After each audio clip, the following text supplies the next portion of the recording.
and they will be asking you the questions today. So we will have this interview go on for 45 minutes. Each question you will have 3 minutes to respond.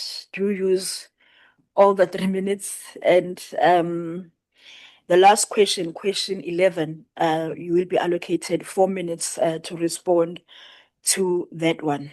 We will now begin with our interview. Thank you. The first question, in your opinion, what qualities and competencies are essential for a member of the board of a public entity to possess to effectively fulfill their mandate? Please demonstrate in your response how your past experiences make you a suitable candidate for this position. Thanks, Madam Chair. In my opinion, for a person to hold the position of a board of a public entity, the person must be beyond reproach. We're dealing with the money coming from the fiscus. We're dealing with public money. So the person must be a person of integrity, ethical values, and of course they must prescribe and make sure that they support and prescribe to the Constitution of South Africa, because you cannot work for a state-owned entity or a public entity when you're not compliant or aligned with the Constitution of the Republic. But more so as a board member of the public entity, there are certain prescripts that governs those entities, certain laws, certain acts and regulations that underpins those institutions. The person must be conversant with those legislative or regulations that runs or that makes that entity tick. Specifically for the National Nuclear Regulator, of course, there is the founding legislation, which was passed in 1999, which regulates what the entity does. Of course, there's been the new regulations that came through into 2024, which were promulgated in 2025, that modernize the entity in terms of how and what it needs to do, including how it operates based on best practices, modernization, and making sure that the work that it does and the protecting of the environment, the people, and making sure that the communication to those people is clearly advanced and clearly regulated. It also gives them more powers in terms of their own mandate of becoming the gatekeeper or the safety gatekeeper for the nuclear industry. So those are key. But maybe let me go to the person itself in terms of what that person should be able to do. The person must be competent, understand that the role of the regulator itself might sound simple, but if something goes wrong, the regulator must be able to demonstrate that it is able, or it has all the tools to be able to protect the public, protect the environment, and the community have been informed. But more so that it has been able to engage with the people who hold licenses, for example, for electricity or for storage of hazardous nuclear waste, whether it's on the medical field, whether it's in the marine industry, that they have made sure that they've documented everything that needs to be done. Oh, thank you. Now go on to the second question, which will be asked by Honorable Bapti. Good morning, Mr. Ndu. Good morning. In your understanding, what are the functions of the NNR board? And I'll be specific, the NNR board. The NNR board has got a very simple mandate. It is the gatekeeper for the nuclear industry. It is the regulator. And the prescripts, as I said earlier, or is determined by that Act of 1999 and the amendment of 2024. So the board has to make sure that the public is safe, that the environmental issues are taken care of, and that the people who are exposed to the nuclear or might be exposed to any nuclear incidents are fully vested or fully know, aware what needs to be done when those incidents happen. The power of the regulator is really not necessarily on how it has done its work, which is good, but is if something goes wrong, how has the regulator equipped all the key stakeholders to be able to do what they're supposed to do in terms of the act? Because you can be able to develop all these fancy systems, but if you've not stress tested them and made sure that you've benchmarked them globally, you might end up with a disaster on your head. And of course, the nuclear regulator will have to take full responsibility for that. So the work that has to be done now has to be practical, has to be able to be implemented, and it must be able to be demonstrated that it at least it is benchmarked, is world-class standard, and it can be executed across the communities or across the environmental that may be impacted or affected by whatever disaster that might come about. So that is really the clear of the board. Of course, the board also has a clear issue around governance of running the company in terms of the PFMA and its different treasury regulations, reporting to the portfolio committee as the oversight committee for the board, and also making sure that management does what it's supposed to do. So those key management issues, risk management, disaster management and recovery, risk and resilience, making sure that the management team is competent, is highly skilled, is ethical. All those things have to be in place, and the board has to make sure that those things are working well and that there is no leakages and there is no impropriety in the company. So that's the key mandate of the board. Thank you. We will now take question number 3, which will be asked by Honorable Sompa Maseo. Thank you, Chair. Good morning, Mr. Ndou. Good morning. My question will be, based on your understanding, what are the functions of NNR? Thank you.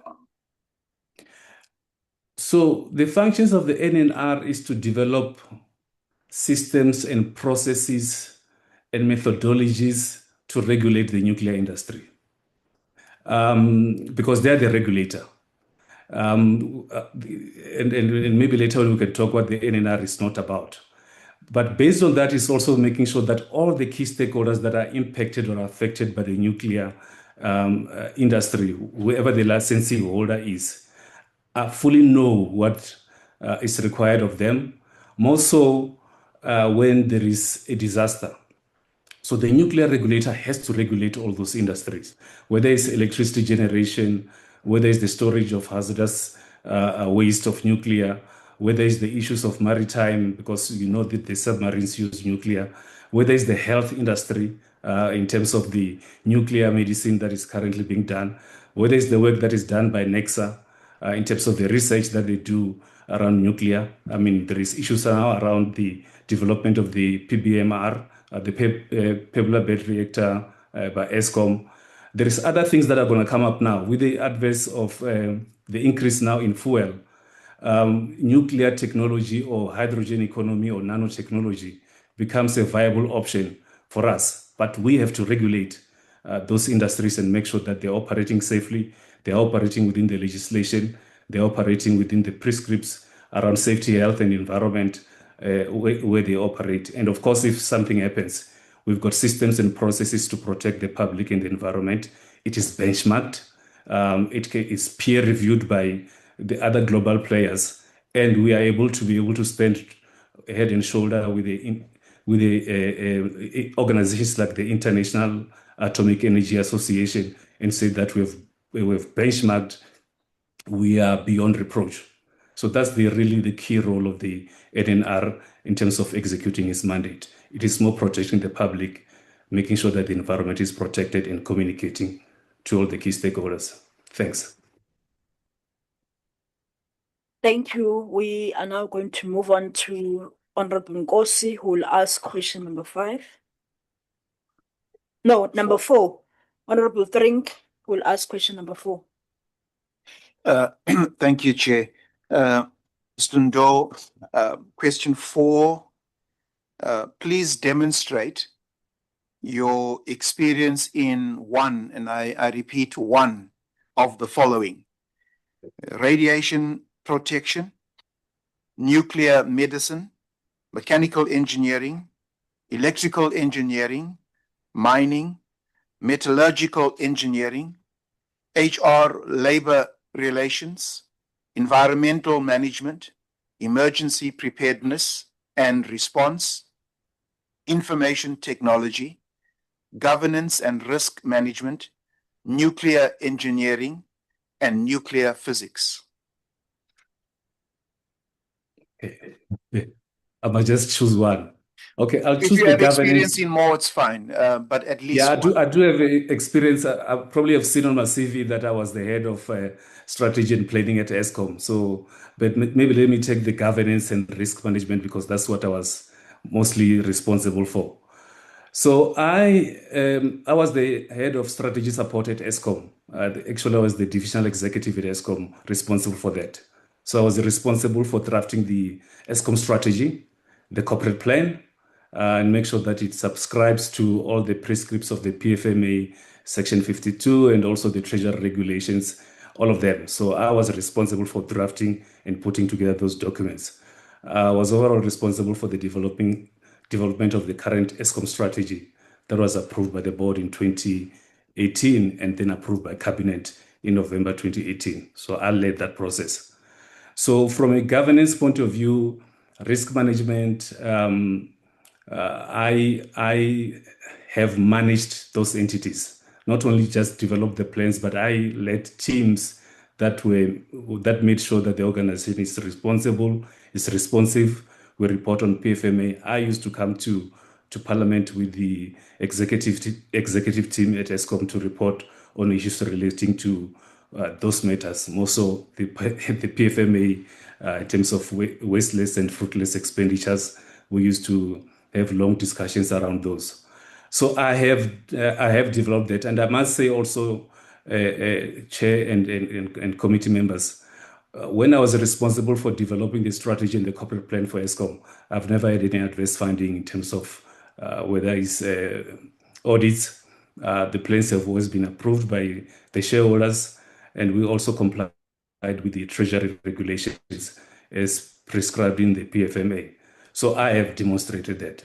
But I've also been responsible for executing mostly that the plan is executed because I was responsible for compacting the executives against that corporate plan and making sure that the reward mechanism at the time is linked to the plans that have been developed. So I have actually done that. So that's the issues around the compliance and governance and risk management. Of course, I led the team that was responsible for risk management. I used to sit at the Nuclear Management Committee, which used to look into the peer review of Quebec against other nuclear sites. So I was a member of that committee from 2014 until 2017. So I'm very much vested with what happens at Quebec because I was part of that team. And then, of course, I've got more than 30 years experience. So I've managed HR, I've done financial management, and I've done quite a few things in my life. So yeah, I'll just demonstrate that one. Thank you. Thank you. Honorable Nkosi will now ask question number 5. Mr. Ndo, Hi, how good are morning. you? How are you? I'm very well, and how are you? Thank you. I'm well, thanks. Mr. Ndo, as a representative of the community or labor on the National Nuclear Regulator Board, how do you see yourself contributing to the board's work in a way that strengthens the community or labor's voice and delivers tangible benefits for the people you represent? Thank you. Thank you. The board has to make sure that they have identified all the key stakeholders and how they're impacted by the strategies or the legislation that is developed and the strategies that the organization will develop to execute those strategies. And key to that is labor and, of course, the community, as you rightly highlighted. My take is that most organizations spend a lot of time in boardrooms developing strategies and plans, but they never really go out and engage with the people that are affected the most. And those are the people who work in those environments. Those are the labor forces evaluated to, and the communities around those areas. So we have to have a very clean and very clearly defined stakeholder management team for the community, and of course the engagement with the labor. And labor within the NNR, but also labor of the parties that are licensed to do nuclear. One of the things that was developed now with the 2024 regulations is the issues of having a registry of all people who are affected by nuclear.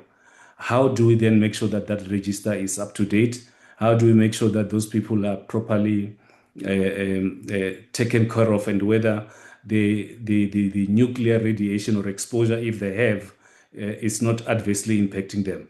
So the board has to make sure that that stakeholder matrix, which include both labor and the communities, has got very clear actionable items that we do on an ongoing basis, so that we are ahead of the curve. We're not always playing catch up. So the strategies are good to develop, but we have to then go and engage with those communities. They must understand what our role is, what are the issues that we are responsible for, what and how they must report if incidents happen, and how often they must report. And we must have a plan in which we engage them proactively, not when only there's incidences, but we need to demonstrate that we're taking care of them. The last part that I want to highlight, it's very easy to do a tick box exercise, that I've got stakeholders, tick, I've got labor, tick, but we need to have engagement with those areas so that we, like I said, we're always ahead of the curve. Because heaven forbids, if something happens with a nuclear site and we have not prepared the community, the employees are not trained or well developed to deal with some of these issues, we will be sitting with a disaster, and therefore would have failed as the board regulating that industry. Thank you. Thank you. Honorable Hassan will ask question number 6. Thank you very much, Chairperson. Question number 6, Mr. Ndau, can you share a very specific example from your experience where you have successfully represented a community or group, and explain how that experience will guide the way you add value to the community or labor through the role of the NNR board? Thank you. Thank you for that question, Mr. Hassan. Currently, I am consulted to a mining company, Sarungano Group, and I'm responsible for developing what we call as part of the section level, we've got different things that we need to do, and one of them is developing the community plan, which is approved by the Department of Mineral Resources. So the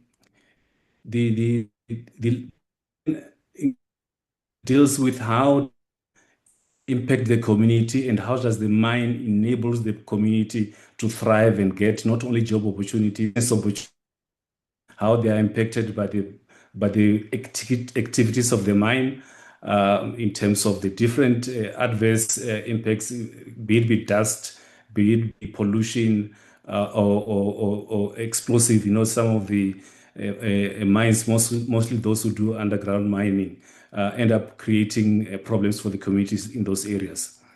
So I am fully responsible for engaging with the communities. We've got a mine in Delmas.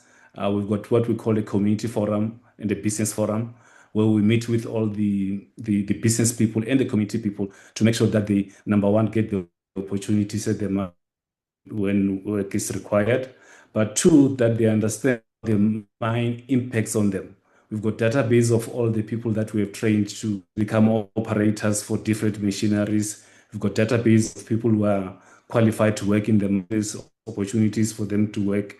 We're able to source directly into those communities. We use the local taxis, we use the local business for cleaning services, we use the local community to source in any machinery that we need for the different services that we do.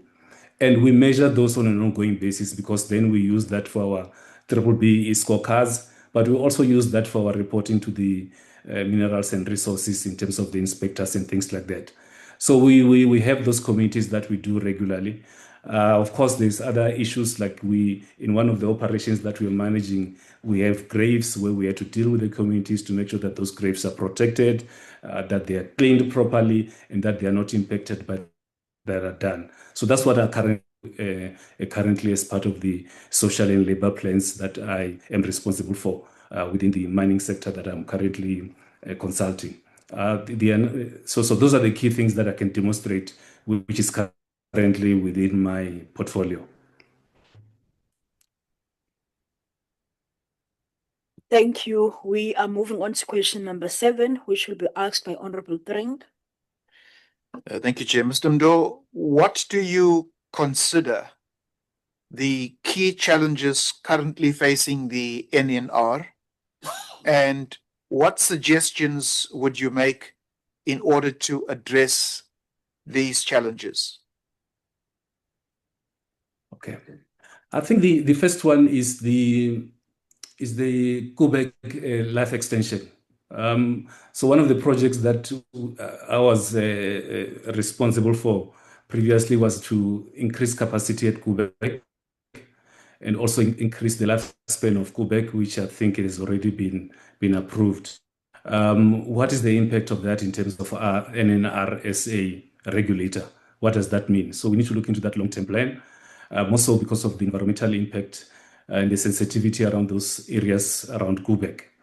And I think the NNR has to really then up their ante in terms of that regulatory framework for Kubek. The issues of the extension of Kubek also means that you're going to have more hazardous nuclear waste, which must be transported to the storage site in the Northern Cape. How is that done? More so now with the increased capacity and then the increased waste that are going to be taken to those areas. And then, of course, Kubek also initially stores the waste within the site itself. Is that secure? Is it safe? So that's the issue of the regulator. The other key issue really is around the aging infrastructure of the nuclear sites. I mean, I drive past Nexa quite a lot, and you know that Nexa was closed for some years, and now it has come back to life, and they're doing a lot of research in there. What are the risks associated with that infrastructure and the aging infrastructure that they currently have? How do we modernize it and make sure that it is clearly regulated? The adverse of nuclear medicine, I spoke about it earlier on. Members, I'm going to bury my younger brother on Saturday. He died from cancer. 3 years ago, when they diagnosed him, it was stage 4. And we had to make a decision whether he must go for for radiotherapy or for chemotherapy.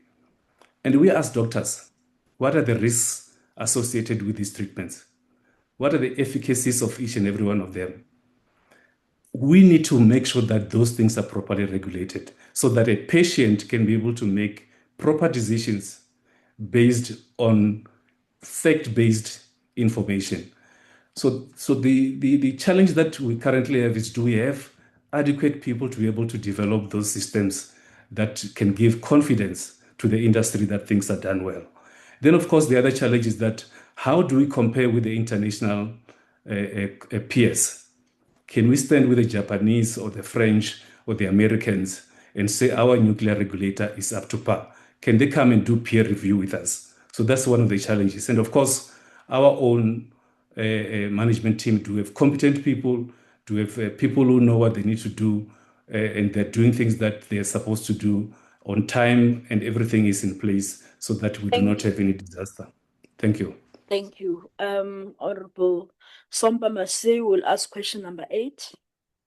Thanks, Chair. My condolences to you. Oh, thank you. Mr. My question will be, considering the responsibility of the role and the time required to serve on the board, please demonstrate with examples your time management skills and how you prioritize your task. Thanks. Thank you. My time management skill is very good. So I am a very strategic thinker, and I know what is important in any task.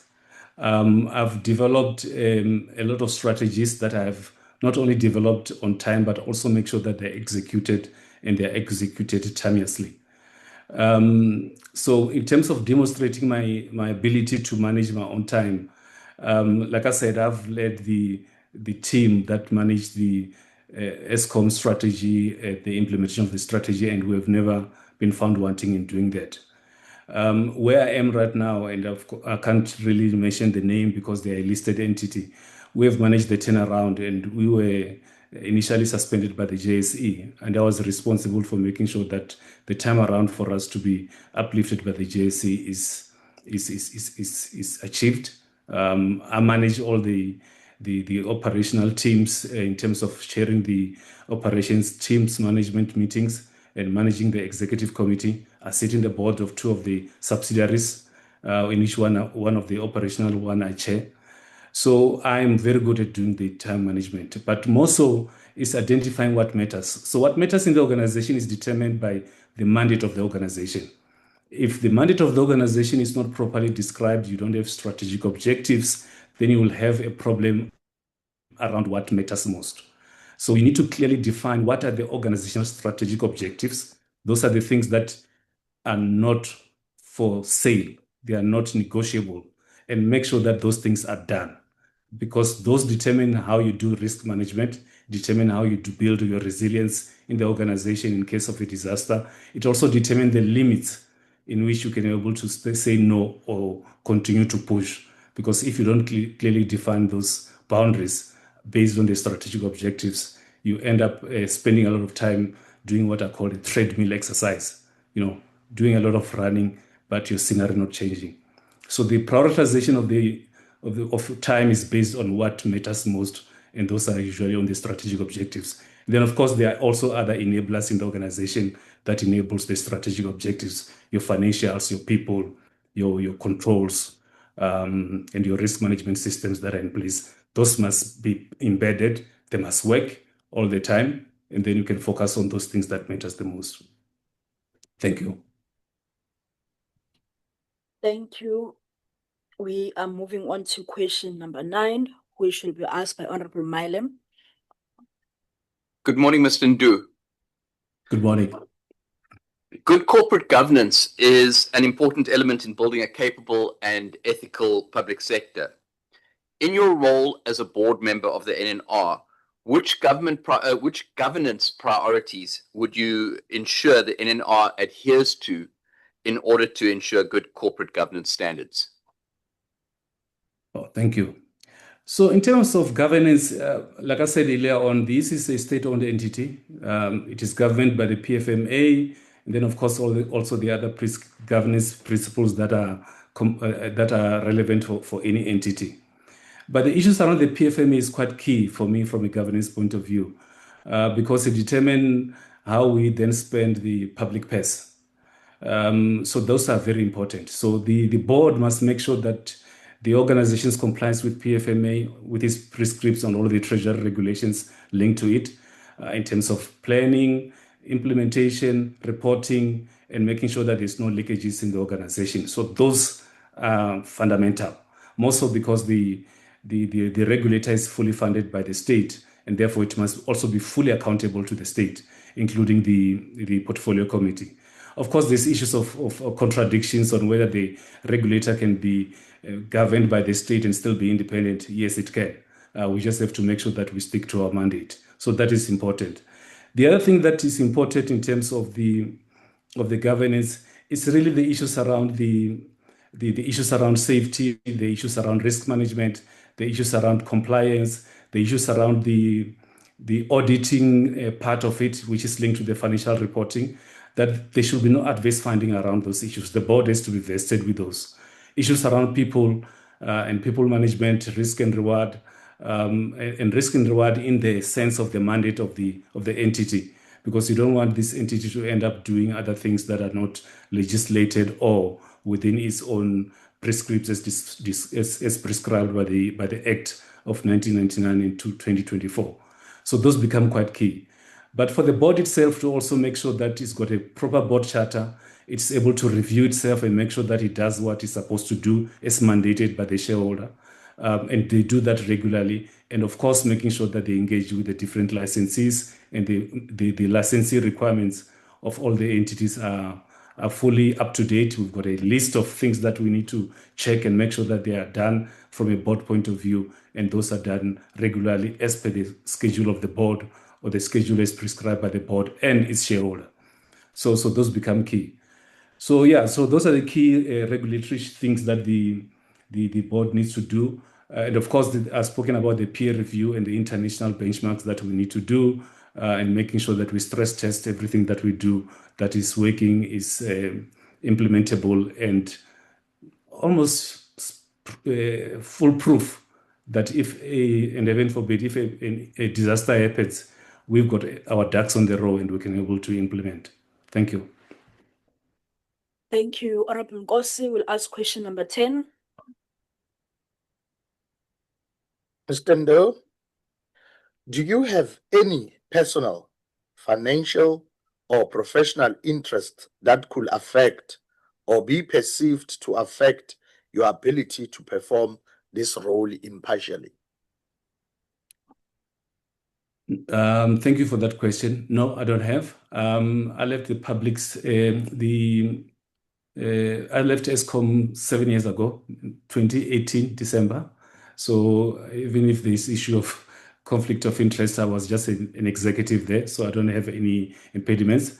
There are issues though, even though it might not necessarily be, I mean, I consult in the mining space, and by virtue of that, you need to also look into the issues of the employees. But from a nuclear point of view, there isn't any impediment in terms of conflict of interest or any interest that I have that it will impact me as a board member.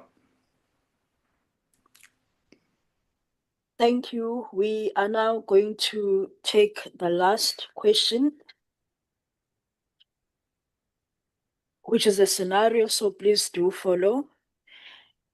As a board member of the National Nuclear Regulator, you receive a confidential report indicating that a nuclear facility has not fully complied with updated international safety standards. Senior government officials privately suggest delaying enforcement to avoid political fallout and economic disruption. How will you respond, and what actions will you take to uphold integrity and ensure nuclear safety? Thank you. So as a board member, so one of the things that I managed when I was still young was the whistleblower report, whistleblower line, where everybody will call in and say somebody has done XYZ, and then you need to investigate. The issues around nuclear is very important. And therefore, if you received an anonymous or confidential report about some wrongdoing on a nuclear site, you need to make sure that you put together your team of people whom you work with, of course, who understand the seriousness of these things, and do a fact-finding investigation. That's number one. Number two, I'm hoping that the organization would have already developed systems in terms of how do you deal with whistleblowing, because that's a whistleblower, and how do you deal with confidentiality of that information from a whistleblowing point of view. And then you then go and do what I call the investigation work around the information that you've received around the nuclear site. And then you get the facts, investigate, and of course make sure that the people who are doing those investigations are people who are empowered and qualified to do the work. Sometimes we become too quick to find a solution and bring wrong people to go and investigate. So you're almost sending a thief to go catch a thief. So it has to work within that framework, because the issues of confidentiality, which you have highlighted right at the top, becomes quite important. And then once you have all the facts on the table, then you should be able to use the framework that you have in the organization to deal with those kind of information. Now, you cannot hide or try to sweep those kind of things under the table, because if you do that, you won't be able to get through to the bottom line of this. So the investigative part becomes quite important. And of course, the organization, in terms of its delegation of authority, must be able to prescribe how do you take this thing forward. Who are the people you should report these issues to, and what do you need to do if they are also colluding to this kind of process? Do you have to go to the shareholder? Do you have to come to parliament? Do you have to go to the police? Do you go to have, so you must have all those scenarios clearly articulated. But if they don't exist, if I'm not the chairman of the board, I need to make sure that I go to the chairman of the board and make sure that he's fully appraised. And then if the chairman of the board and I are agreed that the issues need to be escalated, we can escalate that to the shareholder, and then of course escalate it to the portfolio committee or any other relevant body that needs to be done. Maybe let me emphasize this. The issues of the international review and the impact of the fallout becomes bigger if you hide things, because the nuclear disaster is far much more catastrophic if you don't do anything.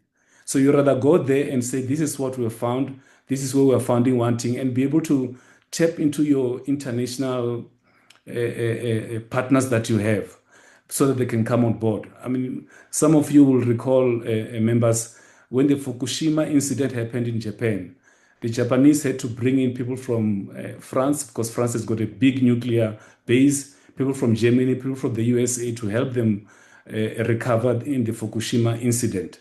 And they were able to recover quickly because they could tap into the wisdom of the whole global industry.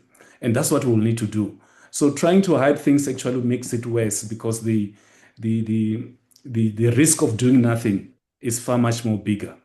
But then at the end of it all, then you must also then go back and do what has gone wrong. What are the risk assessments that we need to do? How do we need to recover from these things in terms of our resilience building? Because Thank you.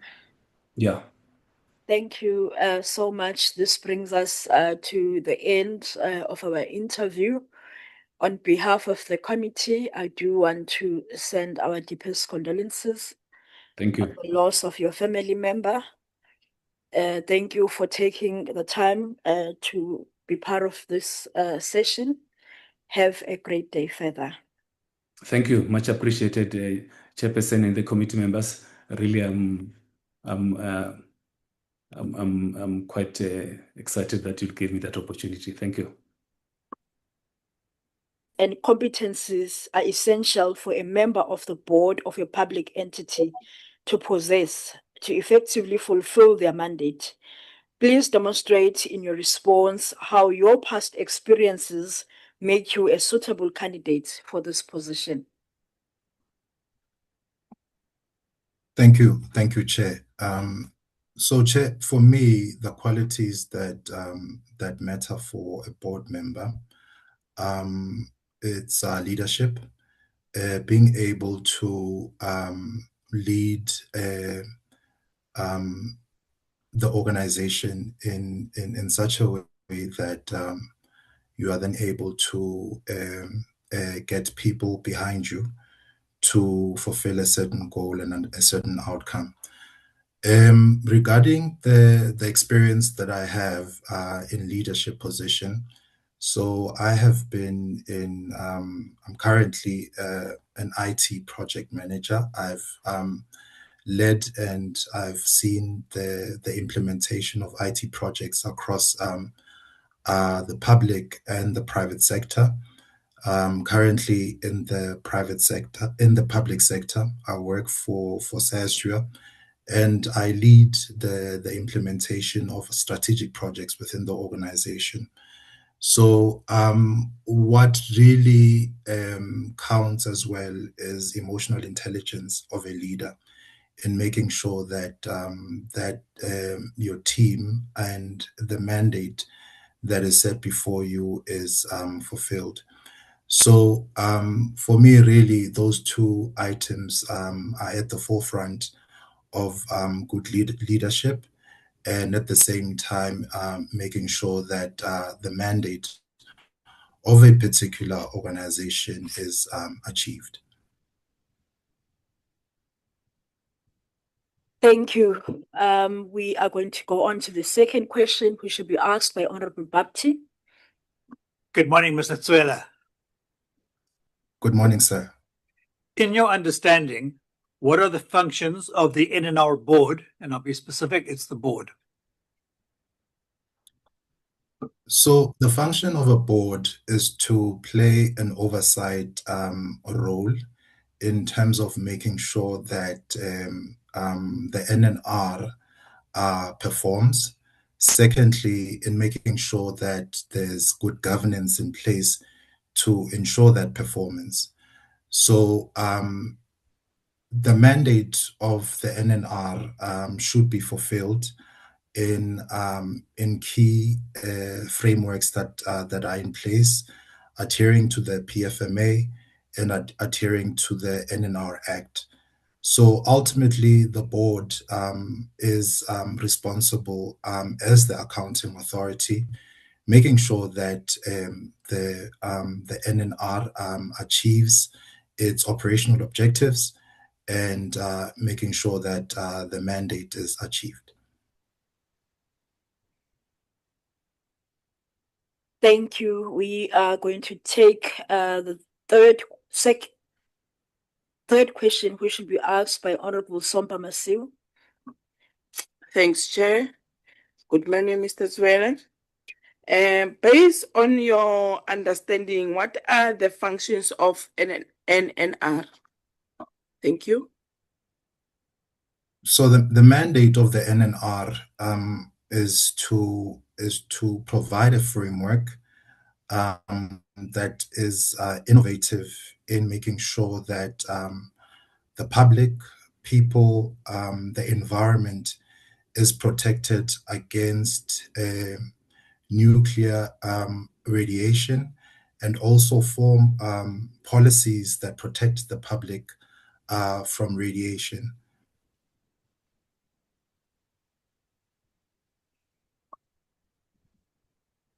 Thank you. Honorable Drink will ask the fourth question. Thank you, Mr. Zwela.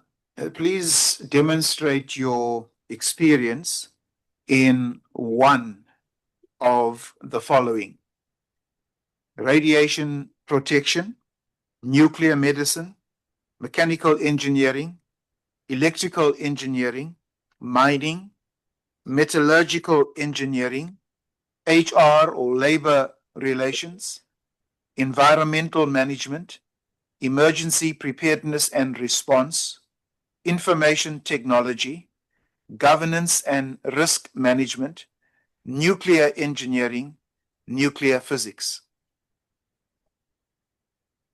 So my experience resides mainly in IT, so in the implementation of projects.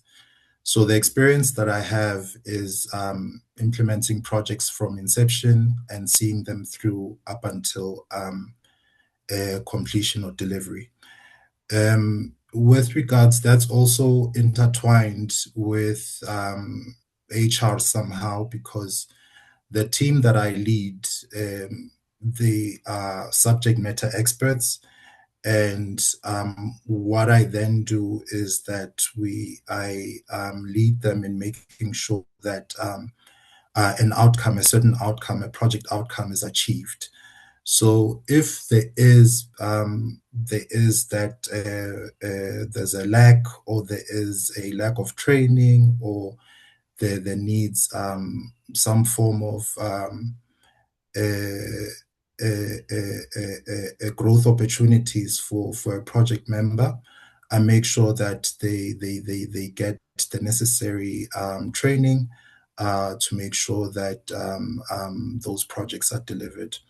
So my experience really is in and around IT and the implementation thereof of strategic and operational projects.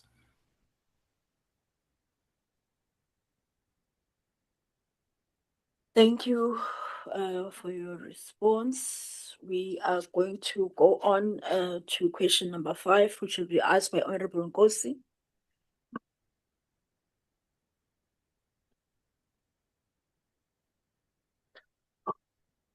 Mr. Zwela, as a representative of the community or labor on the National Nuclear Regulator Board, how do you see yourself contributing to the board's work in a way that strengthens the community or labor's voice and delivers tangible benefits for the people you represent? Thank you.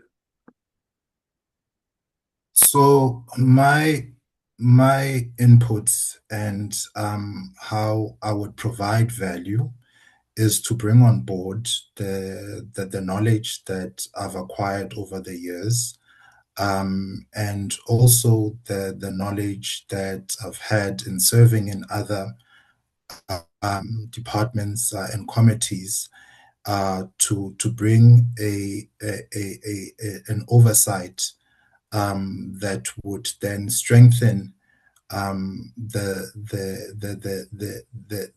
input of the board on the NNR operations.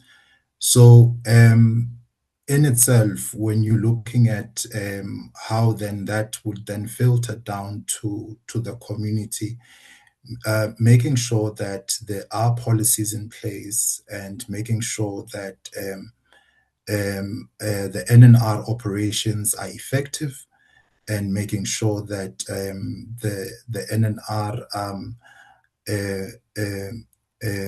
strategic visions actually speaks to the person on the ground, people who are exposed to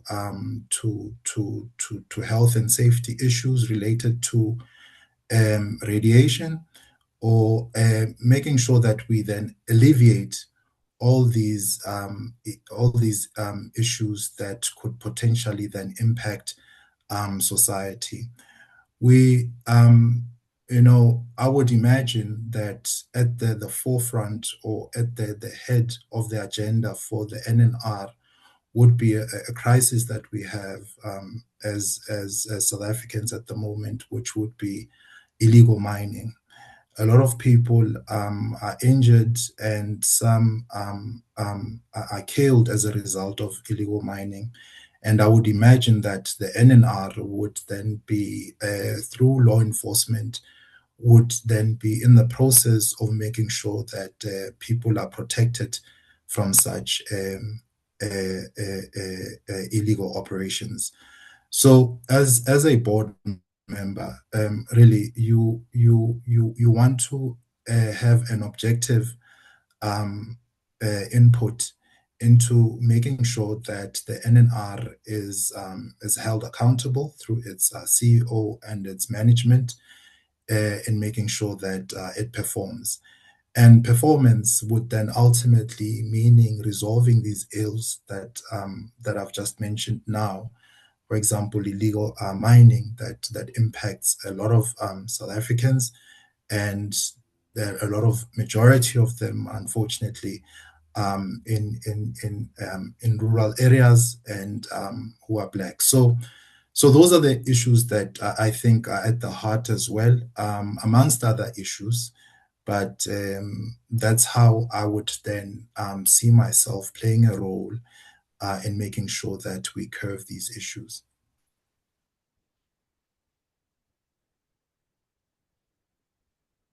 Thank you very much, Chair. I'll be asking question 6, Mr. Zwela. Could you share a specific example from your experience where you successfully represented a community or a group, and explain how that experience in particular will guide the way you would add value to the community through your role on the NNR board? Thank you. Thank you. So I would focus that towards a group. So I played a very instrumental role in, as I indicated, I currently work for SASRIA, in implementing a system that really assisted the organization in processing the claims that SASRIA experienced in the 2021 riots, that amounted to the tune of 31 billion. So as a result of the system that I led in implementing, a claims management system, SASRIA was able to process claims communities were able to resume, especially from a business perspective, operations as a result of SASRIA paying those claims. So in the overall, as a result of the work that I did and the organization SASRIA, we were able to make sure that claims were paid, and the community then was able to resume business, and people were able to go back to work. Thank you. We are going to go on to the 7th question, which will be asked by Honorable Drink. Thank you. Question 7 is. Did you say question 7, Chair? All right. What do you consider the key challenges currently facing the NNR, and which suggestions would you make in order to address this challenge or these challenges? So the challenges that are facing the NNR are not unique to NNR exactly, and I'll mention them. So the first one would be budget undercutting from government. So that is not unique to NNR. So we across the board in state institutions, you do realize that there is a budget undercutting tone that is happening. So in terms of addressing this problem, the NNR needs to be resilient in the way that it manages its financial affairs, one, and two, being resilient in managing operations, making sure that wherever possibilities there are for being efficient with the current resources that they have, they find ways in doing in becoming efficient.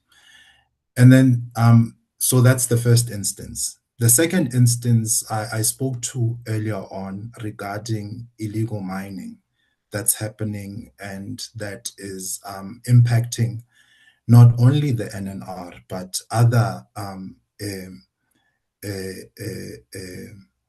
other industries as well. Mining is impacted as a result of illegal mining that's happening. Communities are impacted. So how we would resolve that, it would be through law enforcement agencies, the NNR working very closely with law enforcement agencies, and coming up with a decisive plan that actually works, a decisive plan that speaks to timelines and certain outputs. So that deliverable needs to happen in such a way that there is that communication between law enforcement and the NNR, and in making sure that we curb that issue. And then coming back to the first issue as well, regarding underfunding, a relationship needs to be strengthened, or it needs to be it needs to get to a point where the Minister of Electricity and the National Treasury have a common understanding of what the impact of the undercutting of budgets for the NNR and what that actually means. So if that could then be addressed in such a way that the image is made vivid, and the impacts of undercutting of budgets and what they mean for the operations of the NNR, and to what extent the NNR is limited in doing its work, then I think that could be a starting point in which National Treasury would then be convinced in actually improving or increasing the budget for the NNR. Thank you. Honorable Sompa Masiu will ask question number 8. Thanks, Chair. Considering the responsibility of the role and the time required to serve on the board, please demonstrate with examples your time management skill and how you prioritize your tasks. Thank you. Thank you, Chair. So time management is essential in that there's absolutely nothing that would amount to something worth having if we do not manage our time based on our collective or individual responsibilities. So as I've indicated, I do serve on other departments. So I serve on the appeals tribunal. I'm a tribunal member for the Department of Transport. So I manage my time I make time to make sure that all the affairs of that tribunal are resolved in making sure that I deliver my responsibilities. And at the same time, I do have my own, I've got my own, I'm employed somewhere else. So really, it comes down to being able to manage your time in such a way that you know your priorities and you manage them accordingly, and making sure then that you give your priorities the best of you. So really, it comes down to you as an individual in terms of how you manage your own affairs, and therefore how you will then execute those affairs. Thank you. Honorable Mylem will ask question number 9. Thank you, Chairperson. Mr. Tswela, good morning. My question is as follows. Good corporate governance is an important element in building a capable and ethical public sector. In your role as a board member, which governance priorities would you focus on to ensure which would you ensure the NNR adheres to ensure good corporate governance standards? Thank you, Chair. So good corporate governance also is it's actually an output of good operational processes that are in place. So you do have committees that are in place that have controls that speaks to financial controls within the NNR. And so therefore, that would then form part of a good governance control. Risk management is also another one that forms part of good governance. Proper policy, relevant policies that speak to the mandate of the NNR will also form part of the output, which is good governance.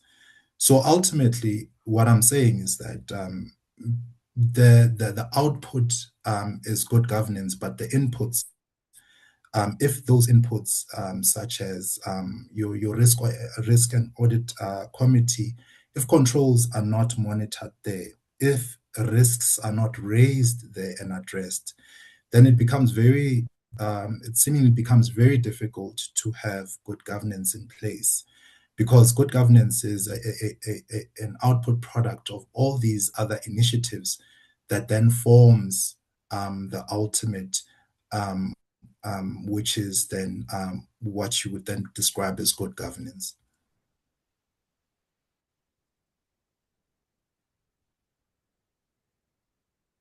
Thank you. We are going to move on to the 10th question, which will be asked by Honorable Ngosi.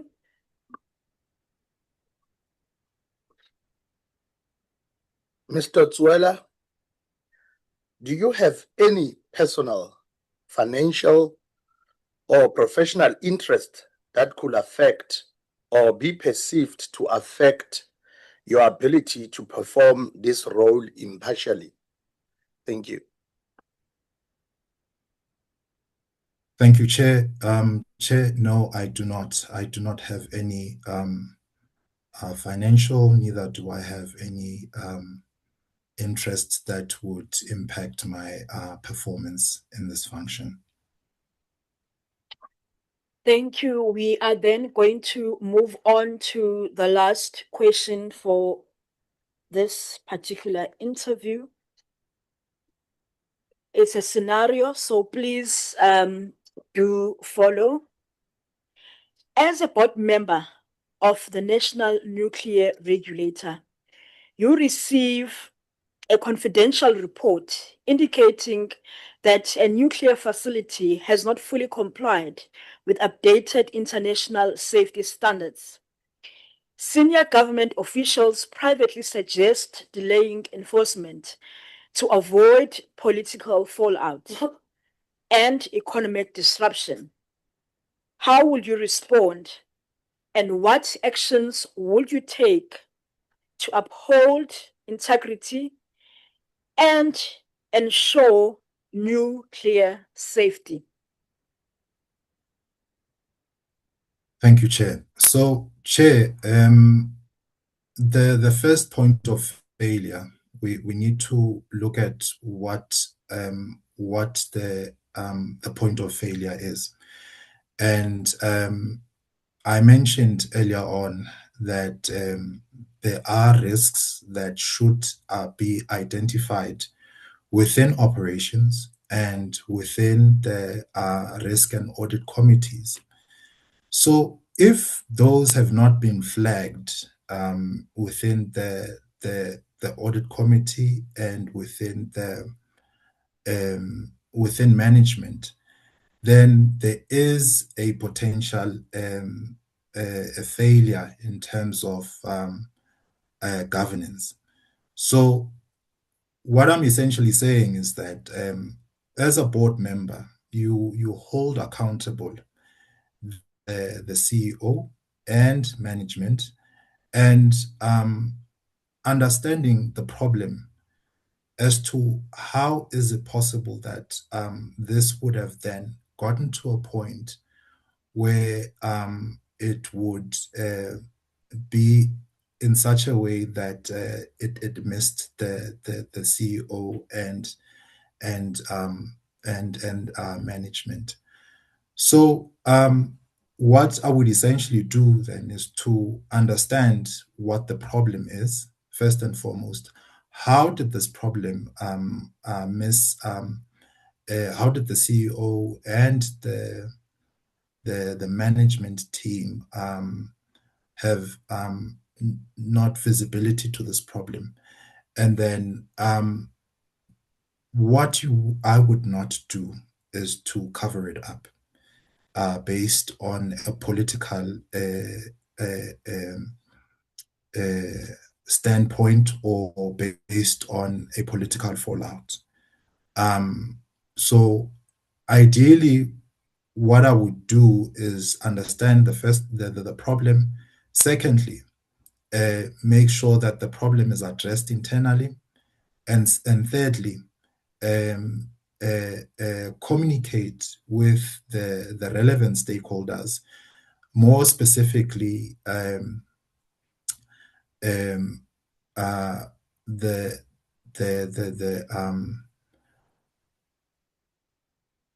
CEO, and making sure that the CEO then finds a way to address this issue with the help of the board. But at the same time, it should not be something that should be kept as a private matter. It should be a matter that should be fully disclosed so that transparency and honesty is at the forefront of making sure that a solution, a long-lasting solution, is not only received by the board, but also received by the all the relevant authorities within that process. So transparency, honesty, understanding the root cause, and then making sure that then we do not protect political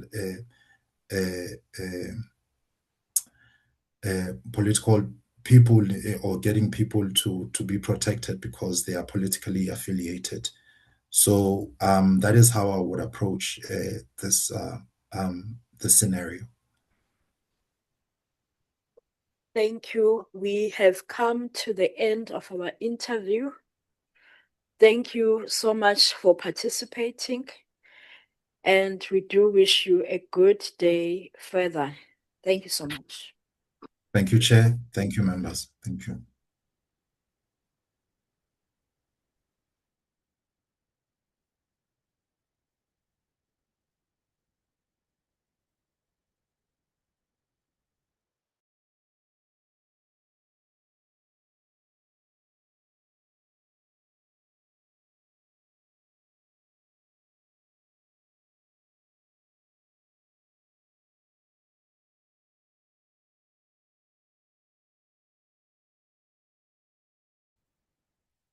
Good morning, Miss Kanya Mbata.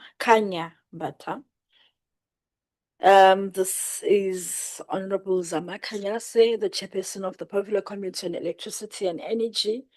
Here with me today are honorable members that are also part of the committee, and they're the ones that are going to be asking you questions. We have 45 minutes for this interview. Each question you are allocated 30 minutes to respond, and we do advise that you use all of it. However, if you do surpass, we will have to kindly ask you to stop and move on to the next question. Question number 11, you've been allocated 4 minutes just for that particular question only. And with that, we are going to start with our interview. The first question is, in your opinion, what qualities and competencies are essential for a member of the board of a public entity to possess to effectively fulfill their mandate? Please demonstrate in your response how your past experiences make you a suitable candidate for this position. Thank you for the opportunity and good morning to everyone. So my belief in terms of the skill sets that one has to have in order to be a successful board member within a public entity are 4 key areas, which include operational governance, stakeholder engagement, safety, statutory engagement, and also risk management. This I make reference to with regards to the seating that we're having here, in that it is a core element in terms of managing stakeholder engagements, and also to be able to be a driver for us to be able to get to the national development goals we have with regards to increased power generation from the nuclear perspective, so that we can also meet the national development goals. So how I have accumulated these in this format: as a mining engineer, a registered one with 13 years of experience across a number of commodities within the safety-centered and legally managed mining sector, I have gone to accumulate a number of years and experiences within a number of roles within the value chain. And the reason why I wanted that is that I wanted to be able to understand how and why strategic decisions are made, and how is it that organizations are able to identify risk that is a threat to their ability to achieve their strategic objectives, and also how to maintain performance going forward.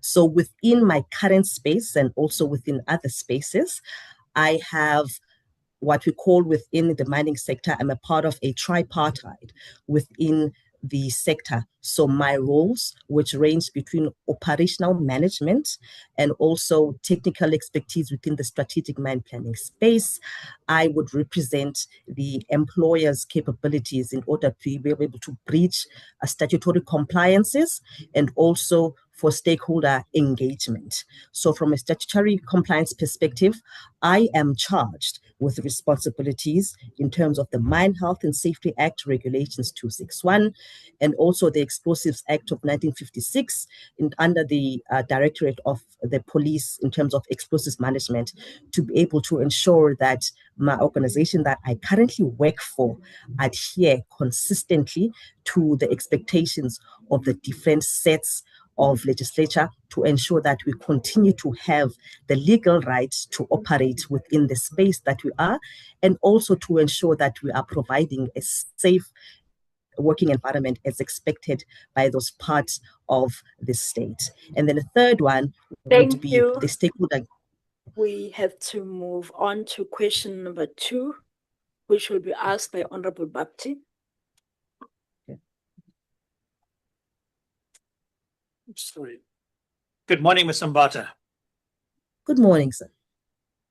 In your understanding, what are the functions of the NNR board? And I'll be specific, the board. Okay. So the functions of a board are in 3 elements. It is to provide guidance and governance in terms of being able to achieve the strategic directives that it is mandated to achieve. In this aspect, then it would be to ensure that the vision and the mission of the organization are achieved, which is to ensure that the regulatory is identified as and recognized as a statutory body that cares and is trustworthy in terms of the mandate which it occupies. And most importantly, what resonates with me is the mandate that it is charged with to ensure the protection of people, the environment, and for energy generation. And that is slightly in line with what the mining sector is currently doing. The second element is to provide oversight. The board is not responsible for the day-to-day operations, what must be done on the day-to-day. However, we are responsible then to ensure that the key deliverables that will steer us to be able to get to the expectations for the organization are adhered to. So yes, those are the two elements that I believe are articulate of what a member of a board or rather a board is expected to operate as. Thank you, Ms. Mbata. We are going to take the third question, which will come from Honorable Somba Masiu. Thanks, Chair. Good morning, Ms. Mbata. Good morning, ma'am. My question will be, based on your understanding, what are the functions of the NNR? Okay. Thank you. Thank you for that question. So my understanding of the function of the National Nuclear Regulator, it is to protect the safety of people, property, and the environment. What that means is that it is to ensure that those aspects are covered not only within the particular nuclear space, but also from the radiation space and from the licensees to which the regulator is responsible to oversee. That includes, but not limited to, use tools and vices that are available to it, which include, but not limited to, the legal framework in which you operate. I am actually quite excited to have identified that last year that I read it in the latest report, that there has been an amendment within the law that allows the National Nuclear Regulator to be able to grant, refuse, and retract licenses or permissions to operate from users that are not demonstrating alignment in terms of the expectations of the law, but within specific limitations. That's very much in line with what I currently do and within the space that I'm at when I interact with the regulators.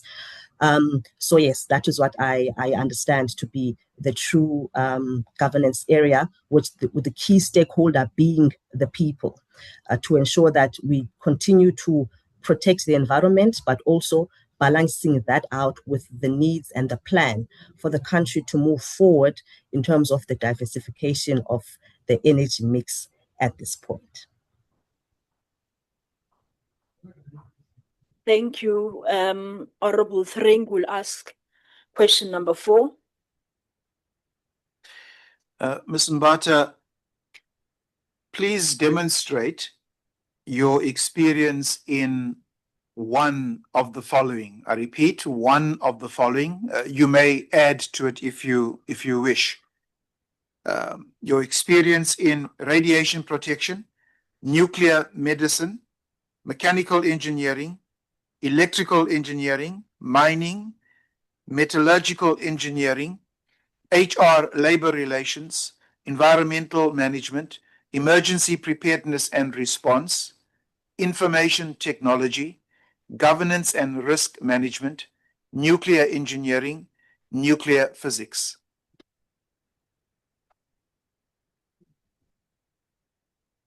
Okay. Thank you, sir.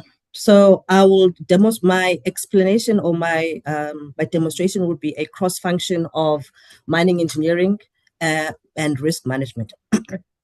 So the situation at hand was that we had to now access reserves in a particular block of ground that had limitation in terms of the legal framework. How do we access that area?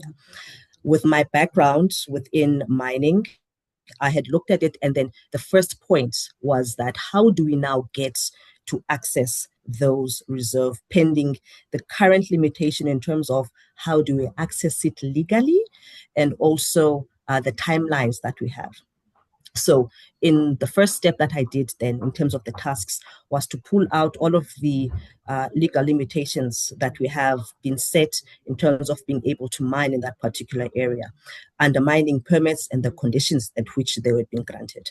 After scrutinizing them with my technical counterparts, it became apparent now that the question now has to move from how do we access it to rather, is there another place for that? Because in analyzing that, we had identified that the primary means by which we had intended to access it was going to become risky from a safety perspective, not only in the short term, but also within the long term.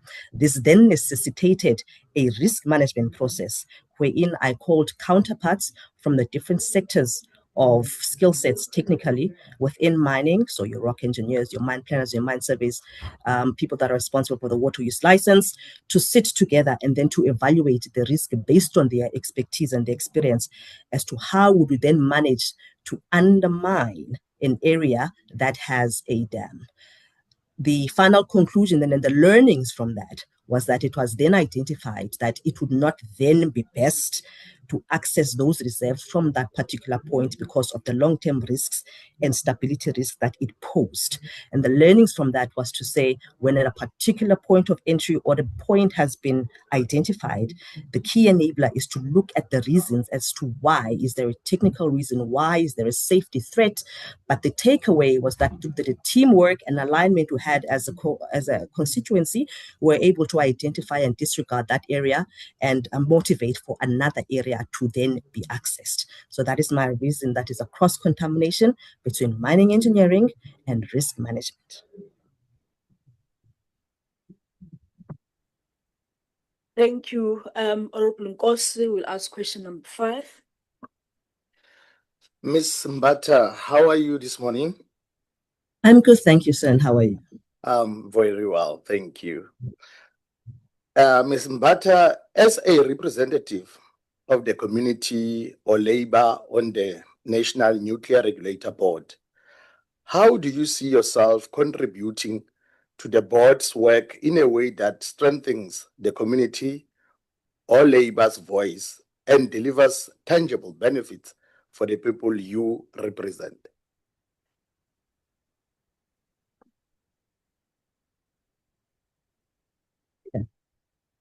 So with the background in mining, which I'd also like to highlight also that it is a highly regulated and also a high stakes in terms of safety space. And I appreciate also that with regards to the nuclear space. But the key enabler for us to be able to ensure the voice of the communities are heard is to continually and sustainably be able to communicate to them their concerns and what to hear, be able to hear them from a perspective, making reference to where I currently sit at, is that within my personal interest and space, wherein I'm an applicant within the DMPR, one of the minimum requirements was that there must be a stakeholder engagement prior to myself in doing anything that is with regards to applying for access.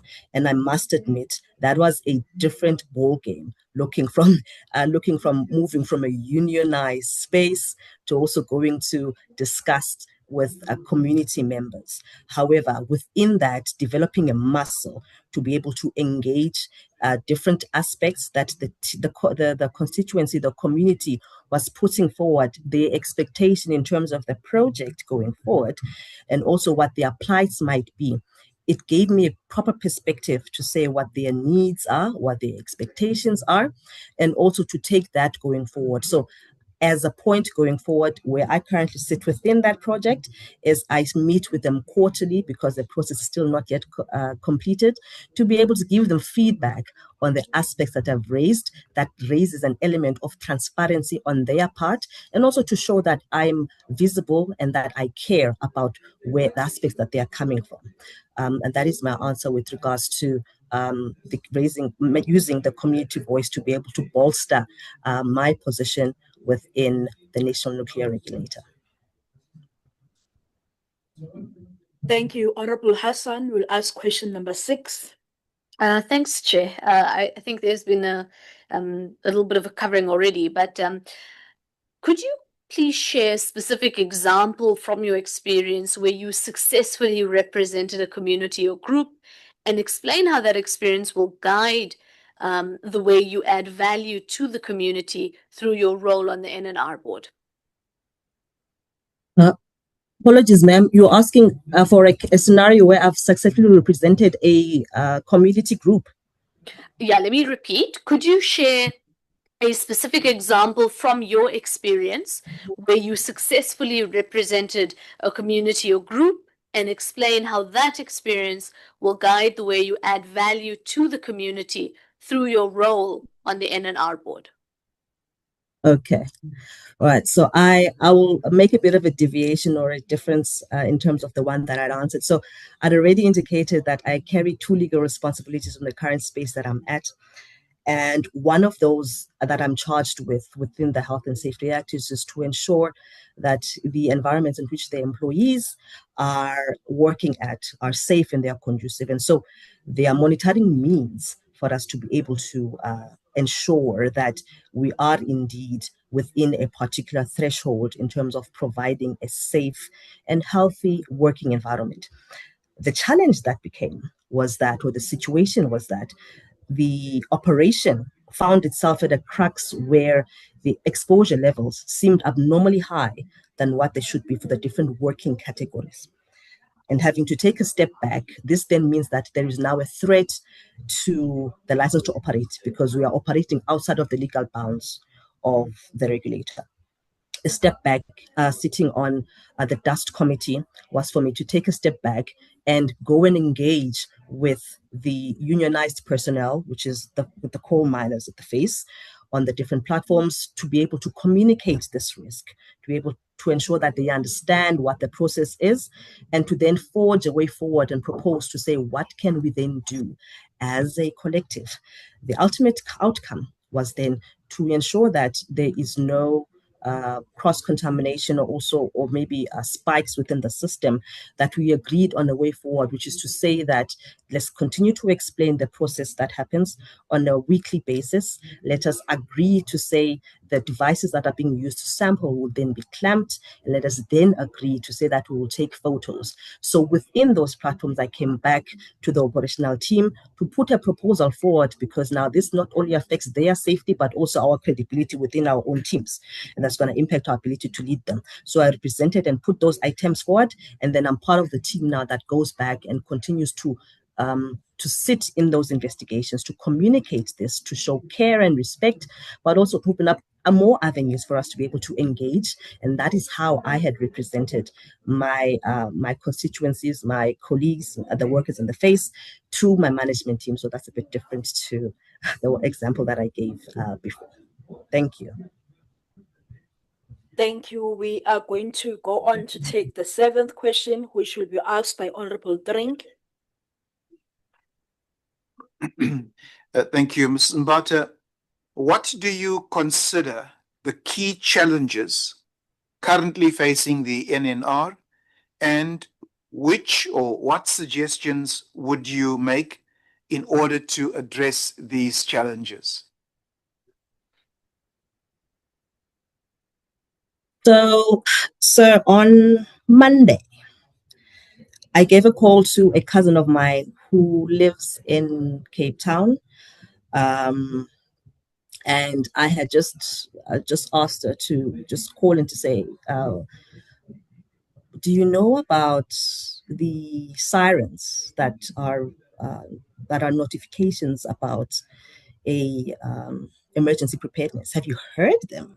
Out of curiosity, obviously. And the unfortunate thing was that she said that she had never heard them. Yes, they do receive pamphlets. And the pamphlets are a bit of a challenge in terms of reading, because it's a 7-page document that's in her terms. And so reflecting to say what is the key challenge, what I'd picked up in terms of reading up and also reconciling with what you said was that the public perceptions about nuclear that is also based on emergency preparedness. That in essence, as much as we have gone 40 years injury-free without incidents, but because it is such a critical thing that we maintain safety and we are perpetually ready, that we need to make the space and the means for us to be able to ensure that the constituencies that lie within the danger zone are aware and they do know where to go to. So that is the one aspect that I identified as a gap or an element that would need to be improved, looking at what I did. And I answered this question also treading carefully, because I understand that there are the ways that the organization works, but my recommendation would be to create better visibility as a regulator to the community, to people, so that, and maybe try and make the material less difficult to understand, but just to be more visible, so that we can reestablish that trust element, so that the processes that need to be observed from a regulatory perspective are not challenged by communities or looked down upon, because there are certain aspects that are perhaps being put out there within the media, or that they're struggling to reconcile with on the ground. So that is the one area that I identified as a key challenge, and I made a suggestion to how we could move forward from there. Thank you. Honorable Sompa Masiu will ask question number 8. Thank you, Chair. Considering the responsibility of the role and the time required to serve on the board, please demonstrate with examples your time management skill and how you prioritize your tasks.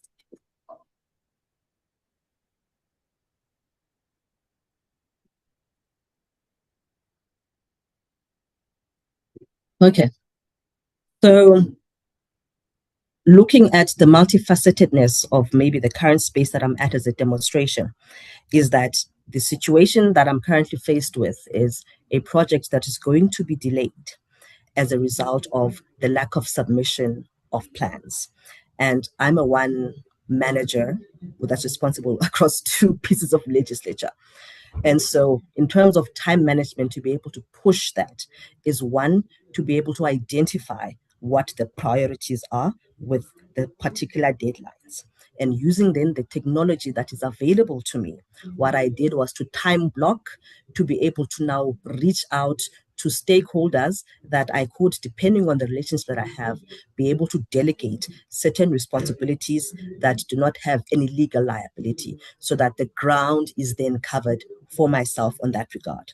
Then, having set the time to reconcile and to gather back the information to assimilate, it is then to say that on a weekly basis, to be able to reconcile, to look at where the gaps are, what the shortfall is, and also to reach out proactively where I access material and read up, and also to my key stakeholders, the police, the inspectorate, so that I can reach out and be able to prevent any time consumptions that might come from their side in terms of visitation, doing work, inspections. And I offer myself in terms of that to unlock time for this particular project. So to answer back your question, in terms of time management, I time block, I make reminders, I prioritize, and then I reach out to stakeholders proactively that I know that should they come to me, that there would be a time consumption because legally I'm not able to move them around. So that is how I manage my time, and that is how I manage my time currently within the roles that I occupy.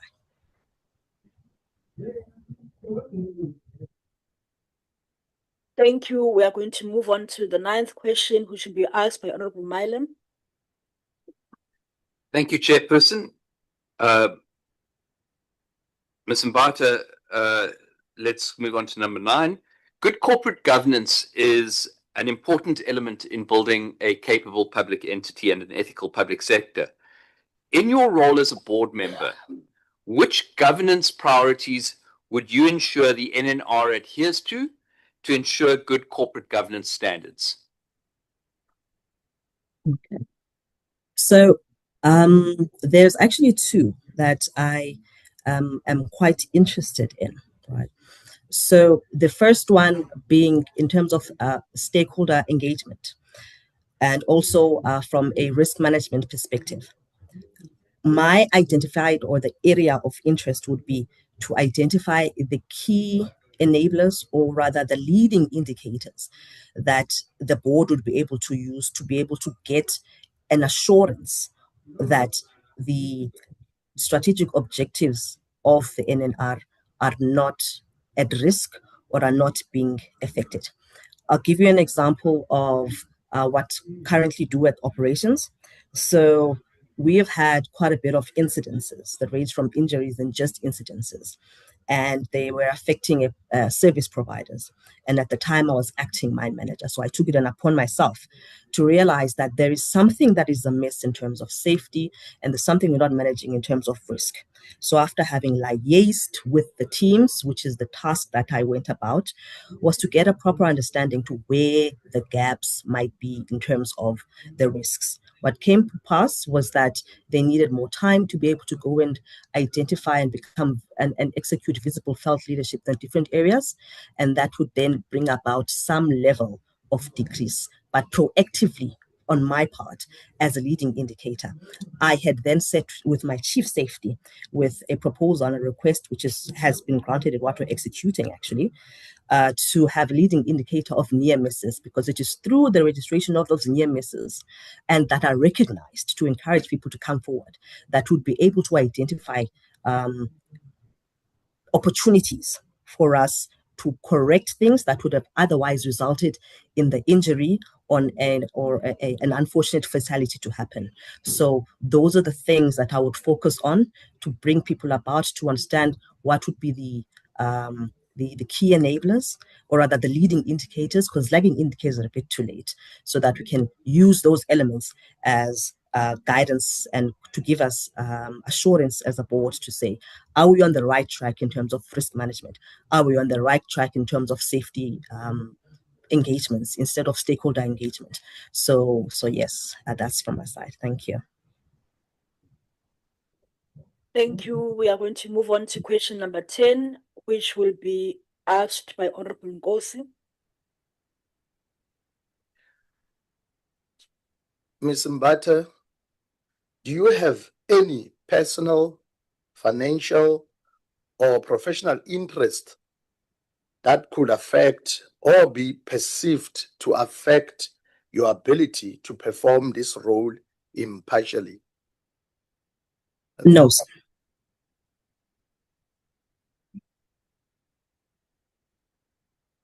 Thank you. There isn't. Okay. Thank you, ma'am. You can go on. No, I was saying that I don't have any interests that would affect my ability to be impartial in the position. I do respect that the expectation is that as a board member, you'd bring independent input and expertise to be able to contribute towards the expectations of the organization being delivered. Yes, I am currently doing my MSc. I have a project that I'm working on, and also I've taken up the opportunity to explore my interests and my commitment to understanding the energy sector from a broader perspective through an MTP at Wits University. But I don't believe that those would form an impedance to my ability to serve independently as part of the board. Thank you. We are going to go on to the last question for this interview. Please do follow because it is a scenario. As a board member of the National Nuclear Regulator, you receive a confidential report indicating that a nuclear facility has not fully complied with updated international safety standards. Senior government officials privately suggest delaying enforcement to avoid political fallout and economic disruption. How would you respond, and what actions would you take to uphold integrity and ensure nuclear safety? Thank you for that question. So, identifying that the situation is that I have a report on my table that suggests a breach in compliance, if I could put it like that, in terms of a facility. The first thing from my side would be to go back to my colleagues to articulate that this is what is currently that I have received, and also to be able to obtain the true facts about the document. Is it true? Can we do an investigation to verify the outcomes of this report? Can we do an independent verification of this report with the facilities that we currently have at our disposal? And so, in the event then that it happens that it is true, then the way forward then would be for me to come back to the board and then communicate what the true status is of the report and the sources thereof, and then would then convene to say what is then the way forward, looking at a couple of elements. One, what is the extent of the risk in terms of the operation of that facility? Two, what is the risk to us now, to the mandate being achieved, especially around the sensitive areas around safety and also around public perception?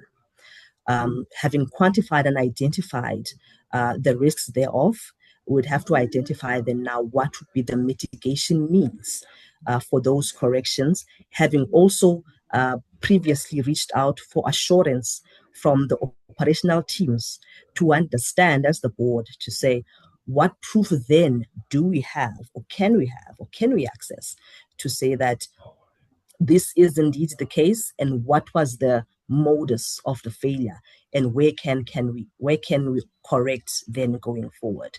So having received assurance, worst case scenario, then that indeed this report is correct, there had been failures within particular points of management, had it been reported to us, and what is then the reflection upon ourselves? So for me, it is to bring the documentation forward to my colleagues. We discuss, we understand what the risks are, and we leave that to management to manage and to sort out while we engage with the necessary stakeholders, which is the people that we are supposed to be protecting in the environment thereof. And then within the legal framework of the law, to use the necessary tools to be able to manage that risk. It could be to send inspectors, to issue out a stoppage of work, to manage the risk, and then we can uplift that once that has been corrected. But it is not to yield to external forces that are outside of the mandate for us to be independent. It is for us to then agree within a platform. How do we go about? What is the execution plan? And then we can collectively agree on the way forward as minuted. Thank you, ma'am. Thank you. We've come to the end of our interview. Thank you for participating, and we do wish you a great day further. Thank you so much.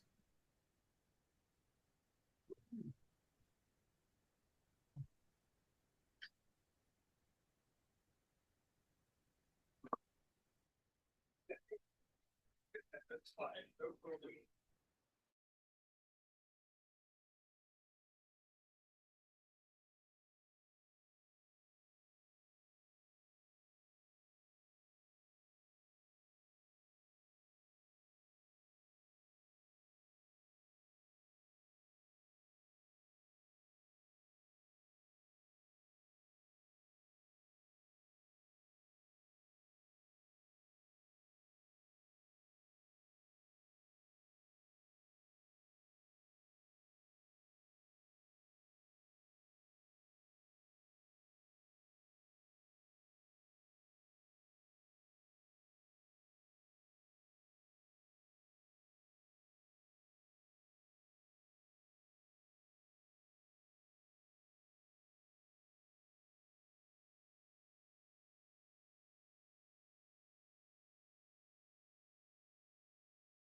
Good morning, Ms. Maseko.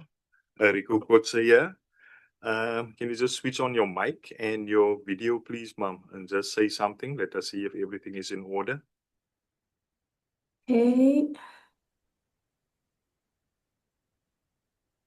We don't have a face. Yes, I'd actually had this switched on, so.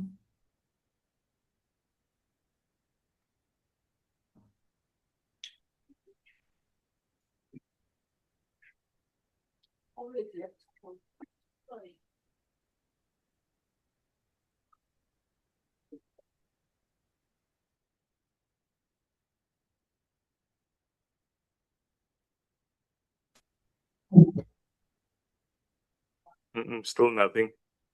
Still nothing? Okay. Oh, so sorry about that. Let me just try a different setting. There we Okay. go. There we No, go. thank you. Sorted. Okay. Thank you, ma'am.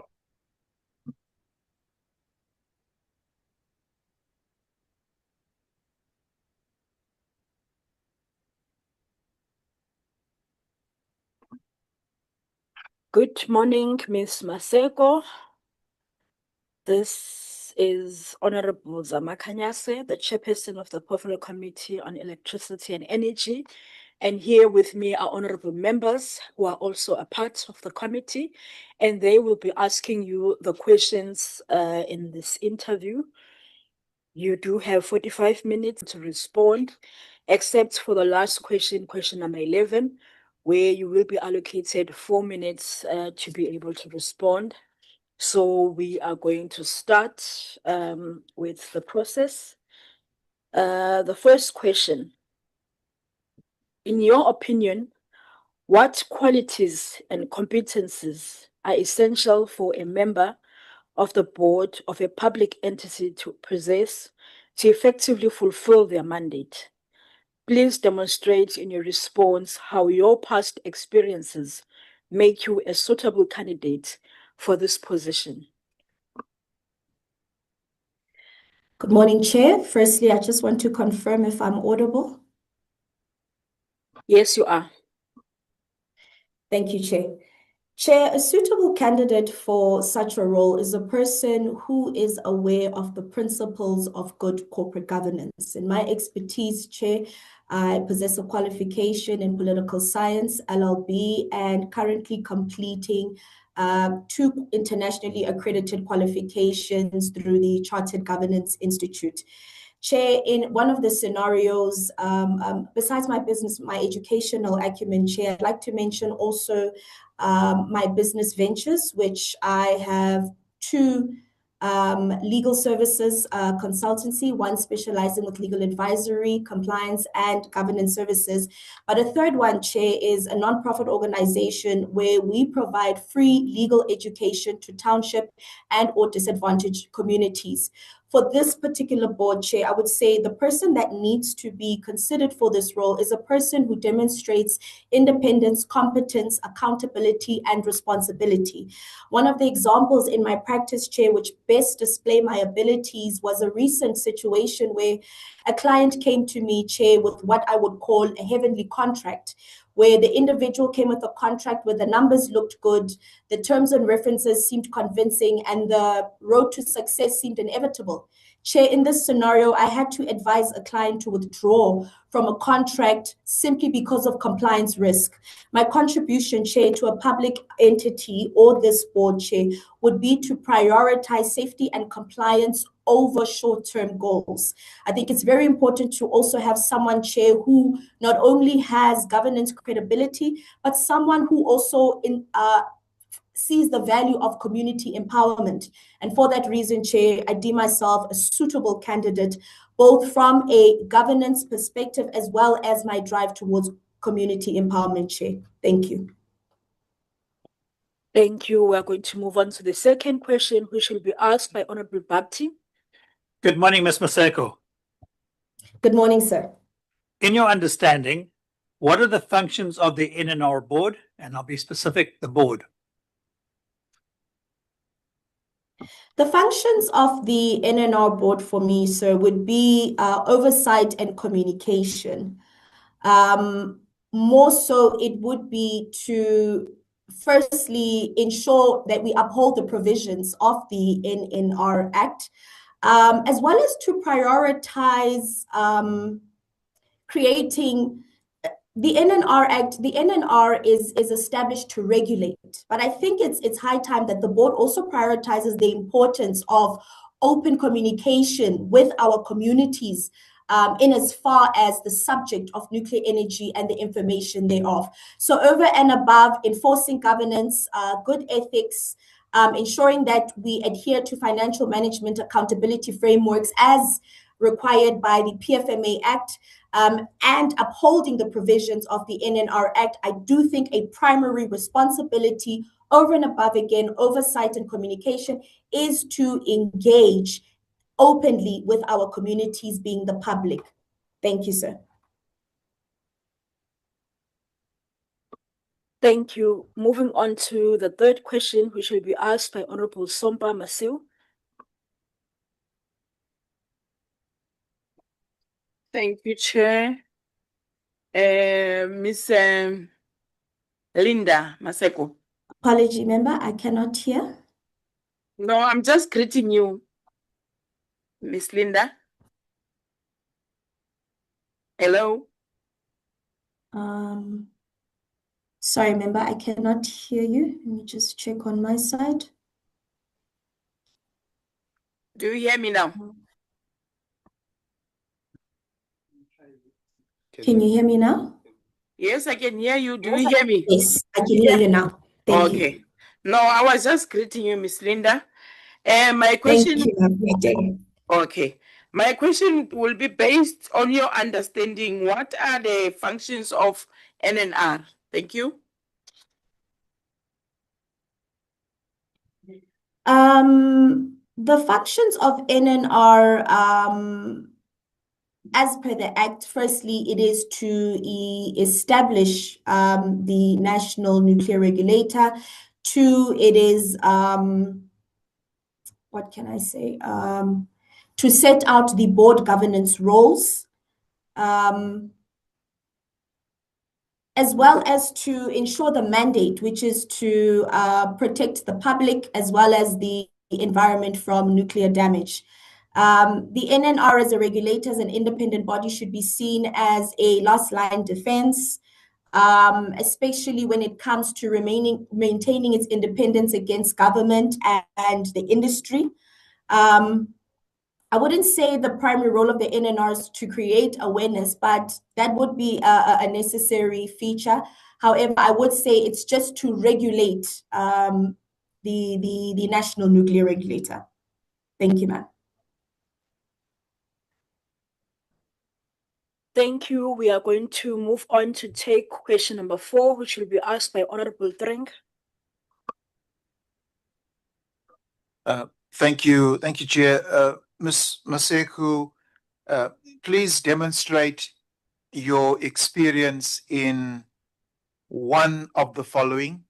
If you choose to expand, that's also okay with any of the others, but at least one. One, first being radiation protection, nuclear medicine, mechanical engineering, electrical engineering, mining, metallurgical engineering, HR, labor relations, environmental management, emergency preparedness and response, information technology, governance and risk management, nuclear engineering, nuclear physics. I would say governance and risk management. Please demonstrate your experience in one of those. So if you're choosing governance and risk management, please speak about your experience in it. Just to confirm, sir, is this my work experience? Whatever experience you may have, whether it's work experience, whether it's practical experience, yeah. In terms of governance and risk management, I have worked as a company secretariat for 3 years. for a insurance institute professional body. And one of the things that we had to do was to ensure adherence of policies, number one, oversight, and working closely with your forensic auditors and so forth when it comes to the financial year end. In terms of risk management, it was to be able to firstly identify risks and to measure the risk at hand, whether low, medium, or high, and to provide the necessary measures as opposed to when we came across such risks. Such risks would be operational risks and how to go about ensuring staff retainment, for instance, the business in itself, IT governance and so forth, and establishing policies that would speak to IT controls, the use thereof. I'd also mention that I've worked with other law firms when it comes to their FICA processes. When it comes to FICA, this is a KYC, know your client onboarding exercise. You're required to exercise very critical due diligence skills. And this goes as far as not only knowing the face of the business, but to actually know the controlling management teams of each entity, as well as the ultimate beneficial owners. Again, this is to curb against money laundering activities or proliferation of finance terrorism. My display of my abilities, one is recorded in terms of my current qualification, which I'm to obtain through the Chartered Governance Institute, the experience that I've just mentioned, but also through my LLB. Working as an attorney, Chair, I'd say risk management is quite critical in as far as always having to, rather to say, always being 2 steps ahead and trying to assess the risk for your clients as and when any matters presented before you.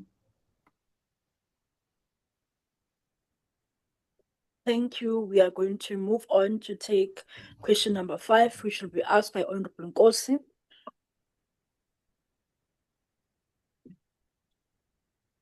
Miss Masego, how are you? Very good. And yourself? I'm well, thank you. As a representative of the community or labor on the National Nuclear Regulator Board, how do you see yourself contributing to the board's work in a way that strengthens the community or labor's voice and delivers tangible benefits for the people you represent? Thank you. You know, a very important to mention in my profile, over and above having, in terms of my business acumen and my educational background, it's the initiative towards community empowerment. One of the requirements in terms of board composition, in terms of the NNR Act, is a representative of the community. I think establishing a nonprofit organization that advocates for free education. My priority in terms of my NPC is township and disadvantaged communities. My greatest contribution will be to actually advocate for public hearings, I would say accessible reporting, and to bring to the board the voice of the representatives of the community. I think my personal initiative is something I can bring to the board and can be used as a vehicle to bring about or to drive education. Remember, the NNR is not called to create this awareness, but rather to regulate. But my contribution would be to use the existing vehicle that I have founded to drive this information to our community, to make our community aware of nuclear energy, its challenges, its advantages. And this is particular towards the drive, the fundamental role and importance of the regulator, which is to drive stakeholder confidence, or rather public trust. I think that is a priority of the NNR as well right now. If I recall last year budget, there was a budget of 50 million rand aimed towards improving stakeholder trust. I think having board members who genuinely have an interest to community empowerment and demonstrate this by finding or having founded such businesses or non-profit entities that they can use as vehicles in support of the board to drive public trust is my greatest contribution. Thank you, sir. Thank you. We are going to move on to take question number 6 from Honorable Hassan. Thank you very much, Chairperson. Ms. Maseko, for question number 6, could you please share a specific example from your own experience where you successfully represented a community or a group and explain how that experience will guide the way in which you would add value to the community through your role on the NNR board? Thank you.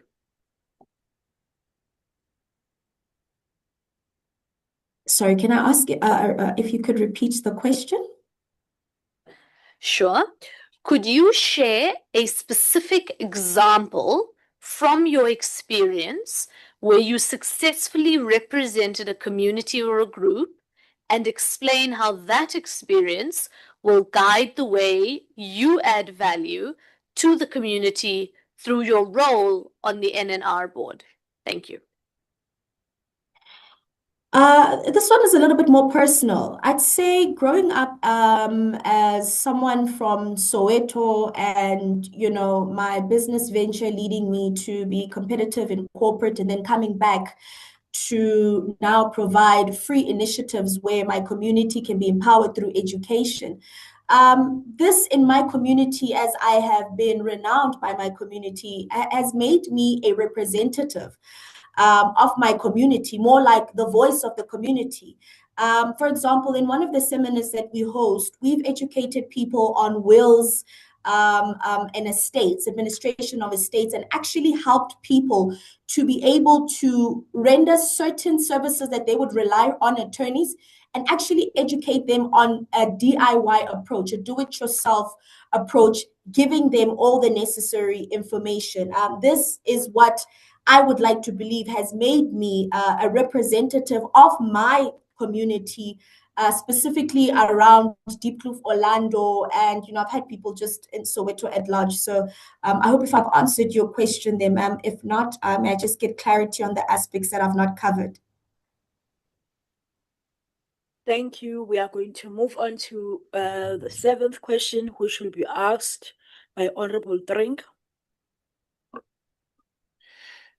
Ms. Maseko, what do you consider the key challenges currently facing the NNR, and what suggestions would you make in order to address these challenges? Definitely public trust. Again, one of the initiatives, the only way to restore trust and confidence is through transparency. From a practical point, this is where I would, with my own experience, host public hearings and call for accessible reporting to be made available to the public. Public confidence is one of the areas that the NNR is struggling and challenging. We have vast communities who still don't understand exactly what nuclear energy is and the dangers thereof and all the advantages of nuclear energy. So I'd speak to public trust. Second, it would be the concerns about the actual Koeberg lifeline. I mean, it was known that the Koeberg lifeline was said to be for 40 years since 1984, and that would mean that it came to an end in 2024. The questioning around its extension and the regulations thereof, how I would curb this, it would be just robust oversight over the Koeberg long-term operations.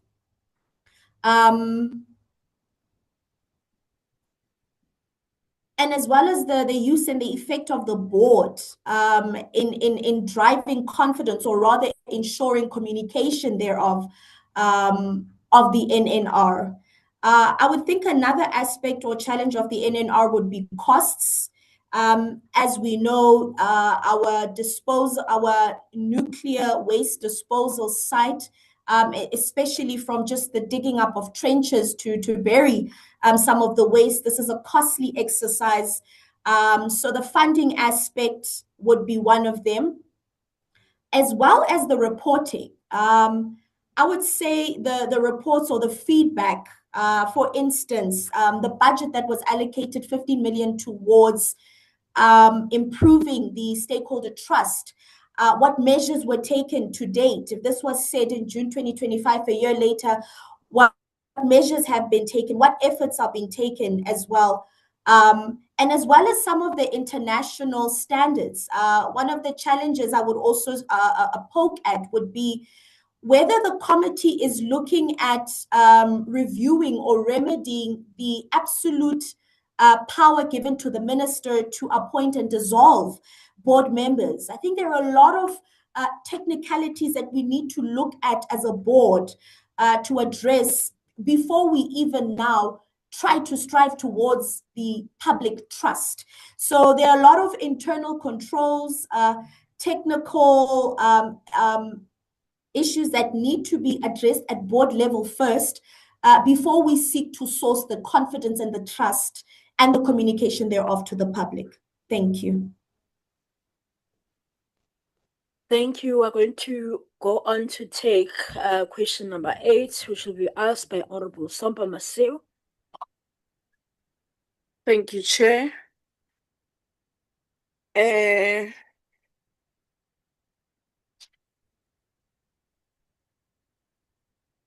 Considering the responsibility of the role and the time required to serve on the board, please demonstrate with examples your time management skills and how you prioritize your task. Thank you. As a person who has founded 3 businesses, I'll start from a business perspective. An effective succession plan is very important. And I think having a succession plan as a small business demonstrates, firstly, my ability to have foresight of future endeavors, such as an opportunity like this coming. And it displays my value and acknowledgement of time management. An effective succession plan speaks to obviously planning from 6 months towards a year and even 5 years from now. So one thing that does display is my consciousness of time management. In terms of examples of how I manage my time, well, for one, I have a great team, which is well-trained and well-equipped. My businesses function without me. From an educational perspective, that's always been something that I've managed. My ability to grow in terms of education, even though I'm striving in terms of business, is already a display of my ability to manage time, a work-life balance lifestyle, that is. And I think that is even greatly demonstrated in further endeavors through striving towards economic empowerment initiatives. So I would say ultimately my succession planning in my businesses is what enables me to have a display of good time management, both present and futuristically. Thank you. Thank you. Honorable Mylem will now ask question number 9. Thank you, Chairperson. Ms. Maseko, good governance is an important element in building a capable and ethical public sector. In your role as an NNR board member, which governance priorities would you ensure the NNR adheres to in order to ensure good corporate governance standards? First and foremost, it would be independence. Independence is a fundamental, or rather essential component in terms of principles of good corporate governance. As it stands, there are industries and government that can pose some form of undue influence to the regulator. So my greatest priority would be us as a board to ensure our independence. And whilst adhering to government policies, industry needs, and community safety. So over and above ensuring the independence of the regulator itself, it would be transparency and accountability. Here we would be held accountable by the PFMA Act, which would guide us from the implementation on financial management and governance in terms of ourselves as an accounting authority. And then as well as, as well as in terms of transparency, this is where now financial reporting, regular reporting to Parliament and or the Minister would come into play, again, in adherence to rules and regulations such as the PFMA and the Act itself. But yes, those would be my three primary principles of good corporate governance that I would insist on and stress upon my appointment as a board member. Thank you. Honorable Nkosi will ask question number 10. Ms. Masego, do you have any personal, financial, or professional interest that could affect or be perceived to affect your ability to perform this role impartially? Not at all, sir. Thank you. We now move on to the last question for this interview. Please do follow because it is a scenario. As a board member of the National Nuclear Regulator, you receive a confidential report indicating that a nuclear facility has not fully complied with updated international safety standards. Senior government officials privately suggest delaying enforcement to avoid political fallout and economic disruption. How would you respond? And what actions would you take to uphold integrity and ensure nuclear safety? First and foremost, Chair, I would reinforce the importance of the independence of the regulator. Resisting undue influence from government and industry is paramount in the role of being a board member of the NNR. I would certainly take this report and bring it to the attention of members because ultimately the leadership is what controls the regulator. And such information is critical, Chair, because now we're speaking to safety, which poses challenges on hazards and so forth and can affect the very public and environment we are mandated to protect against nuclear damage. Chair, I would present this report to the committee. I would first assess any conflict of interest with any of the members. If this would require an in-committee meeting, so be it. It is always important, Chair, to understand what independence means in terms of corporate governance. That means in shying away from those kind of discussions that can be held with government officials and or people with interests in the industry, Chair. So more than anything, Chair, it would be to channel this through the right, it would be bringing this information through the right channels, again, true to confidentiality, but it would also be to then probe, Chair, into the safety requirements and compliances that are required. I mean, Chair, I'd like to believe that the reason there were 3 major international incidences was because that to some extent, despite natural disasters in some of the major international events, there are instances, Chair, where there is a temptation to override compliance.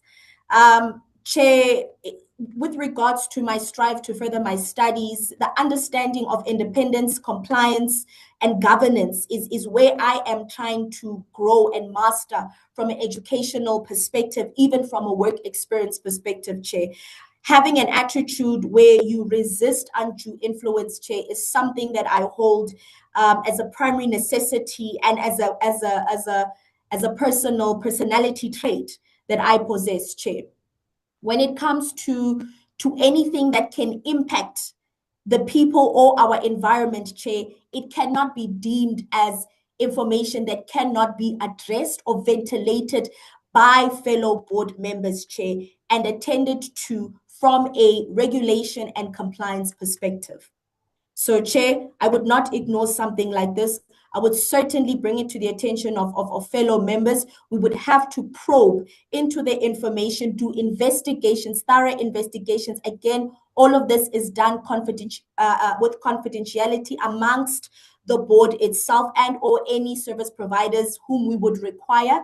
Therefore, the insistence of non-disclosure agreements being signed with any other third parties that we would bring into the furtherance of trying to get to the bottom of the situation. Most importantly, Chair, is the courage to resist undue influence coming from any direction. We are an independent body, Chair, and we must maintain that as individual board members in order for the regulator in itself to truly become a last line of defense and displaying true core independence to prove the principles of good corporate governance existing within the regulator. Thank you, Chair. Thank you. We have come to the end of our interview. Thank you for participating, and we do wish you a great day further. Thank you, Chair. Have a great day, members.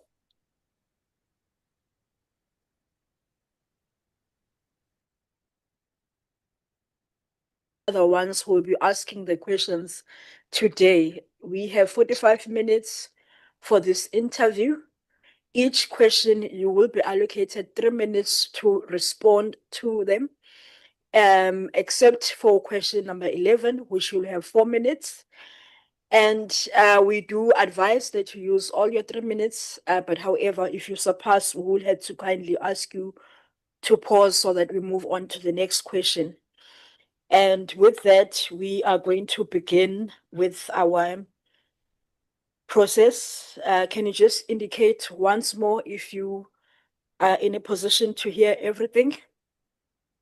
Yes, I can hear and see you clearly.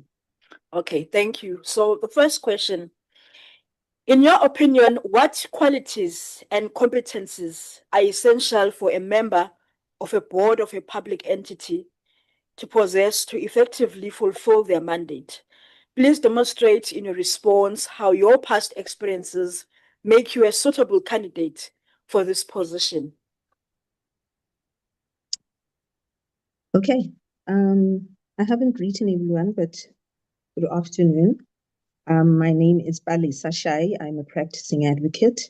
I believe first and foremost, especially for a public entity, personally, one should have a passion to want to build this country and contribute positively to it.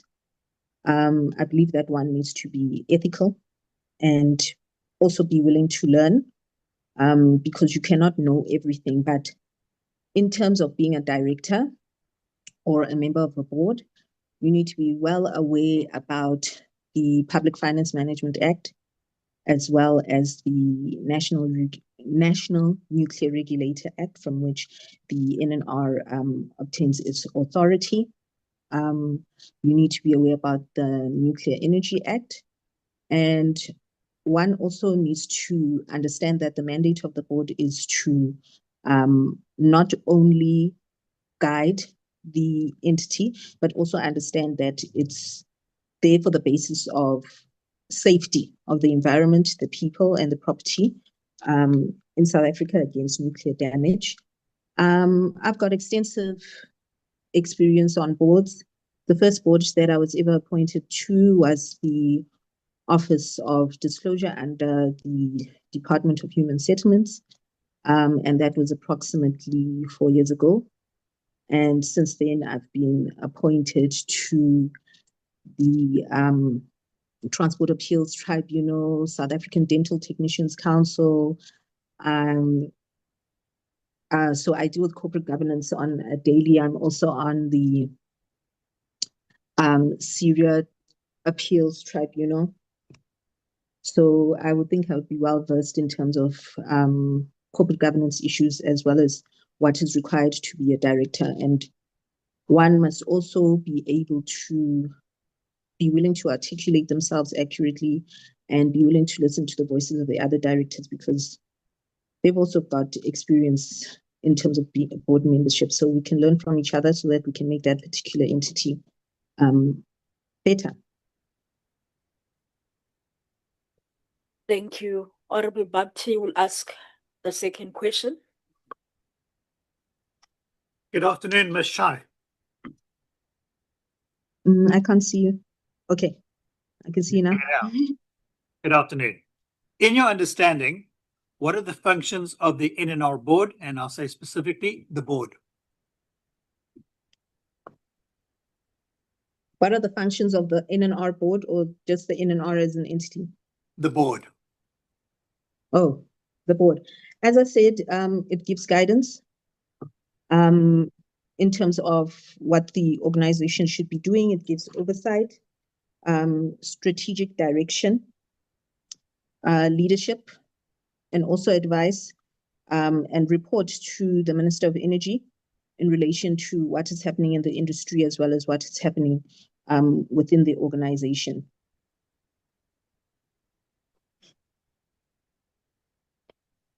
Thank you. We are going to move on to the third question, which will be asked by Honorable Sompa Masiu. Please tell me if I'm speaking too quickly. I'm a little bit anxious. No, you must relax. Don't worry. You have 3 minutes to answer each question. Don't stress. Good afternoon, Miss Shai. My question will be, based on your understanding, what are the functions of NNR? Thank you. Based on my understanding, what are the functions of the NNR? Yes. Okay. To my understanding, the NNR's purpose is to ensure safety in terms of the nuclear industry. So they are a regulatory authority. They then regulate and direct the operations in terms of the nuclear power plays, if I can put it like that. So entities such as NEXA, ESCOM, gold mines, uranium mines. Basically what the NNR does is issue authorities in the form of things such as the nuclear installation licenses, which would then deal with design, operation, manufacture of nuclear products and radioactive products, and also issue authorities such as the nuclear vessels license for vessels that are nuclear powered or may have nuclear products or radioactive products on board their vessels, which come into South African waters. So the NNR would then have to ensure that safety standards are adhered to so that there is no nuclear damage to the environment that could also then affect the people and the property in South Africa. Thank you. We're going to move on to question number 4, which will be asked by Honorable Drink. Thank you, Chair. Ms. Shai, please demonstrate your experience in one of the following. You may elaborate on others if you so choose.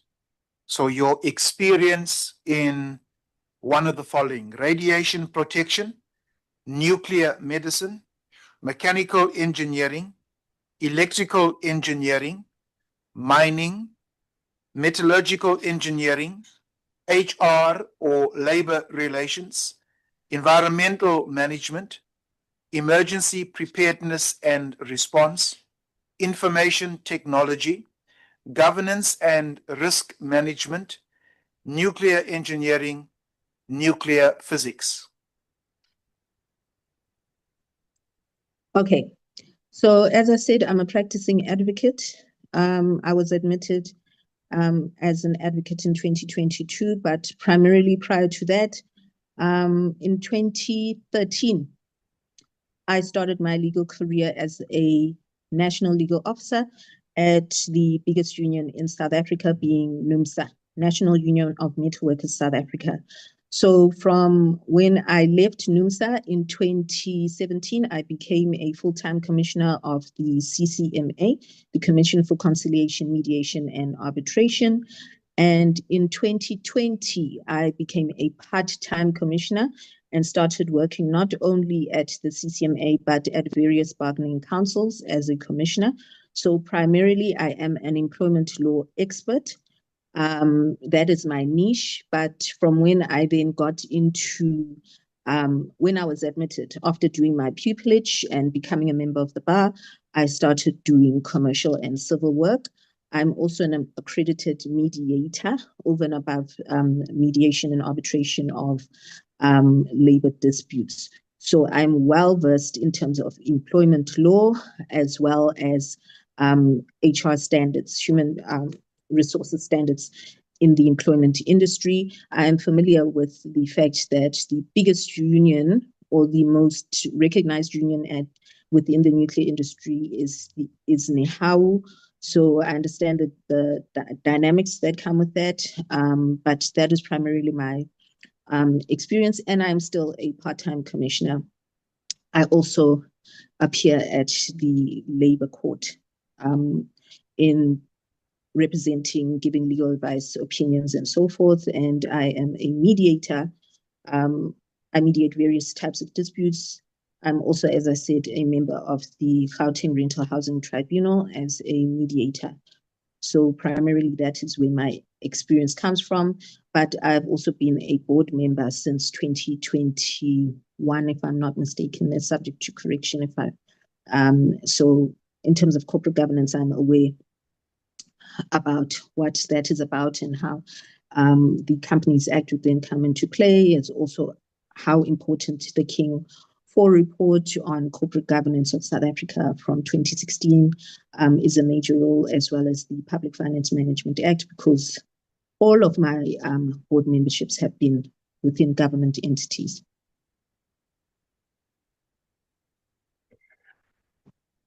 Thank you for that response. We are going to move on to the fifth question, which will be asked by Honorable Nkosi.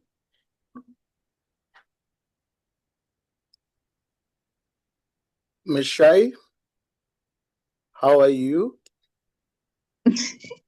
I'm all right. How are you, sir? No, I'm well. Thank you for asking. Ms. Shai, can you share? Oh no, I'm asking a wrong question. As a representative of the community or labor on the National Nuclear Regulator Board, how do you see yourself contributing to the board's work in a way that strengthens the community or labor's voice and delivers tangible benefits for the people you represent? Okay.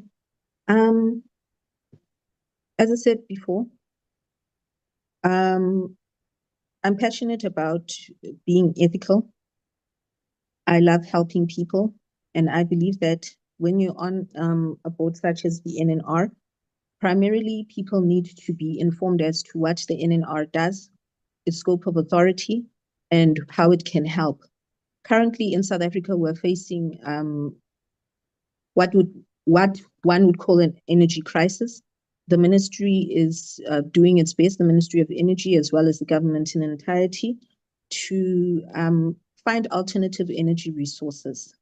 And nuclear energy is one of those resources that are being explored, especially in terms of the integrated resource plan, as well as the integrated nuclear plan, for us to, well, let me not say us, but for the NNR to assist to find more low cost but renewable energy, which will then help the economy. So as a representative of the community, as well as an expert in terms of labor, and employment, I understand that workers within the nuclear industry also need to be protected in terms of the exposure to radioactive waste, as well as nuclear products, as well as the community needs to be protected against that. So it's very important for the NNR to instill and enforce the safety standards that would then protect the environment. So the purpose of my presence on the board would be to not only assist in achieving that objective, but I think that more knowledge, more information that can be passed down in more understandable language to the people that are on the ground who are directly affected by what happens in the nuclear industry is very important. I've seen that this month, actually, the NNR has been on a campaign to inform members of the community and public as to what the NNR is there for, and that it exists, and what it can and cannot do, and how it can help the community in terms of what happens in the nuclear industry. Thank you. We are now going to move on and take question number 6, which will be asked by Honorable Hassan. Thank you very much, Chair. I'm just waiting for the camera to find us. There we go. How are you, Ms. Shai? I also feel like I haven't been greeting candidates this morning. I'm going to ask you the 6th question. Can you share a specific example from your experience where you have successfully represented a community or a group, and explain how that experience will guide the way you add value to the community through your role on the NNR board? Thank you. Okay, so as I've said, primarily part of my experience comes from being a labor law expert. I have represented quite a number of union members before the labor court as well as arbitration in assisting them to get fair labor practices within the employment industry. Over and above that, I am a panel member at the ISD, which is I wouldn't say it's a new entity, but we haven't done much work. But basically what we do is that we go into the community, especially in mining communities, and we assist to facilitate discussions and negotiations between mines and the communities within which the mining is taking place. As we know, there are issues when a new mine opens up. One of the directives is that there must be employment of some of the community members as long as they're skilled or if they can be trained, so as to encourage or decrease unemployment within an area. So in terms of the Institute, what we do, we mediate and facilitate those discussions so as to assist. Sometimes there's miscommunication and sometimes there's issues when a mine closes down as to what is going to happen in terms of those who are employed within that industry, as well as what is going to happen when rehabilitation of that particular mine takes place, because one cannot just shut down a mine and then just leave it like that. As I've said, there's exposure in terms of if there's a gold mine, there's uranium byproducts and what have you. So the community needs to understand in a language that appeals to them as to what is going to happen next. So those are some of the instances wherein I've represented the community, or at least facilitated some kind of communication between those entities so that there can be cohesion and not peace, but at least a general understanding as to what is going to happen moving forward. Thank you. Honorable Drink will now ask question number 7. Thank you, Chair. Ms. Shai, what do you consider the key challenges currently facing the NNR, and what suggestions would you make in order to address these challenges?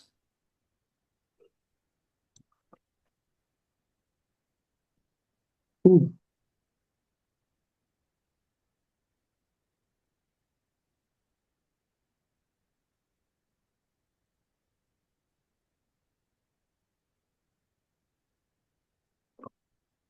Were you able to capture the question? Yes, I'm just thinking. Oh, Thank you for checking on me. I think I'm too anxious. I'm drawing a blank on that, I must admit.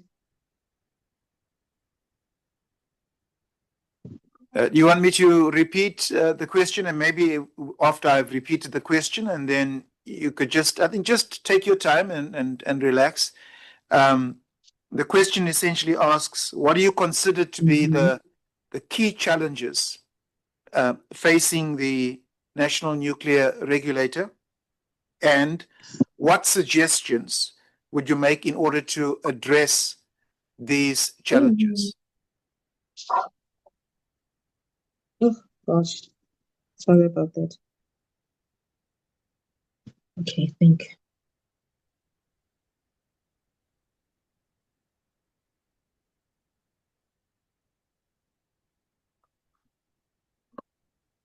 we can move on to the next question. Yeah, no, please. Then once I've collected my mind, then I'll come back to that.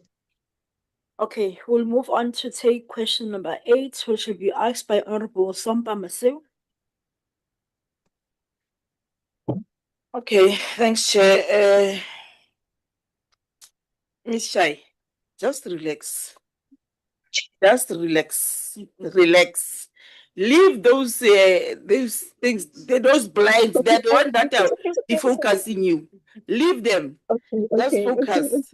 Okay, my question will be, considering the responsibility of the role and the time required to serve on the board, please demonstrate with example your time management skill and how you prioritize your tasks.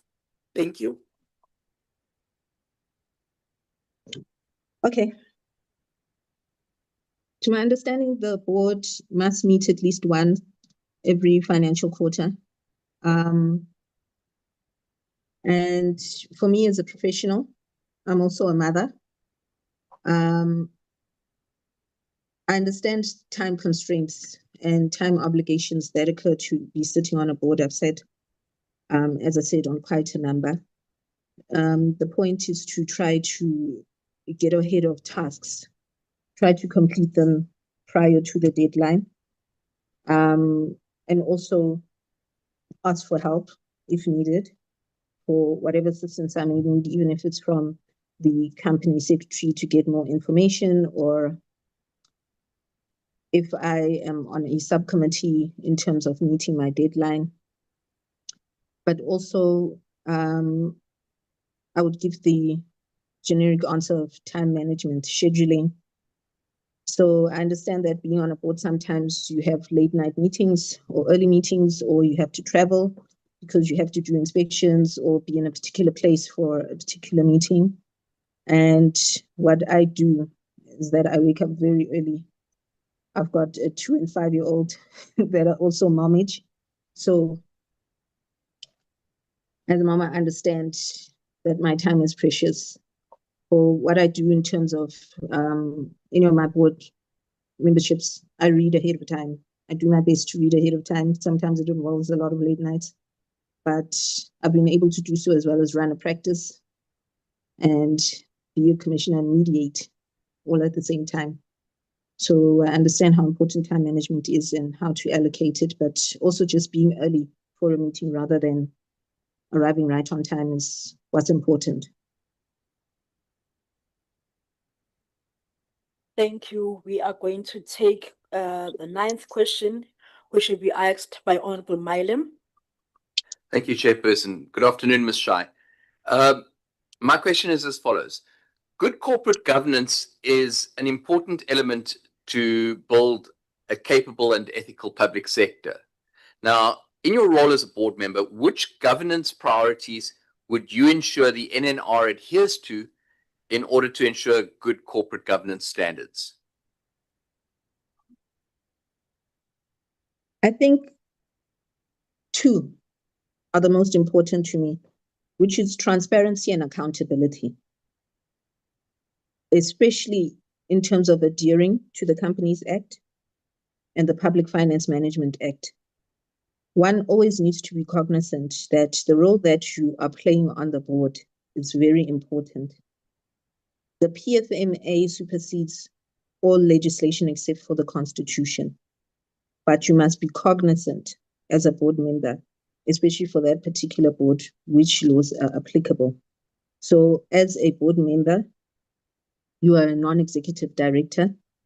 And I think transparency and accountability for the decisions that one makes and the contributions that they make towards the board, as well as the entity's objectives, are very, very important. And one also needs to be very cognizant that whatever decision or contribution that you make can be considered an administrative function or decision, which ultimately affects the public. So one needs to be ethical, but transparency and accountability are the most important ones to me in terms of any public entities board. Thank you, Honorable Nkosi. We'll ask question number 10. Ms. Shai, do you have any personal, financial, or professional interest that could affect or be perceived to affect your ability to perform this role impartially? No, not that I know of at this stage. No.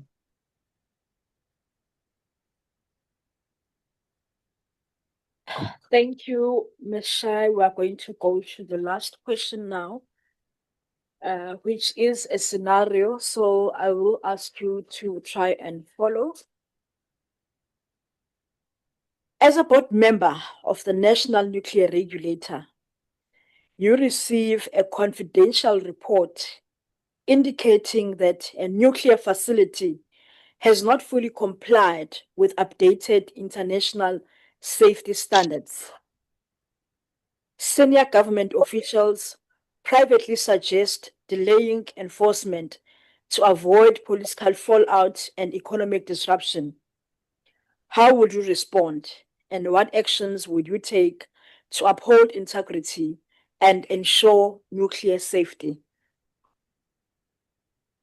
Please repeat the question. There's the part that I missed. As a board member of the National Nuclear Regulator, you will receive a confidential report indicating that a nuclear facility has not fully complied with updated international safety standards. Senior government officials privately suggest delaying enforcement to avoid political fallout and economic disruption. How would you respond? And what actions would you take to uphold integrity and ensure nuclear safety?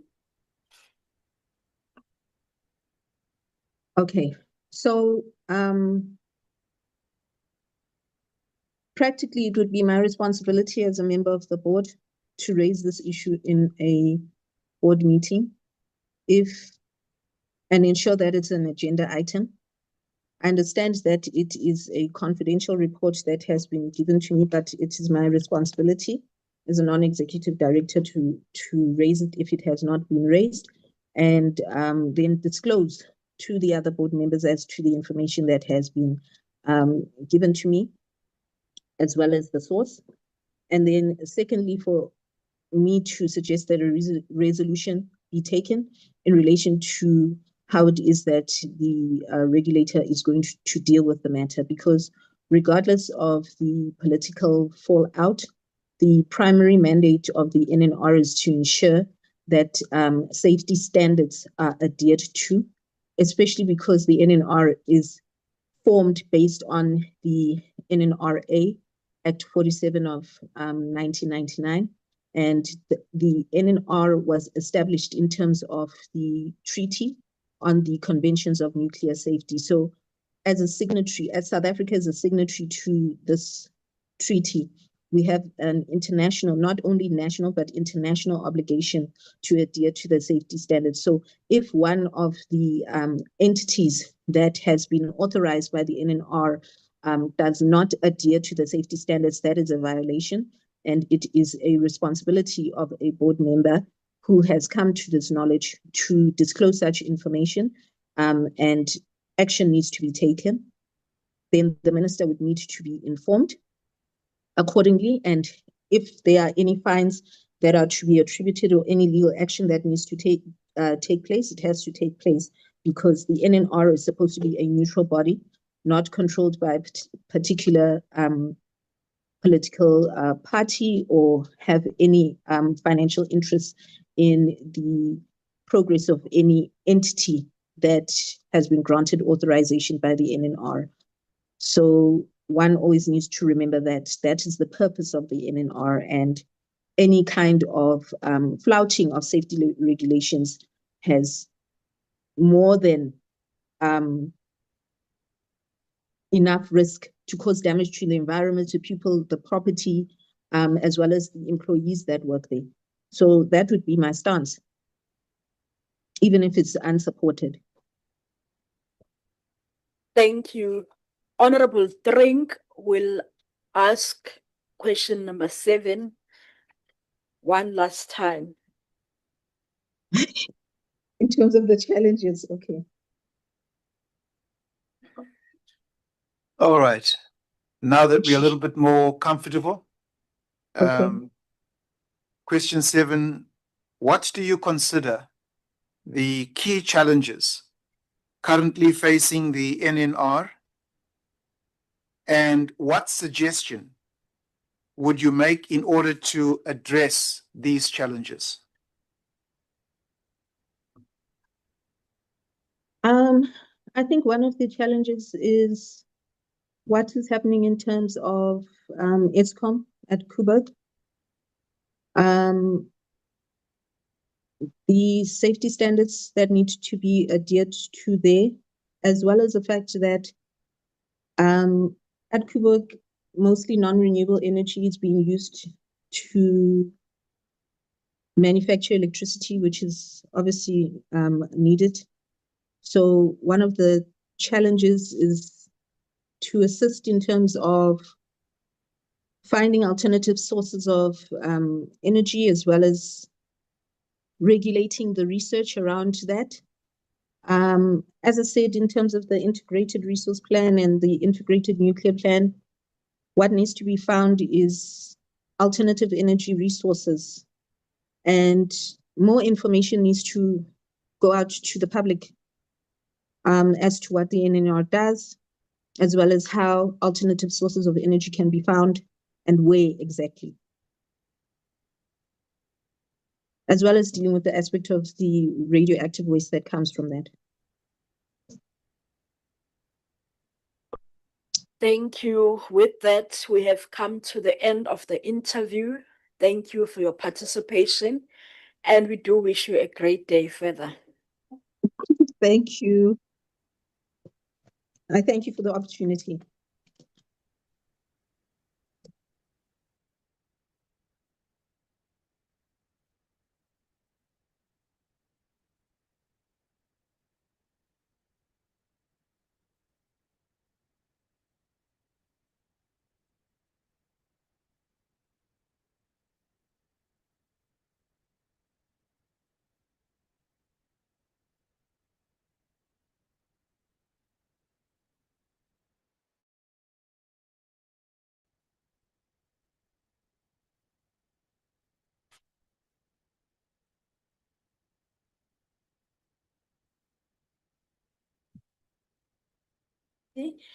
And they will be asking you the questions today.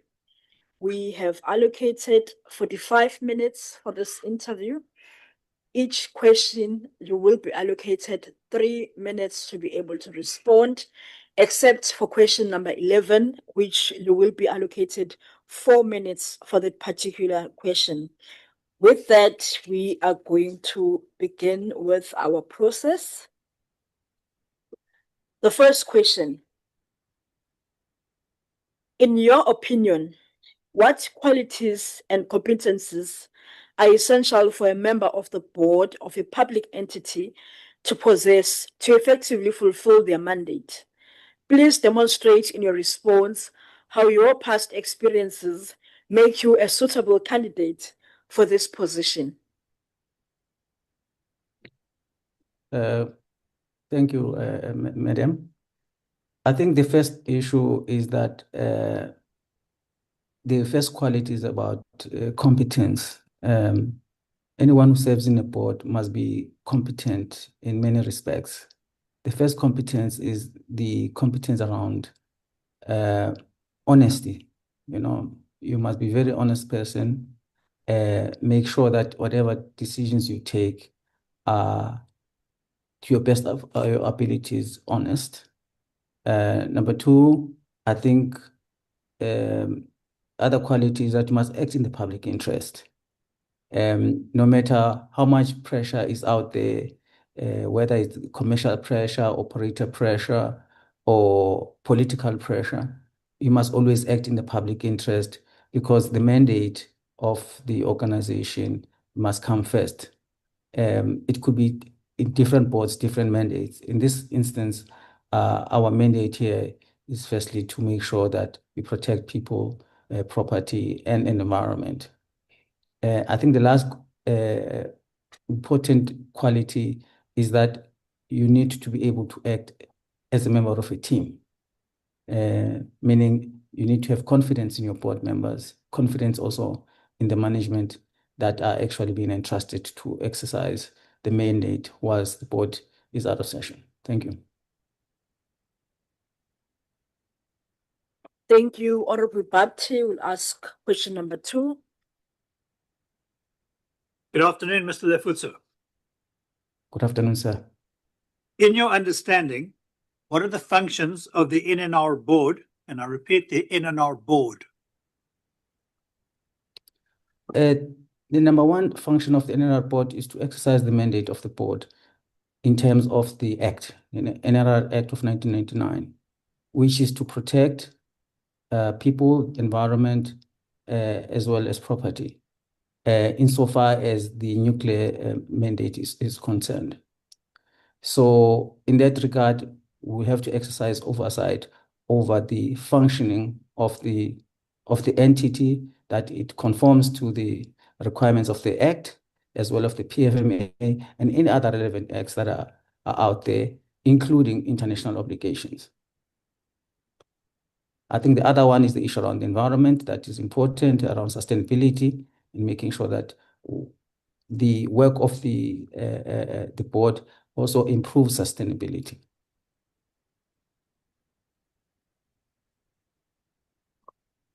Thank you. We are going to move on to take question number 3, which will be asked by Honorable Sompa Massiw. Good afternoon. Ntate Ngaka Lefutso. My question will be based on your understanding. What are the functions of NNR? Thank you. The functions of NNR, firstly, is to regulate the nuclear space in South Africa. Number one is to grant licenses for authorization of nuclear facilities. It could be the sites, it could be the process. They're also responsible for making sure that there are safety standards that are in place for operators out there. Also responsible to make sure that international obligations are adhered to.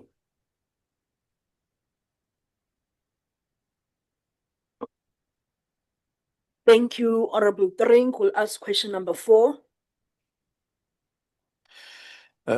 Thank you, Chair. Mr. Lefutso, please demonstrate your experience in one of the following. You may elaborate on some of the others, but on at least one of the following: radiation protection, nuclear medicine, mechanical engineering, electrical engineering, mining, metallurgical engineering, HR, labor relations, environmental management, emergency preparedness and response, information technology, governance and risk management, nuclear engineering, nuclear physics? Okay. Firstly, I'm not a nuclear scientist or have any background in nuclear physics whatsoever. However, I do have a disaster management experience, especially around issues of disaster preparedness, disaster financing, as well as disaster response. So that's where my capability is insofar as the safety is concerned with regard to the mandate of the board. With regards to governance, I've got extensive governance extending over 20 years, close to 25 years governance experience. I've served in different types of boards. I've served in the South African Weather Service for 6 years. I currently serve on the Overberg Water Board as well. And I've chaired both audit and risk committees as well as REMCO, including at the Weather Service. I've chaired the Infrastructure and Climate Committee. So I do have governance experience. Thank you. Honorable Nkosi will ask question number 5.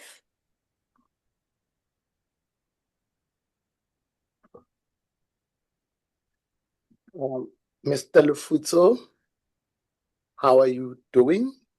I'm all right, sir. I hope you're well too. I'm well. Thank you for asking. As a representative of the community or labor on the National Nuclear Regulator Board, how do you see yourself contributing to the board's work in a way that strengthens the community or labor's voice and delivers tangible benefits for the people you represent?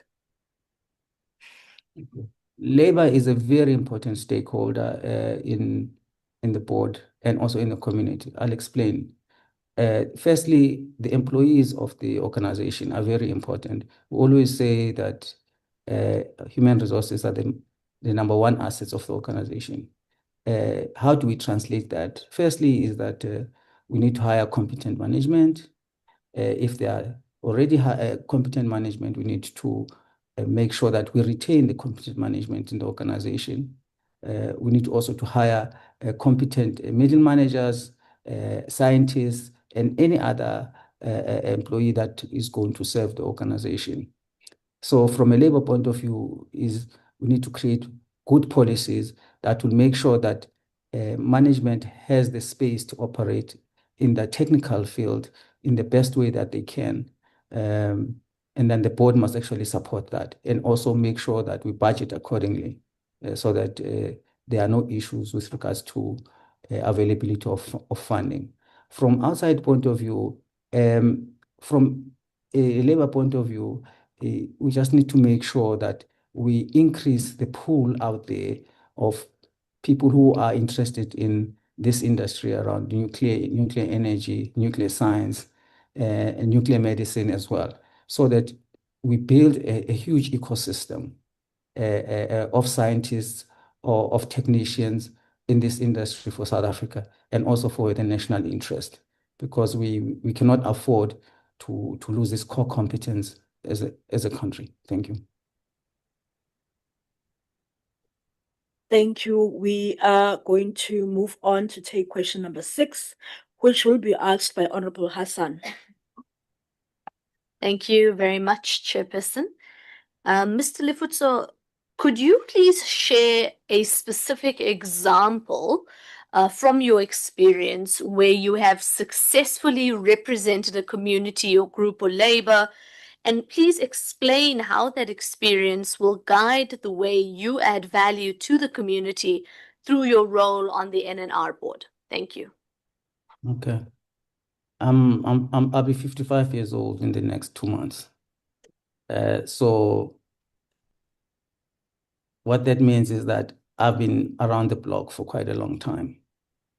In my previous life, I would say when I was still at university, I used to stay in Kagiso in Krugersdorp in the West Rand.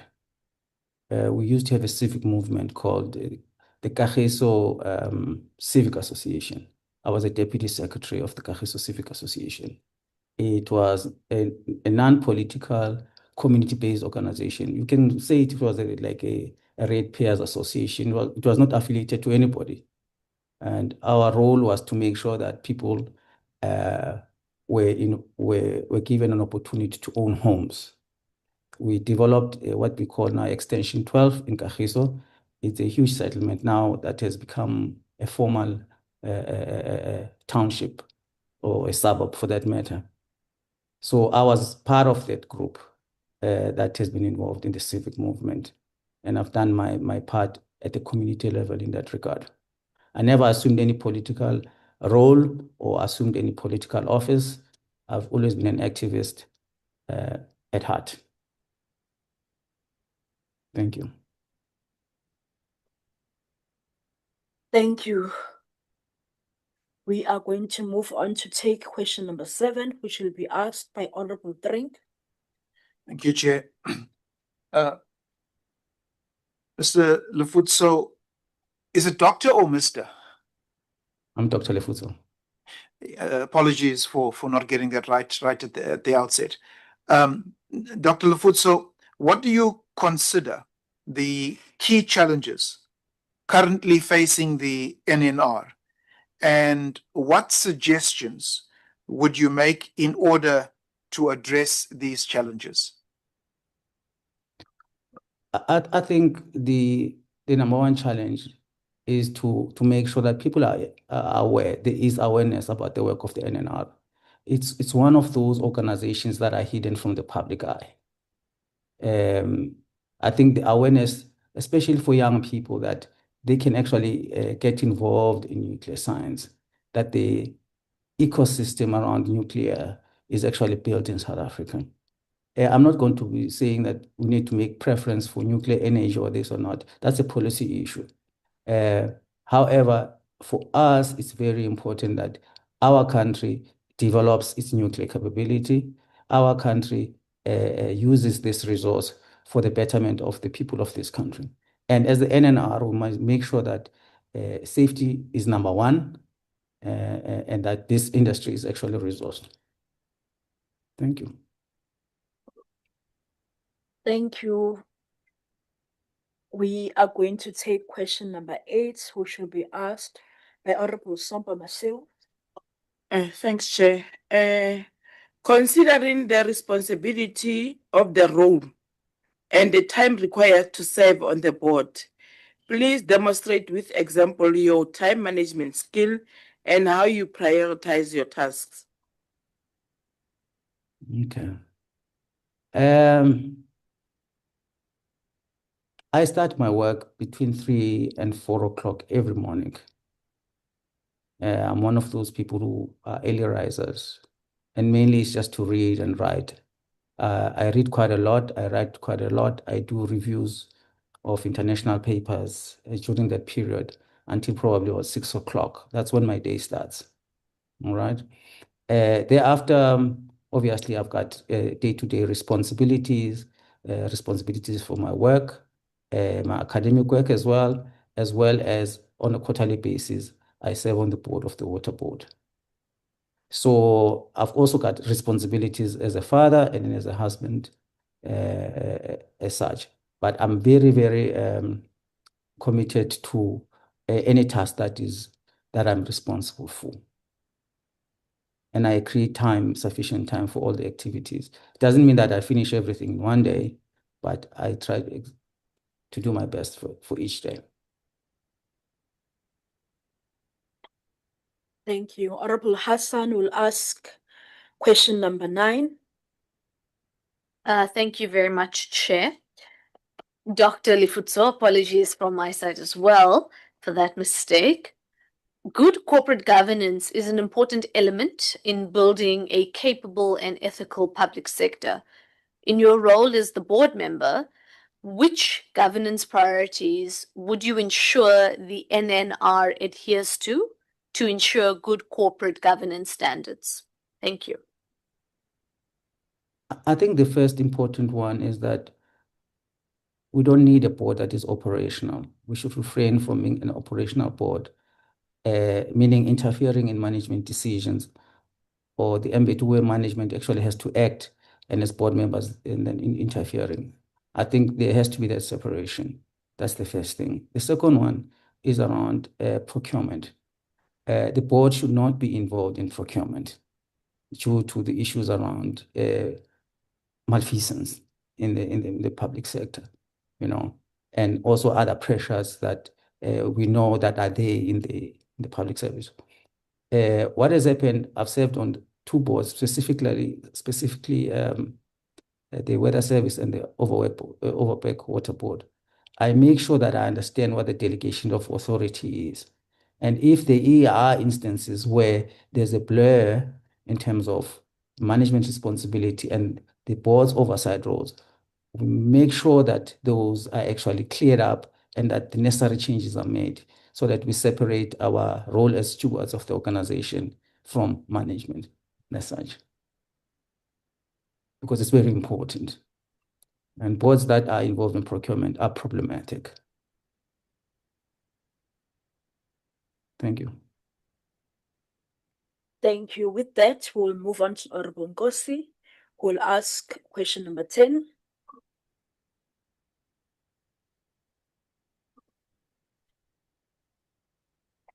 Dr. Lefutso,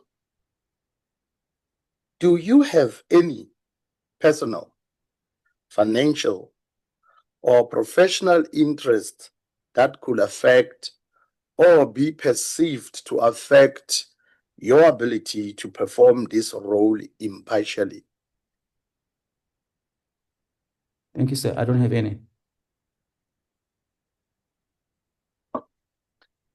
Thank you. With that, we will now move on to the last question, which is a scenario. So please do follow. As a board member of the National Nuclear Regulator, you receive a confidential report indicating that a nuclear facility has not fully complied with updated international safety standards. Senior government officials privately suggest delaying enforcement to avoid political fallout and economic disruption. How will you respond? And what actions would you take to uphold integrity and ensure nuclear safety? The first thing is that I will need to act in the public interest, number one, which is to protect people, property, and environment. All right. Secondly, is that outside influence, outside the board meeting, should not be entertained whatsoever. The decisions of the board are not for individual members, but are for all members in committee. Any influence that is meant to sway how the board operates or how the board acts, I think it should be frowned upon. So I wouldn't entertain it whatsoever because it is interference. And that I will report that matter to the board, that this has happened on this day and these are the facts. And the board will have to act accordingly. So operators, commercial interests, political pressure, no. Thank you so much, Doctor. That brings us to the end of our interview. We do thank you for participating and we wish you a great day further. Thank you, madam. Thank you, everybody. Enjoy your day.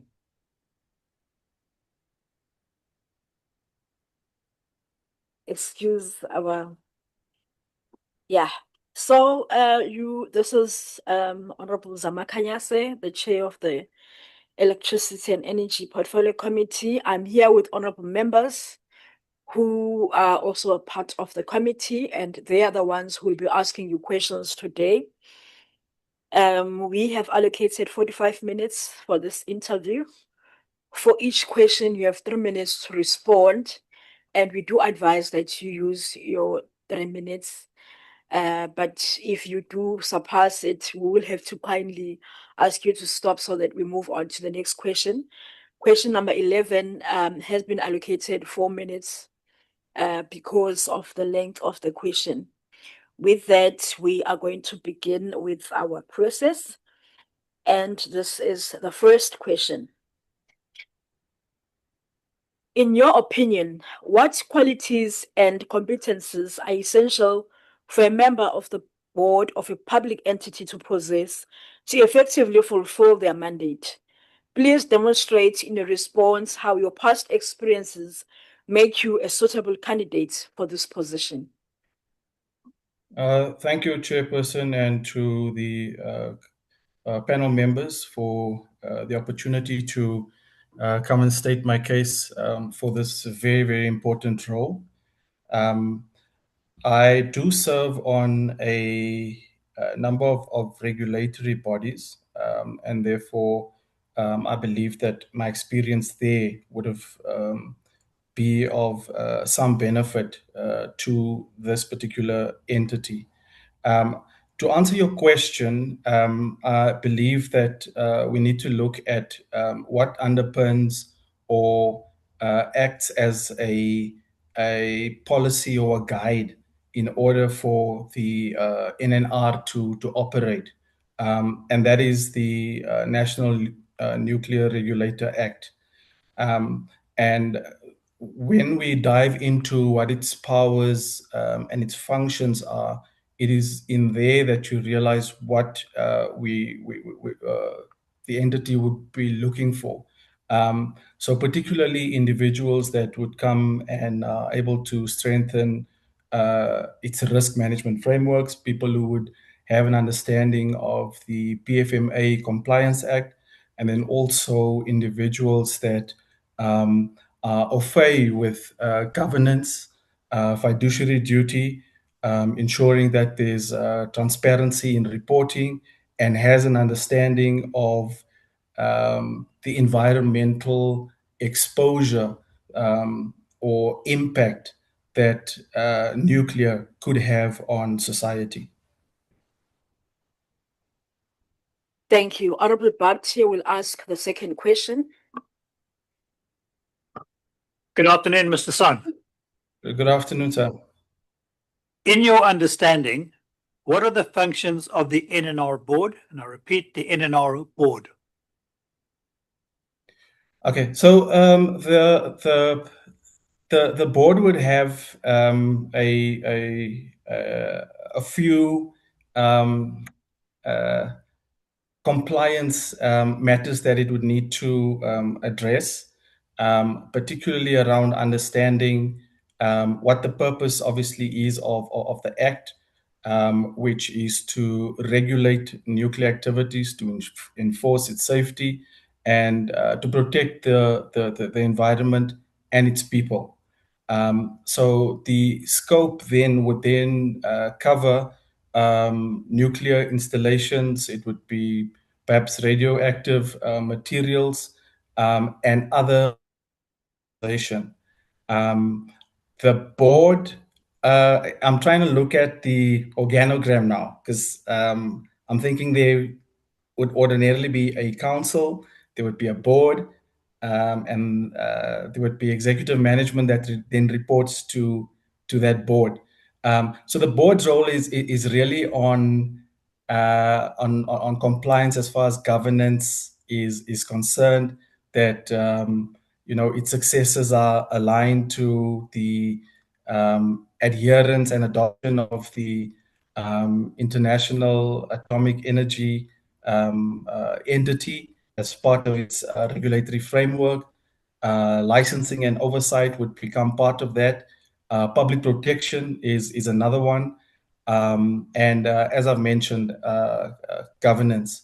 Then from a challenge perspective, or identifying what kind of challenges the board would have to address, is to look really at capacity and expertise, ensuring that there's public trust, there's not a lot of information, or let me say stakeholder engagement, that happened around particularly nuclear energy.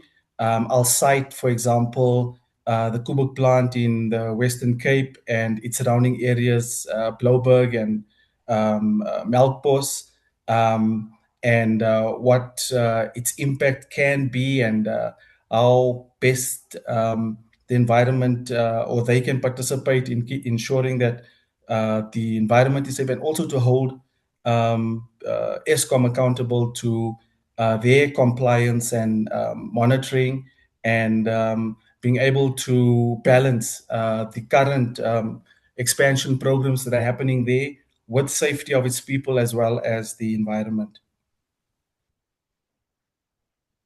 Thank you. We will now move on to the third question, which will be asked by Honorable Sompa Masiu. Thanks, Chair. Good afternoon, Mr. Son. Good afternoon. My question will be, based on your understanding, what are the functions of National Nuclear Regulator? Thank you. Okay, so the National Nuclear Regulator, as I've mentioned earlier, is or let me address the Act, and then we can get to your question. So the Act is divided into 7 chapters, where it speaks to the interpretation of the Act. It speaks to the national regulator in terms of what its objectives are, which is to protect people, to protect property, to protect the environment, as I mentioned earlier. It also assists in identifying who can be granted licensing. And once that license has been granted, how do we then ensure that they meet the objectives of the compliance that comes with that, or the responsibility that comes with that? They would then also are able to enforce, whether it's to revoke or ask for some sort of remedial action that needs to be taken place in terms of how that license is being used. It also empowers them, as I've mentioned, with the exemptions. We've spoken about revocation, and we've also spoken about the responsibility. The other sections in the Act speaks to financial security and liability. So we've been on this path before, where there was a huge outcry from society with regards to the awarding of a particular license to then commission a nuclear plant in the country, and there was huge outcry as far as can we afford it. And this is the problem with nuclear, is that it is excessively expensive. Even if you're speaking about small modular reactors, which is what China and entities in the United Kingdom like Rolls-Royce is looking at, as well as in the United States. And looking at our current environment as far as our finances are concerned, and I know it is part of our energy model, is to then look at, whilst we are trying to transition into cleaner or greener energy, we also need to safeguard against the costs. And therefore is, whilst we ensure that we have our framework in place for nuclear, is to rely on the other areas of energy that is affordable, and that we are able to do well with. Not that we haven't done well with nuclear. I think we're probably the only ones on the continent that has it.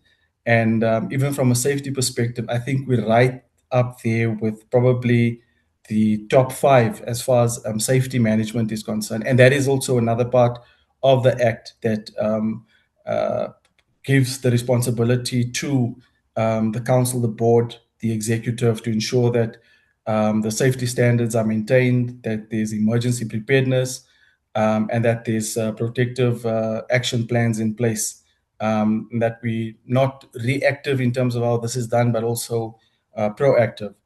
It also makes provision Okay. for an Okay. appeals body. Okay, thanks. Let's move on to the next question. We are going to take question number 4, which will be asked by Honorable Drink. Thank you, Chair. Mr. Son, could you please demonstrate your experience in one of the following? If you have experience in more, then that's fine, but at least one. Radiation protection, nuclear medicine, mechanical engineering, electrical engineering, mining, metallurgical engineering, HR, labor relations, environmental management, emergency preparedness and response, information technology, governance and risk management, nuclear engineering, nuclear physics. I'm not sure if I was supposed to take notes or if that is allowed, because it's quite a lot to take in. Yeah, it's So- just one, so you don't have to focus on all of them. The question was, if you could respond, demonstrate your experience in Yes. one of the following. If you have more, that's fine, but at least Yeah. one. Yeah. So there's a few. I do have experience on environmental management, and both my as well as risk management, primarily focused in environmental management, and that would be evident in my published work from a master's level and also from doctoral research that speaks to risk management at a state-owned enterprise involved in energy, and I won't name the entity's name in South Africa, particularly looking at power stations. And then I've, at a doctoral level, had discussed a water management early warning flood system that operates in one of the Scandinavian countries. And then I had discussed issues around predictive uncertainty. So in that regard, I do believe that my experience here would count in terms of trying to address some of the permutations that could emanate from such an act or disaster, or try and prevent similar from occurring. It isn't nuclear, but it affects the environment. It affects people.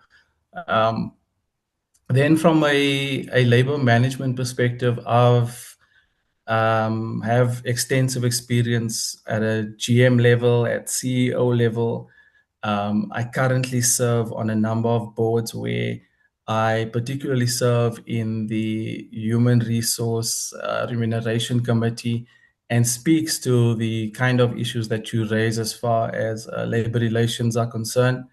And that would be my experience there. I've also worked in energy, from managing contracts that speaks to not only electrical engineering, but further expanded into HVAC, which is your heating, ventilation, and air ambient control in large energy institutions. And the model, as far as how safety is run, is standard across any other entities in the environment, and slightly nuanced on where we would now address nuclear safety and the environment and the quality and other homogeneous exposure groups that could lead as particular risk for the Thank you. entity. So in that regard, I do have that experience. Thank you. Thank you. We're going to take question number 5, which will be asked by Honorable Nkosi. Thank you, no Chair. Mr. San, are you a doctor?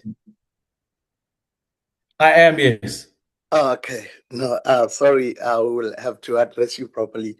Dr. San, as a representative of the community or labor on the National Nuclear Regulator Board, how do you see yourself contributing to the board's work in a way that strengthens the community or labor's voice and delivers tangible benefits for the people you represent? Thanks, Honorable Nkosi, and it's a very important point that needs to be addressed, and I did mention it earlier in our discussion, and I particularly focused on areas such as the Western Cape, where we have our Koeberg plant, and looking at environments like Blouberg, like Melkbos, and trying to understand how far the community risk communication has moved in that particular area. So in this regard, it would be to assess what the impact has been as far as the community engagement has happened, where it falls short, and then what interventions we could then put in place to raise the bar as far as the information dissemination is concerned, the consultation, giving community reassurance, and also selling what Koeberg has done in the past as far as nuclear is concerned from a safety standards perspective, and to continue building that trust and reducing the resistance not only in the Western Cape, but moving forward is really to explore what small modular reactors can do for particularly our metropolitan areas. And once it starts making business sense, is to then come in and look at how we can then transition the workforce that, and we speak about a just transition, where the workforce from a coal generation perspective is concerned and how it impacts them. Also, how it affects our higher education environments, where how do we prepare the youth for the labor market that would emanate from nuclear, not only from a generation perspective, but throughout its value chain, whether it be in the distribution of it, or as subcontractors coming in further down the line on how to support and give the kind of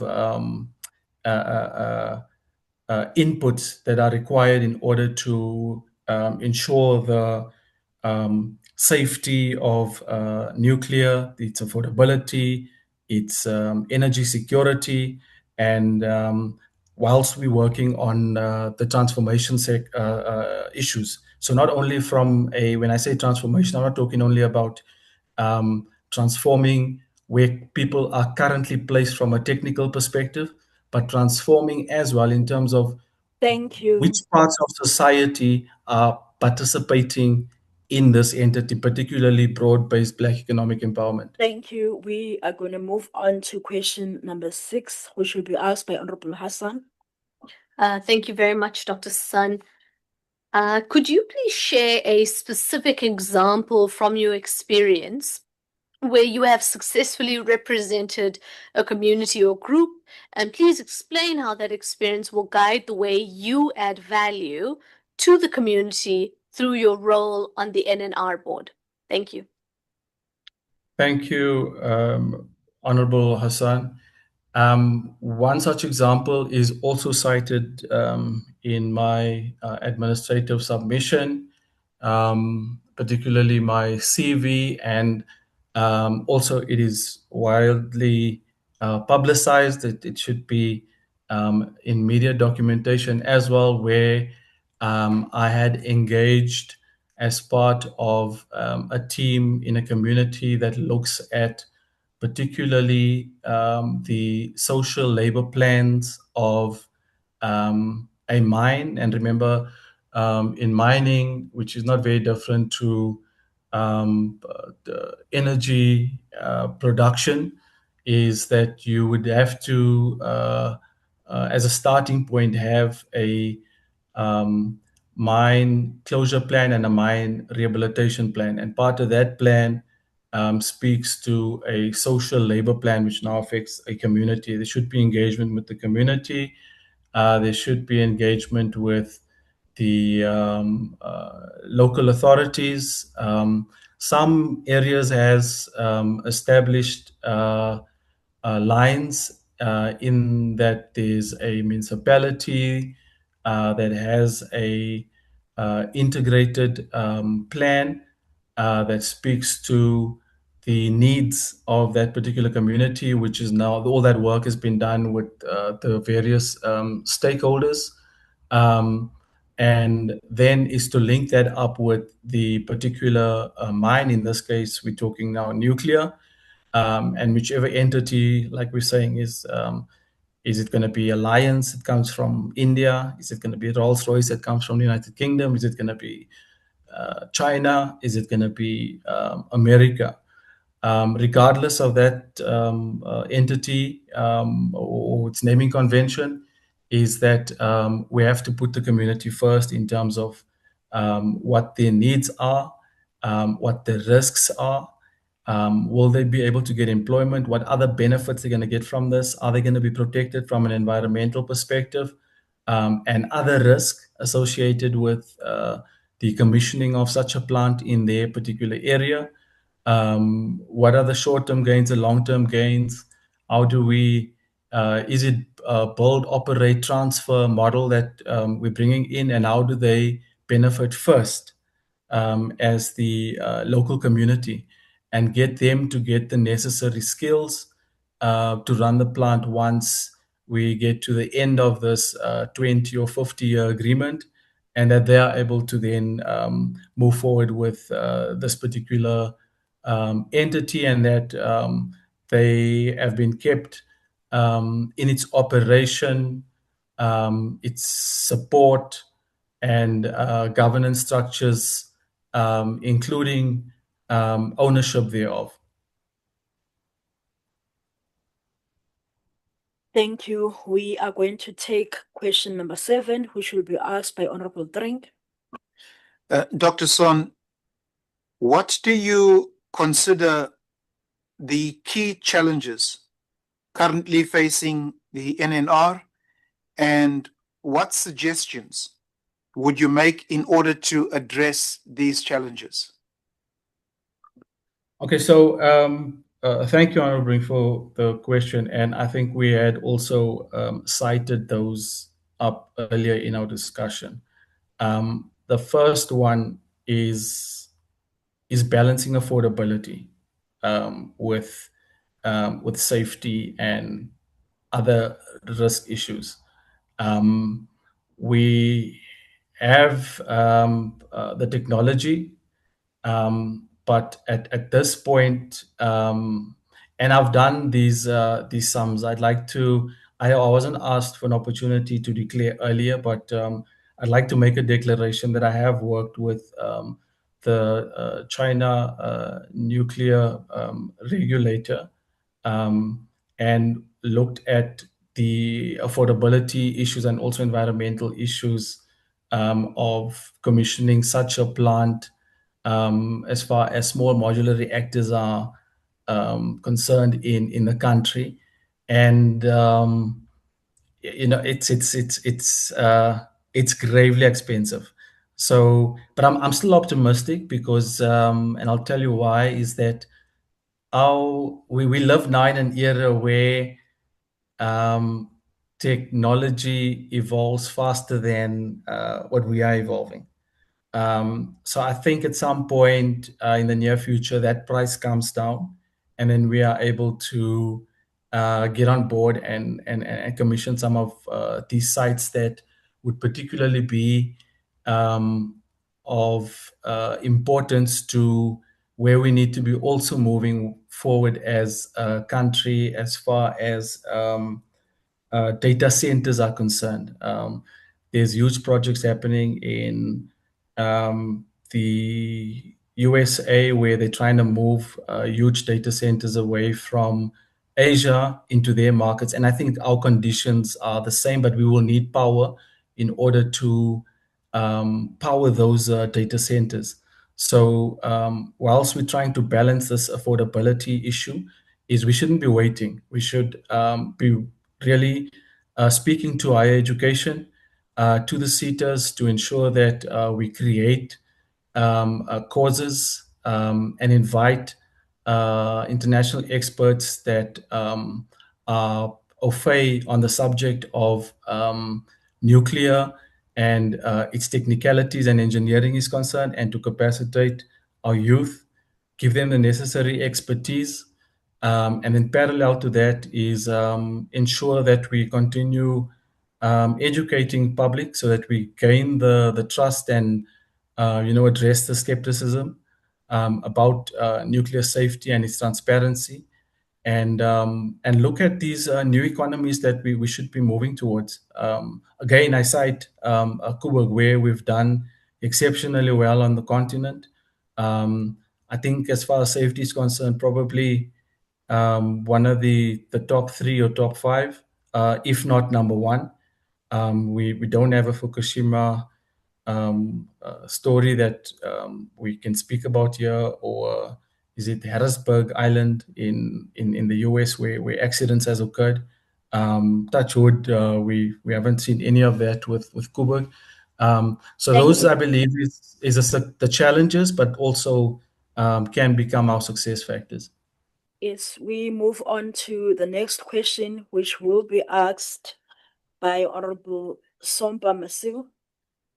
Okay, thanks, Chair. Considering the responsibility of the role and the time required to serve on the board, please demonstrate with examples your time management skill and how you prioritize your task. Thank you. Thank you, Honorable Soma. The responsibility for board engagement or council engagement, what I found is that we meet probably once a quarter. It's in crisis that we manage once a month. But how I manage my time is so in that regard, there's really no issue as far as time management is concerned. I think the engagement is with the company secretariat and also the CEO is to ensure that our board packs are sent out earlier so that we're able to really place emphasis on our role as the first natural liable persons responsible with the governance and other fiduciary duty to build the kind of risk management frameworks that this particular entity would need, that we ensure that our PFMA compliance meets the regulatory decisions and that it's aligned to Treasury, especially oversight and affordability, which we discussed earlier. And again, is the preparation of preparing transparent reporting so that we are able to empower yourselves in the committees of Parliament in line with the Minister, so that we are all covered as far as reinforcing our accountability is concerned. So it's really about bringing independence, integrity, making the right regulatory decisions, but then ensuring that those documents are sent earlier so that we're able to apply our minds to it, that we act in the best interest of our communities, and that we make the right decisions as far as finance is concerned, and weigh all other options, not be biased towards one particular source of energy, but look at all of them and what is affordable now and what is possible in the future. But at the same time, not waiting for that to happen, but to start working towards anticipating what the next bounce of the ball will be as far as energy solutions for the future are concerned. Thank you. We are going to take the 9th question, which will be asked by Honorable Milem. Good afternoon, Dr. Son. My question is as follows. Good corporate governance is an important element in building a capable and ethical public sector. In your role as an NNR board member, which governance priorities would you ensure the NNR adheres to in order to ensure good corporate governance standards? Thank you, sir, for the question. I think the focus is really on building trust and credibility. We want to protect and continue to create value. Whatever the strategy is that the CEO might present to the board, aligned with what the Portfolio Committee of Parliament has agreed upon, as well as the minister, and as far as what it is or how it aligns with our national development plan is concerned, is really to act as an enabler, to assist with decisions that where we've or where I have personally succeeded in other boards, and to come on board and contribute as part of a team to promote sustainability and to drive performance. I mean, there would be key performance indicators that the committee, the portfolio committee would expect from one, and really to uphold that that integrity, to ensure that we are guided, our decisions are guided first of all by the Act, which allows our powers, our functions, but then also more importantly is to align that with PFMA, with Treasury, as well as other instruments in our constitution is concerned, the Environmental Act as an example, and ensure that there's compliance throughout, and that we are not acting in favor of a particular entity or particular narrative or agenda that has been placed before. And the news is full of what is currently happening in the country, and we're trying to safeguard against that. We want to act in the best interest of South Africa, of society.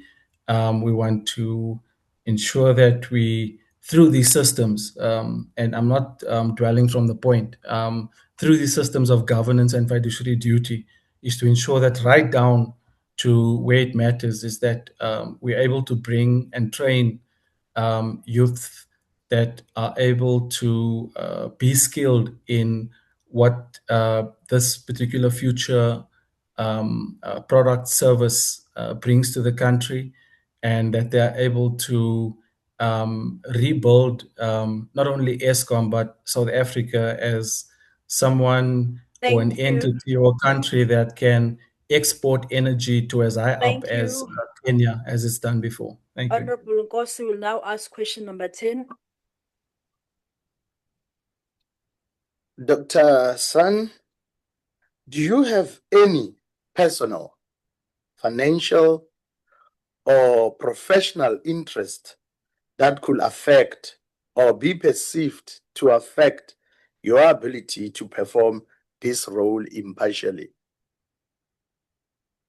Thank you for that question, Honorable Nkosi. As I've mentioned before, I declare that I have in the past consulted with the National Nuclear Regulator of China, and it was on an exploratory basis to understand if there was a possibility of small modular reactors to operate in South Africa. Currently, I have no actual perceived or potential conflict of interest that would impose on any of my functions or duties in the event that I am appointed to this role. Thank you. We will now ask the last question, and it is a scenario, so please do follow.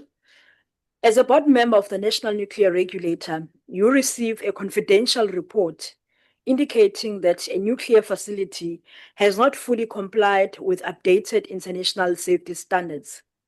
Senior government officials privately suggest delaying enforcement to avoid political fallout and economic disruption. How would you respond? And what actions would you take to uphold integrity and ensure nuclear safety? Yeah, this is Chairperson. It's an ongoing crisis in the country.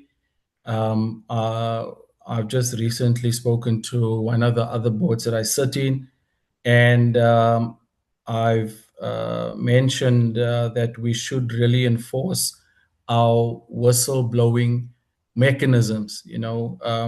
One is that we don't want to send people on a wild goose chase because it becomes a very expensive process, because now you have to hire experts to come in and have a look at whether or not there's truth in what has been submitted. Secondly, is that we should have a more safer method that protects the whistleblower to submit this information so that they are safeguarded against any harm that could come to them for bringing this information, and that we be guided by our policies around receiving information like this. What channels it's supposed to come through? How do we verify it? And then how do we move it on to other entities for quick action and response, so that we're able to safeguard our environment, our people, the fiscus, and everything associated with this particular action. So, yeah, in short, I think it's important that we are able to act quickly, but we must also ensure that we act in a responsible way, and that we are not wasting time or effort on whistleblowing events that could come in and really hamper our productivity and not make us progress on the key issues that we are concerned with. But again, is make sure our policies are robust as far as escalating sound information like this that can stop crime, can stop fraud, it can stop malfeasance, it can stop delinquent behavior, and really protect all of us as we move forward.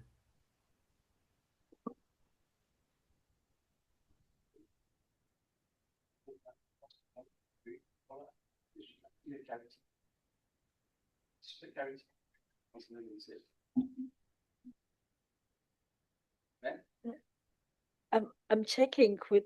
I just want to check some information.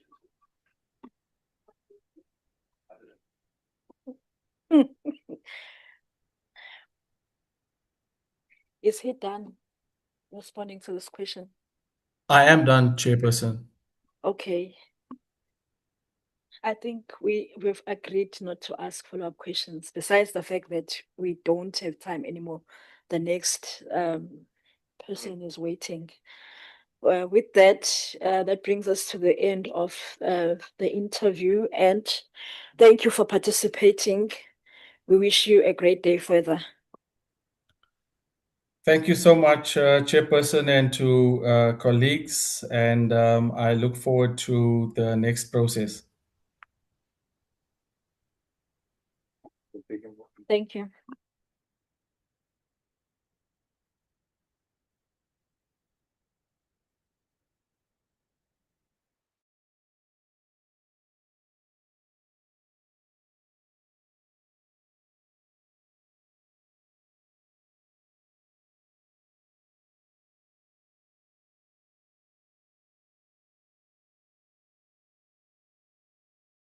Of the Portfolio Committee on Electricity and Energy. And here with me are honorable members of the committee who will be asking the questions in this interview. So we have allocated 45 minutes for this particular interview, but for each question you'll have 3 minutes to respond. The 11th question, which is the last one, you will be allocated 4 minutes because it's slightly longer. With that, but I do also want to indicate that we wish that you use all your 3 minutes when you respond. However, if you surpass, then we will have to kindly and respectfully stop you and request you to move on to the next question. With that, we begin the process. And this is the first question. In your opinion, what qualities and competencies are essential for a member of the board of a public entity to possess to effectively fulfill their mandate? Please demonstrate in your response how your past experiences make you a suitable candidate for this position. Thank you, ma'am.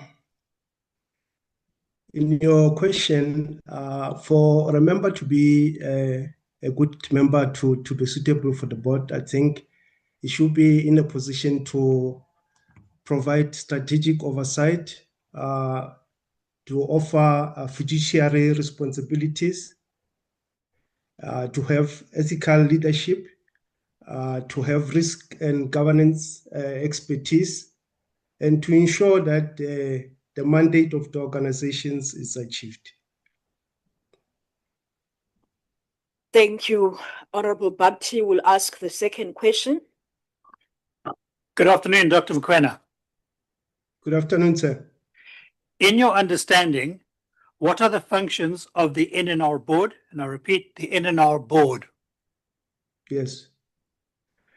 The functions of NNR board, it's excuse me, under its establishment, under the NNR regulator, it is established to offer safety regulations and for radiation as well within South Africa, to regulate nuclear and radiation safety, to protect people and property, including environment for nuclear damage, to monitor compliance and oversees nuclear authorizations. Thank you. We are going to move on to question number 3, which will be asked by Honorable Sompa Masiu. Thanks, Chair. Good afternoon, Doctor. My question will be based on your understanding. What are the functions of the NNR?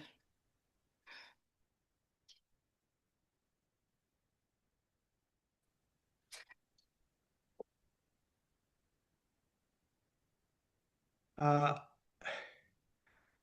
we referring to the mandates of the NNR? Are you asking the similar questions? They are almost the same, but what are the functions of NNR?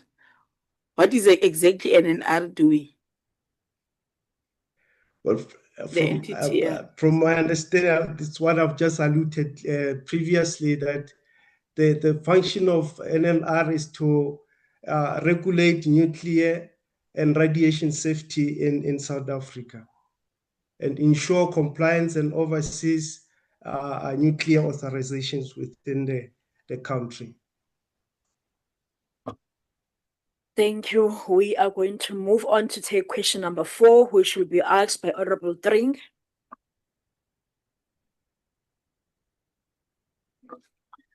Thank you, Chair. Doc, if you could please demonstrate your experience in one of the following, but not limited to that one. And these are the following areas: radiation protection, nuclear medicine, mechanical engineering, electrical engineering, mining, metallurgical engineering, HR, labor relations, environmental management, emergency preparedness and response, information technology, governance and risk management, nuclear engineering, nuclear physics.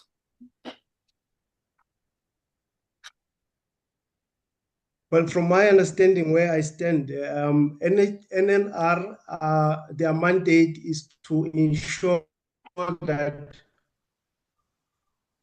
all those aspects they adhere to compliance.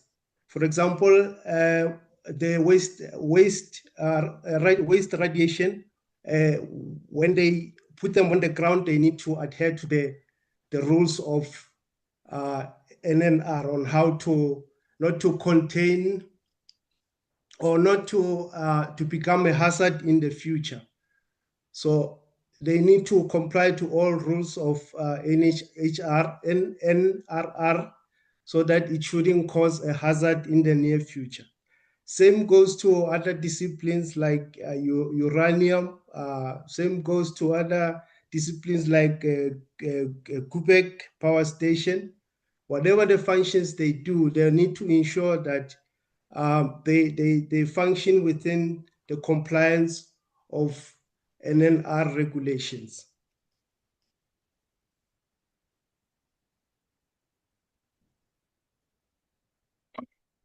Thank you. We are going to move on to question number 5, which will be asked by Honorable Nkosi.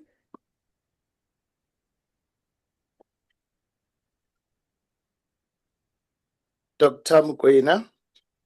Good afternoon, sir. Afternoon, sir. My question is, as a representative of the community or labor on the National Nuclear Regulator Board, how do you see yourself contributing to the board's work in a way that strengthens the community or labor's voice and delivers tangible benefits for the people you represent? Well, I believe in that regard, it should be engaged through communication, through transparency, through public participation, whereby risk communication protocols are adhered to, with regular consultation with the relevant bodies, and through trust building initiatives as well. That is very important to ensure that all parties are working together to adhere their common goal. Thank you. We are going to move on to question number 6, which will be asked by Honorable Hassan. Thank you very much, Chair. Dr. Mokoena, could you please share a specific example from your experience where you have successfully represented a community or a group, and explain how that experience will guide the way you add value to the community through your role on the NNR board? Thank you. Thank you for the questions. From where I stand, I'm a chairperson of a community member or community association where I stay. We stay in a mining environment. I managed to persuade the mine to put up water system for the community, a community hall for the community, to facilitate school progress in terms of renewing schools system and paving the school facilities. So there's a lot of contributions that I've contributed since I was part of this community member in my community. So I believe me being part of this NNR, I can also impart of a lot of the knowledge that I've used with my community to help NNR to work together with other stakeholders. Thank you. Thank you. We will now move on to question number 7, which will be asked by Honorable Drink. Thank you, Dr. Mokoena. What do you consider to be the key challenges currently facing the NNR, and what suggestions would you make in order to address these challenges?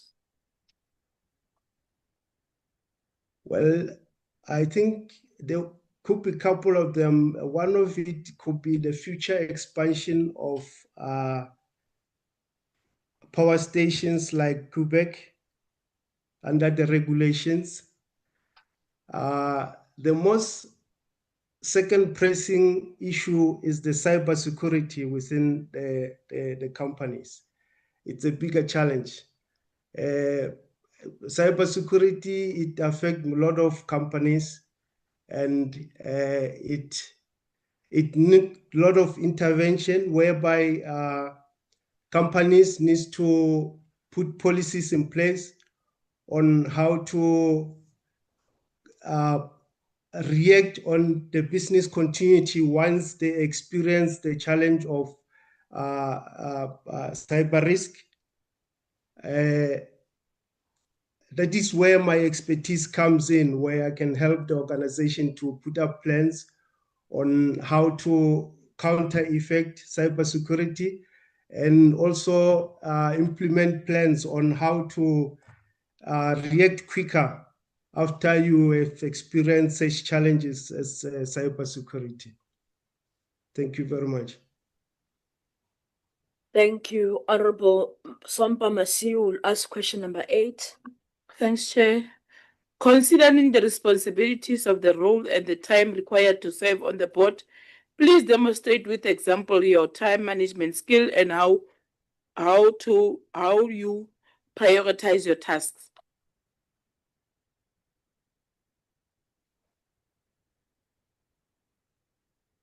Okay, from your question, I think as a board member, you need to act in the best interest of the organization.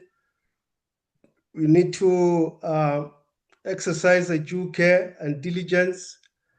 We need to avoid conflict and ensure compliance in all the time. That in such, or by so doing so, it will save organization a lot of time to focus on achieving the mandate of the organization. Thank you. Thank you. We will now move on to question number 9, which should be asked by Honorable Myling. Thank you, Chairperson. Good afternoon, Doctor. Doctor, good corporate governance is an important element in building a capable and ethical public sector. In your role as a National Nuclear Regulator board member, which governance priorities would you ensure the NNR adheres to ensure good corporate governance standards?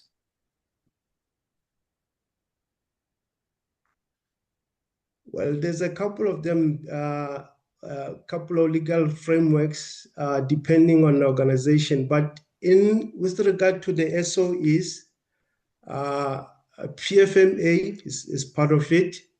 Companies Act, we need to adhere to that. The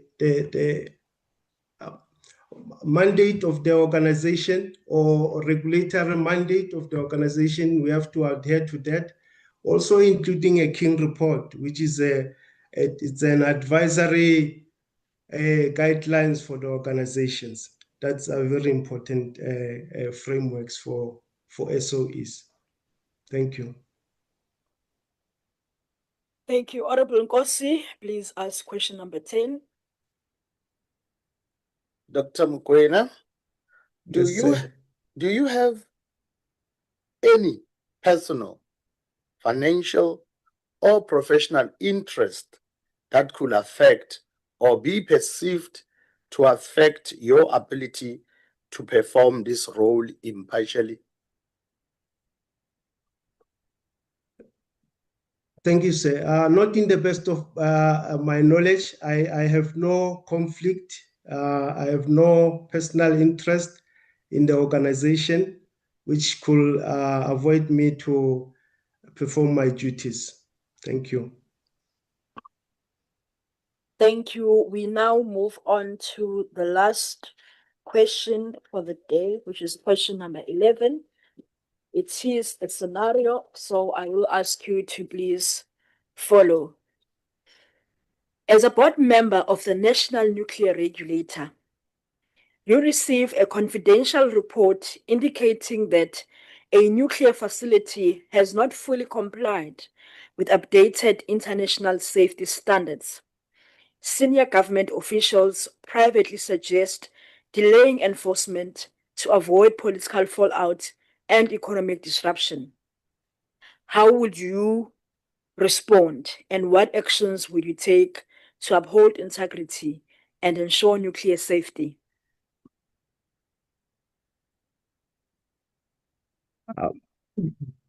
Excuse me. From what I understand, in the fellow member, it's not conducting his fiduciary responsibilities.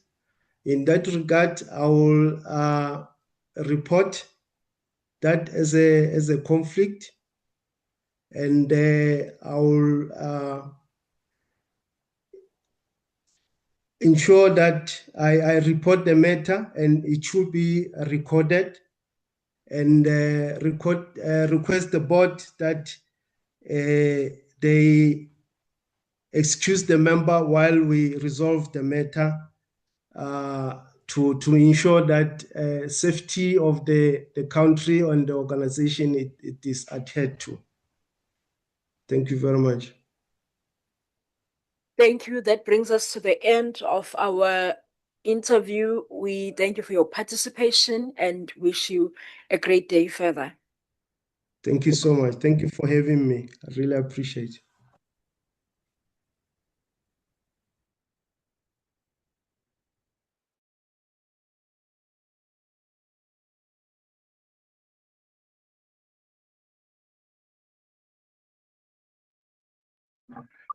Good day, Mayor Mabileng. It's Rico Kotse here. Ma'am, just to make sure that everything is working, please switch on your mic and the video, please, ma'am. Then just say something so we can check if you can hear us and vice versa. Thank you, ma'am. Good afternoon. Excellent. Thank you, ma'am.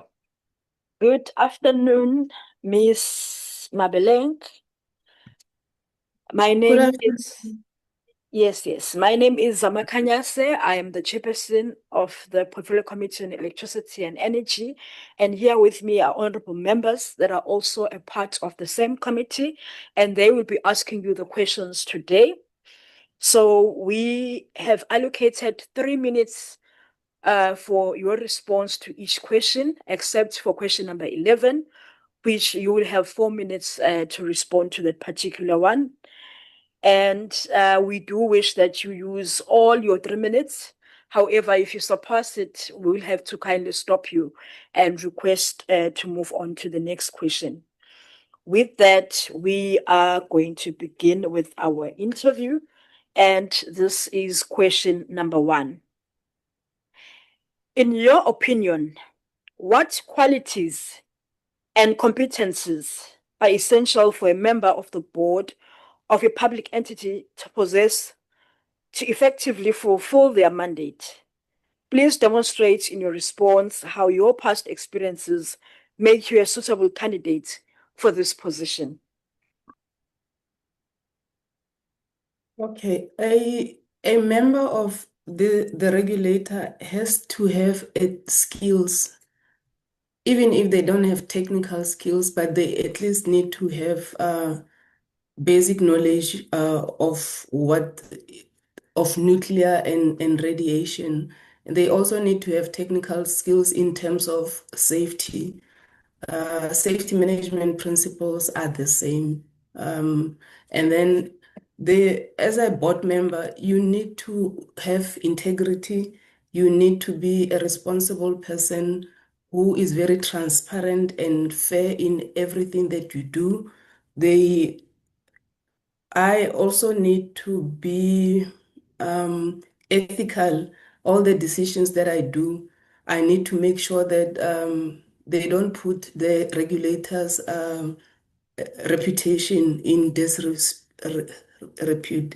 I need to also make sure that I don't have any conflict of interest that might cause an embarrassment to the regulator. Whether the conflict of interest is actual, it is potential, or it is perceived. So in my dealing with the public, with stakeholders, or the government, I must make sure that I remain neutral as a member of the regulator. Thank you.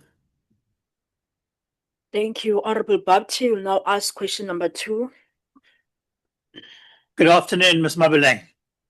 Good afternoon, sir. In your understanding, what are the functions of the NNR board? And I repeat, the NNR board. Okay, the function of this board is to set direction for the regulator and to approve the strategy and ensure that the board complies with its mandate. The mandate of the regulator is to protect people, the environment, the public, and and properties against radiation and nuclear risks. The board also oversees performance and hold management accountable, management of the regulator. Thank you. Thank you. Honorable Sompa Masiu will ask question number 3. Thank you, Chair. Good afternoon, Mrs. Mabeleng.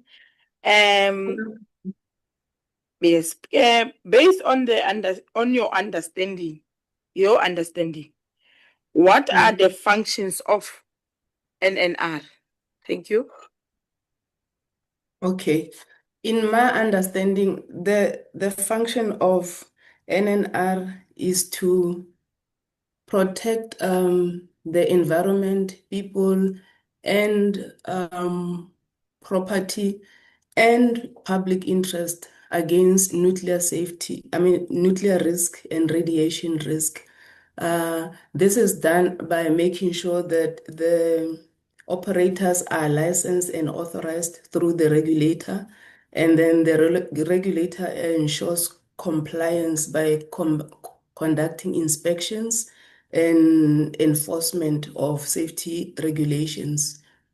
And also the NNR also makes sure that the operators, they have emergency preparedness capabilities, which will be tested by doing emergency drills.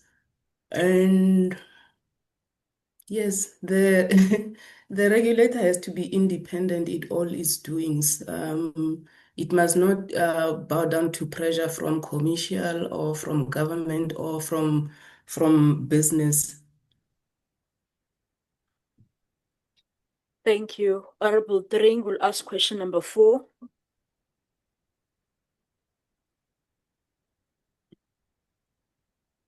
Thank you, Chair.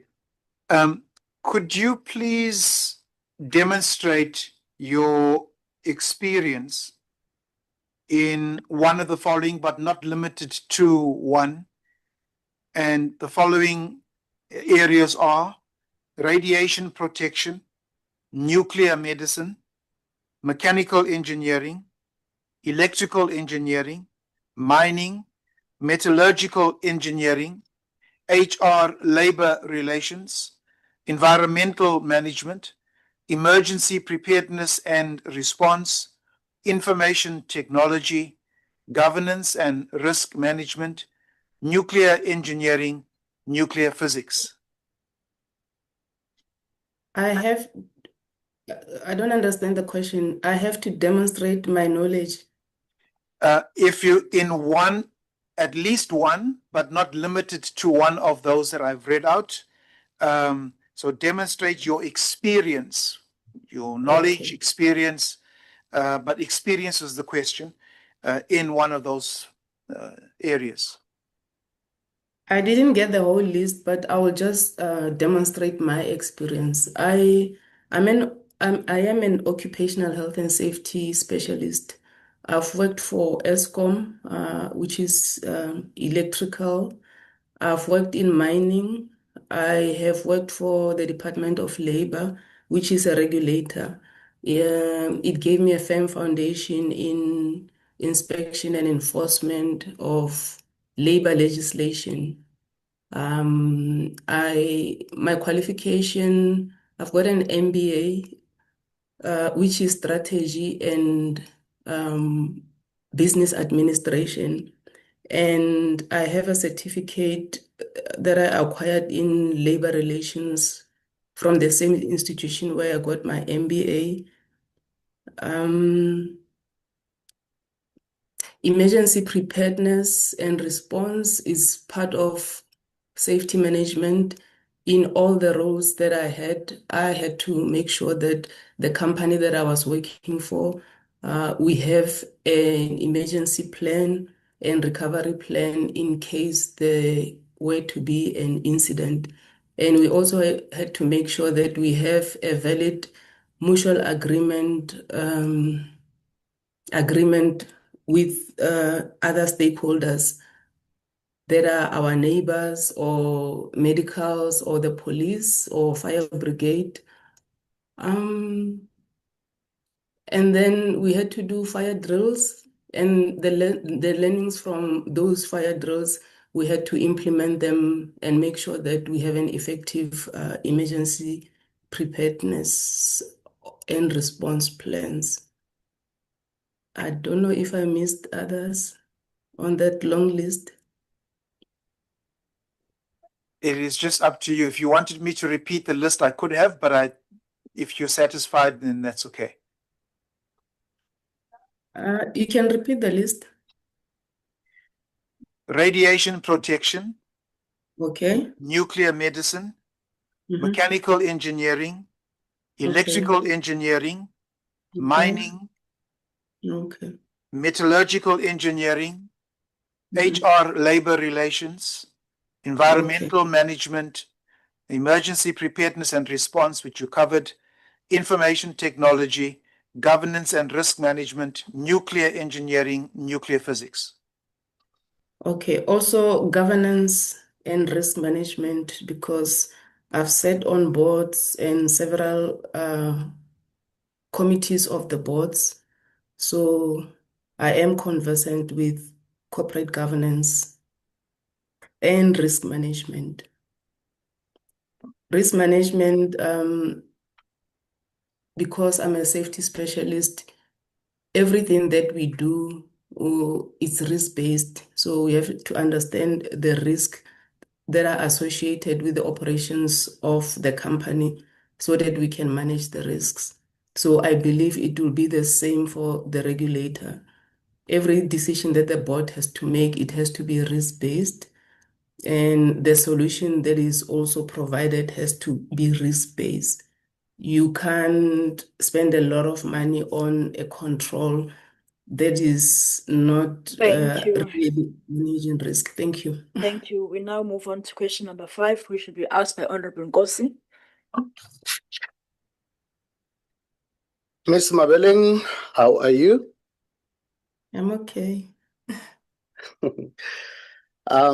Ms. Mabeleng, as a representative of the community or labor on the National Nuclear Regulator Board, how do you see yourself contributing to the board's work in a way that strengthens the community or labor's voice and delivers tangible benefits for the people you represent?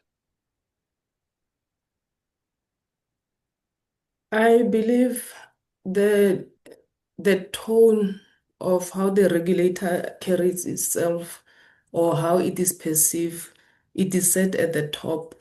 So we have to start by creating a safety culture where safety matters at all levels of the organization, where everyone understands the risk, everyone can be able to report the risk, even when they are not sure, where they don't understand. As long as they suspect something is not right, they should be able to report without having any fear. The thing with the risk from nuclear or from radiation is that the hazard is radiation, is nuclear, and you cannot smell it, you cannot see it. So people need to have a safety culture of knowing that they can report at any time, and management should be held accountable. Accountability must exist. And we must ensure that operational pressures does not take precedence over safety requirement. That is the learning that me being on the board, I'll be able to teach, that as a board, we should be seen as a board that encourages a safety culture. Community members must speak out when they see something, because our intention is to make sure that everything that we do now doesn't impact future generations negatively. Thank you. I hope I answered the question. Thank you. We will now move on to question number 6, which will be asked by Honorable Hassan. Thank you very much, Ms. Mabeleng. I'm going to be asking you the 6th question. Could you please share a very specific example from your experience where you have successfully represented a community or a group, and explain how that experience will guide the way you add value to the community through your role on the NNR board? Thank you.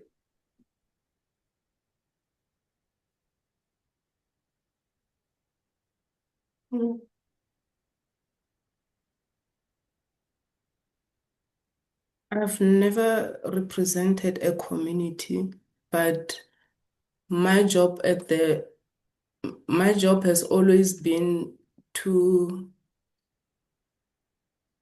speak out, to make sure that because I'm an occupational health and safety specialist, my job is to make sure that I ensure the safety of the workers, which in this case will be the community of people that I advise, and I make sure that they go home safely in the same condition that they came to work with.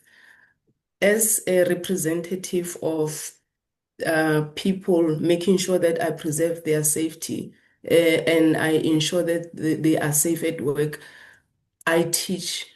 I believe if you teach people, it will be easy for you to monitor safety and to implement it. You cannot just come and want to enforce compliance, whereas you have not taught people. My way of teaching people is to show them the worst case scenario, that you need to understand the risk, you need to understand why the controls are put in place, and you need to understand why you have to follow certain rules or why you have to wear protective equipment. Can you repeat the question? Sure. Can you share a specific example from your experience where you successfully represented a community or a group or labor, and explain how that experience will guide the way you add value to the community through your role on the NNR board.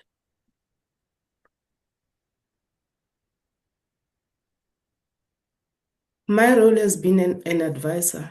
I pride myself in being able to get through to people by speaking to them about legislation and teaching them about their own safety and how the controls that we implement is meant to save their life and to preserve their quality of their lives. That is what I will bring to the board. Thank you. Thank you. We'll now move on to question number 7, which will be asked by Honorable Drink. Thank you, Ms. Mabeling. What do you consider the key challenges? What do you consider the key challenges currently facing the NNR? And what suggestions would you make in order to address these challenges?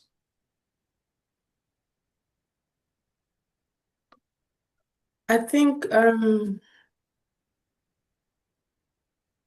the nuclear skills or technical skills in nuclear, I'm not so sure, but it's not that well known. So I will advise the regulator maybe to go to the universities and make sure that they have open days where they advertise what the nuclear regulator does. I didn't also know much about National Nuclear Regulator until lately. So I think they need to communicate more. I would advise that information is shared more. The regulator shares what they do more. And then the learnings from other countries must also be shared publicly. And I know now, while I was preparing for the interview, there's a lot of work that the National Nuclear Regulator does, but I think it's not known that much. So it doesn't attract interest maybe for people to study nuclear energy because they don't know much about the regulator. And maybe another thing that I found interesting was that it will also be interesting to see the emergency drills conducted, how they are conducted. That is one, if it's not already been shared, that is one information that I would advise for it to be shared, just to show people that this is what the regulator does, and this is what it does to make sure that the communities are protected. Thank you. Thank you. We'll now move to question number 8, which will be asked by Honorable Somba Masiu. Thanks, Chair. Considering the responsibilities of the role and the time required to serve on the board, please demonstrate with examples your time management skills and now how you prioritize your tasks. If I do get appointed on the board, I do have a full-time employment where, excuse me? No, continue.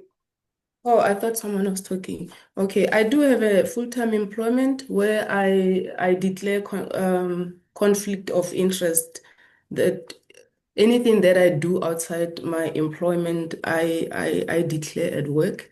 So I manage my time because I've sat on other boards before. As long as I know the time required for the board, when we get the board packs, we go through the board packs and prepare for the meeting, and then set time aside to be in the meeting. if ever there's any reason I might not be on the board, I will communicate in time. Thank you. Honorable Mailem will ask question number 9. Thank you, Chairperson. Ms. Mabeleng, my question is as follows. Good corporate governance is an important element in building a capable and ethical public sector. In your role as an NNR board member, which governance priorities would you ensure the NNR adheres to in order to ensure good corporate governance standards? Can you kindly repeat the question? Sure. Good corporate governance is an important element in building a capable and ethical public sector. In your role as an NNR board member, which governance priorities would you ensure the NNR adheres to in order to ensure good corporate governance standards? Okay. Corporate governance, the NNR has to be independent and has to be seen to be independent of government, of commercial, and of the operators they serve, so that it can build public trust. And in terms of financial stability, they should be able to display that they manage the finances in terms of the PFMA requirements. There's no wasteful expenditure.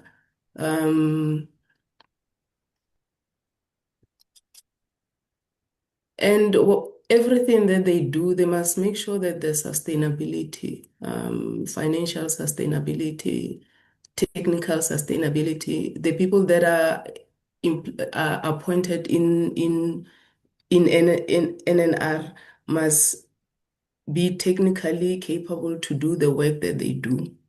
And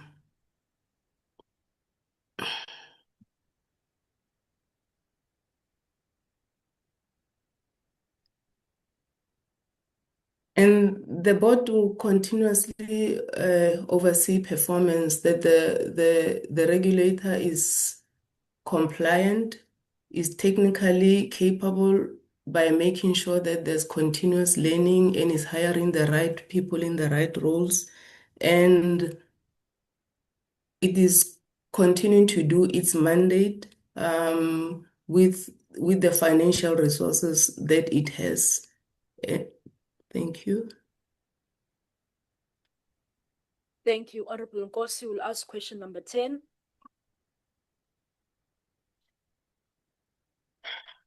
Ms. Mabeleng, Yes, do you have any personal, financial, or professional interest that could affect or be perceived to affect your ability to perform this role impartially? No, I do not have. Thank you. We will now take the last question for the day. It is a scenario, so please do follow. As a board member of the National Nuclear Regulator, you receive a confidential report indicating that a nuclear facility has not fully complied with updated international safety standards. Senior government officials privately suggest delaying enforcement to avoid political fallout and economic disruption. How would you respond? And what actions would you take to uphold integrity and ensure nuclear safety? Any report that comes to my attention as a board member, I have to take it seriously, because we, as board, we also encourage whistleblowing. We encourage a culture where people can report anything without fear of being reprimanded. So I will make sure that this gets reported and it has to be investigated it has to be investigated in a fair manner because it is an ethics issue and it's also an integrity issue. The National Nuclear Regulator has to be independent and it has to be perceived as being independent. And they should not be pressurized by anyone, whether it's a minister or government or the license holder. So information like this, we will take it seriously. It has to be investigated according to the framework of the regulator. So, and we have to be transparent about it. The person has to come and explain why they feel the need to pressurize the regulator to do this. And lessons will have to be learned from this so that something like this doesn't have to be repeated ever again. Thank you. Thank you. That brings us to the end of our interview, and we do thank you for participating and wish you a great day further. Thank you. Electricity and Energy. Here with me are honorable members who are part of the committee, and they will be asking you the questions today. So we have allocated 45 minutes for this particular interview. Each question you will have 3 minutes to respond to them, except for question number 11, which you have been allocated 4 minutes to respond to, which is the last question. And you will have to be respectfully stopped if you surpass the 3 minutes so that we can move on to the next question. With that, we begin with our interview today. And this is question number 1. In your opinion, what qualities and competencies are essential for a member of the board of a public entity to possess to effectively fulfill their mandate? Please demonstrate in your response how your past experiences make you a suitable candidate for this position. Okay, thank you. So in my own experience, I believe that for you to be a member of a board member of a public institutions, obviously you need to have like working knowledge, especially for PFMA. You need to understand corporate governance, what it is, and you also need to understand the mandate that particular institutions that you are a board member of, they are mandated to do. So if you understand those things, I believe that you are able to do the work that you're hired to do as a board member, because you understand in terms of what is it that particular entity is mandated to do. And obviously, you also need to link that particular things to the parent department. Obviously, if I were to give an example of NNR, it means that the mandate of NNR is somehow linked to the NDP, as well as the mandate of the hosting department, in this case, Department of Electricity and Energy. So in my own experience, I have experience from both public sector as well as private sector. And currently, obviously, I work for, the state-owned entity where we are governed by PFMA. So I lead a team, or as a head of ICT, whatever we need to do in terms of procurement or in terms of governance, we need to follow the prescribed laws in terms of government. Obviously, when we do buy or source our services, we need to do it in a certain way. And when everything that we do, obviously, get audited by AG, so we need to follow the prescripts of the law. So that's what I would say, that I do have experience in terms of ensuring that we follow the policies of Office of Government first, as well as the policies of the company that I'm working for, or the companies that I worked for in the past within the government or state organs. Thank you. Thank you, Honorable Babti. We'll now ask question number 2. Good afternoon, Mr. Makubele. In your understanding, what are the functions of the NNR board? And I repeat, the NNR board. Okay. So in my own understanding, the function of the NNR board is to set the direction, the strategic direction of NNR, in which the executives will be able to drive that better strategy. So meaning that the board must ensure that the strategy that they have will enable NNR executive to actually discharge the mandate of NNR in a manner which is efficient and effective, and in a manner that it makes sense to the stakeholders as well as to the ministry which NNR falls under. So the board need to ensure that whatever strategy that they pass through, it gets implemented by executive, and they will provide an oversight to ensure that the executive do discharge or carry out that particular strategy in a manner which is consistent with the prescribed policies of NNR as well as of government in which we operate within. Thank you. Thank you. Honorable Sompa Masi will ask question number 3. Okay. And thanks, Chair. My question will be to Mr. Makubela. Okay. Based on your understanding, Yes. what are the functions of NNR? Okay. My own understanding is that NNR is a Schedule 3A entity which has been established through an Act of Parliament, Act 47 of 1999.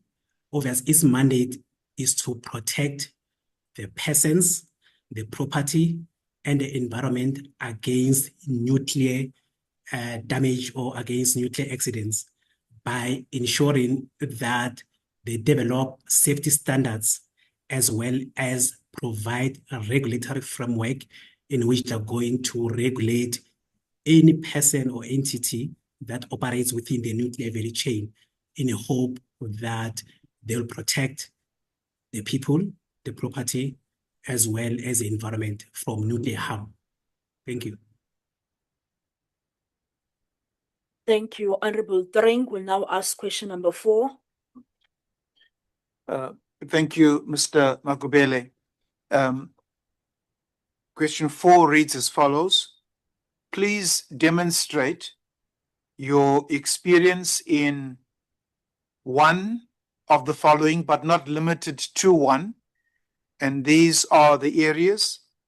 So demonstrate your experience in radiation protection, nuclear medicine, mechanical engineering, electrical engineering, mining, metallurgical engineering, HR, labor relations, environmental management, emergency preparedness and response, information technology, governance and risk management, nuclear engineering, nuclear physics. Okay, no problem. So I'll start with the area where I do have experience. So in terms of HR, obviously, as a head of IT or as a CIO of the company that I'm working for, I do have a team that works under me. And obviously, I do recruit and I do train teams, and I do know in terms of the HR processes that we need to follow to be actually to train our people, or whether it's performance management and so forth. So, and then in terms of environment, obviously, I'm in the ICT space. We know that, like, in terms of our waste or ICT waste, we need to do it in a proper manner. Obviously, I know this one may not be like the environment as compared to like the nuclear, in the nuclear space where you need to dispose of nuclear waste in a certain way. But in terms of IT and governance, obviously, as an IT head, I've been in IT for over 20 years, and I do have experience, leading teams within IT as well as IT governance, because as a CIO, I am the chairperson of an IT steering committee, and I'm part of like various committees, executive committees within ICT of the state-owned company that I work for. So I do understand the PFMA. I do understand in terms of what it is that we need to do in order to ensure that we implement the policies that we have developed. Obviously, I do have experience of engaging with Auditor General in terms of the audit that we're doing within ourselves. So I don't have any experience in radio, mechanic, electrical, or mining because that's not my specialty. My specialty is within ICT, and then I do have experience on the things that I have mentioned. So I don't have experience in nuclear medicine other than what I read, in the news and so forth. Thank you. Thank you. We are now going to move on to question number 5, which will be asked by Honorable Nkosi. Dr. Makubela, how are Sir, you? I'm good, and you, sir? I'm fine, thank you. Dr. Makubela, as a representative of the community or labor on the National Nuclear Regulator Board, how do you see yourself contributing to the board's work in a way that strengthens the community or labor's voice and delivers tangible benefits for the people you represent? Okay, so in this case, obviously, I've read through the strategic plan for NNR, and one of the outcome areas, it was stakeholder engagement. Obviously, based on my own experience, I do have experience in terms of engaging with the unions because we do have unions here. So for me, one thing that I'll do is to ensure that we do interact with all our stakeholders, including labor.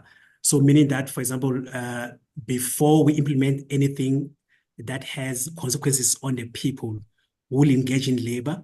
And when we engage with them, it will be a matter of, obviously, this engagement will be constant. It means that, for example, maybe whether it is quarterly or irrespective of how many times we meet with them, but it's a matter of informing the union in terms of what is it that we want to do, how it will impact, their members, and what is the benefit to NNR.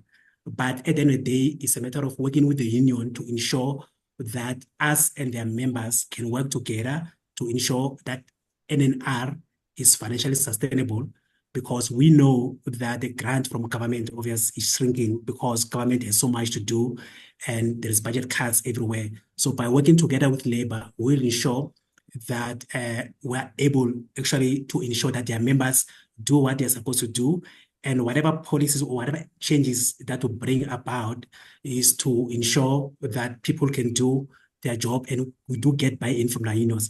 So the other thing obviously is to ensure that on those stakeholder engagement with the unions, we ensure that we upskill the people, because part of nuclear is one of those skills. So we do need to upskill those employees that are willing to be upskilled in, for example, maybe somebody want to move from one field to another within the nuclear space or within the nuclear value chain. So by getting the buy-in from the union will enable us to ensure that whatever we try to implement, it will get buy-in. Because many times we make a mistake where we just implement things and then we tell the union after they go on strike, because by so communicating with them, we'll ensure that we prevent strikes and we have a working relationship with the union, because the union and their members and us, obviously, we all have a mandate of ensuring that NNR can discharge its mandate in a good manner. Thank you. Thank you. We'll now move on to take question number 6, asked by Honorable Hassan. Thank you very much, Chair. Please, could you share a specific example from your experience where you have successfully represented a community or a group, and explain how that experience will guide the way you add value to the community through your role on the NNR board? Okay, thank you.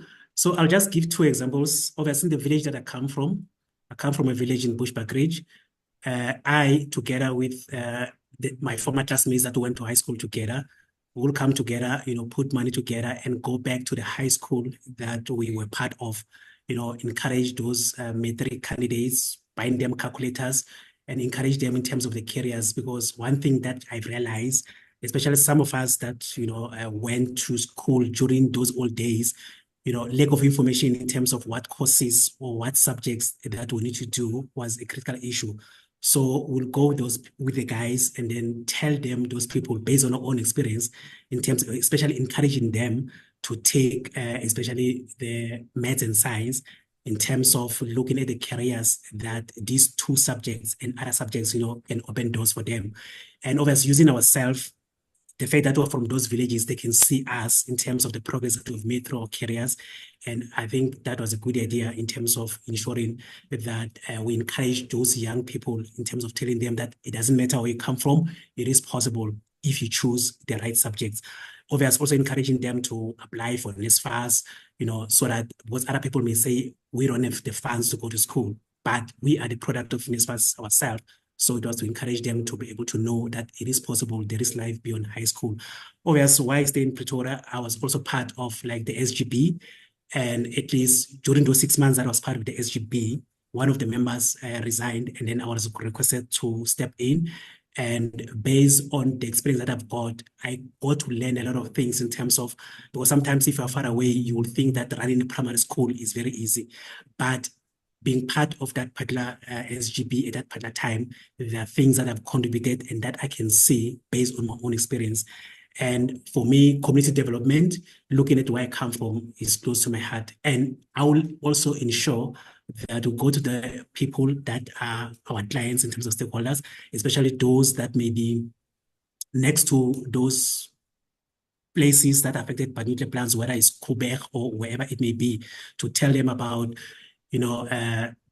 the dangers of like nuclear, the benefits of nuclear, and what is it that they need to do for them to stay safe, and how they can contribute to NNR success by working with us together and by encouraging them, obviously, in terms of ensuring that their children out there can also look for careers within the nuclear space, because I know that it is one of those areas where we as a country have lost a lot of skills.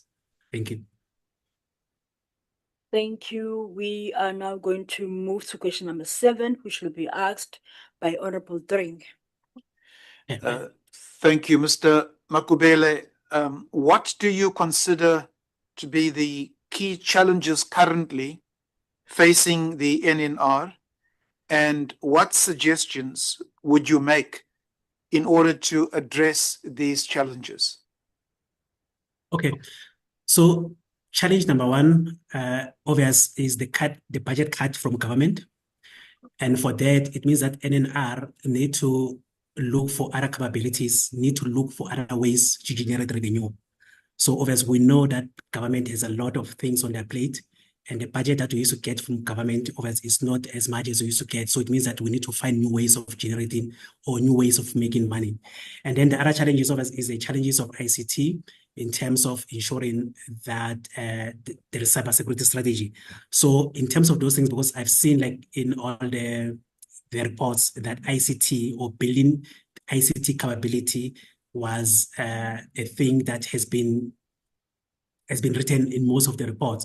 So one of the things of us is to ensure that we build a fit for people's ICT, where we can upskill our people within ICT so that we can have those critical skills that we need, especially obviously looking at the type of work that NNR does, is to ensure that we can be able to ensure that NNR data is safe from cyber attacks, and also need to ensure that we have a good ICT strategy, a good cybersecurity strategy that we implement, and we hire the best resources. Where we can't, we train these young people so that they can be able to do their job.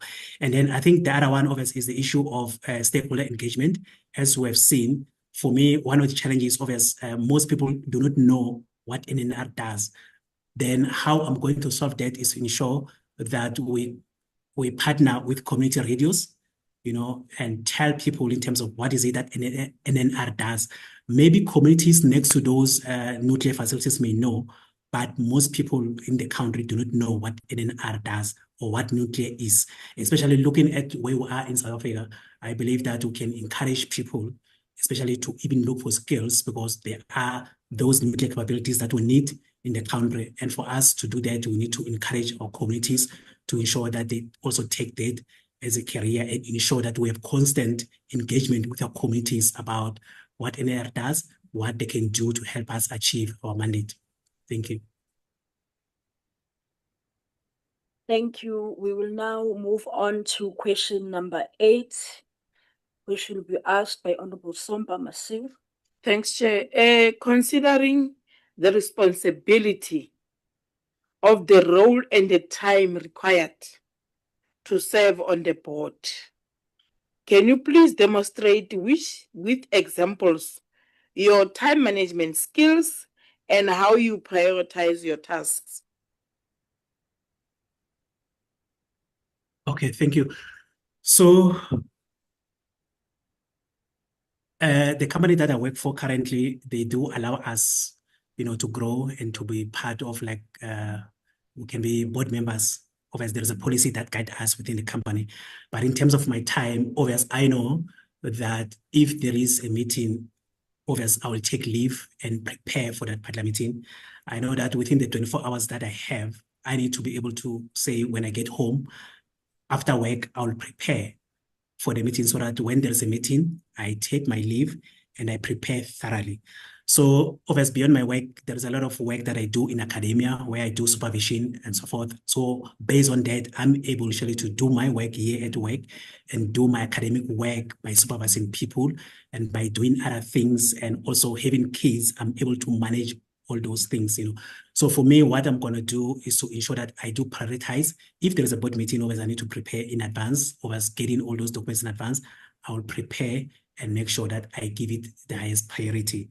So I think that's how I'm going to do. And I've been doing a lot of things in addition to my work, and none of them has clashed with the other things. Thank you.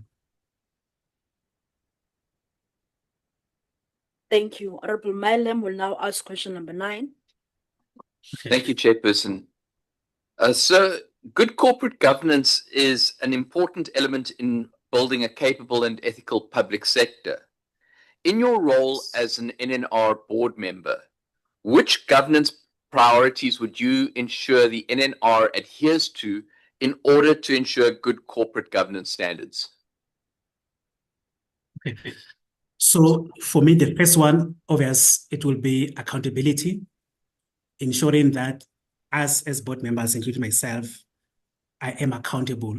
Obvious, whatever strategies that we'll come up with, we need to deliver. We need to ensure that the executive or the management of the company can be able to deliver. So meaning that we are going to split the roles in terms of who is going to do what, is one of those things that I'm going to do. Obviously, the other one is the issue of ensuring that when it comes to risk, we do identify the risks that we have, we assess the risks that NNR is currently facing, and we'll come up with plans to mitigate those risks.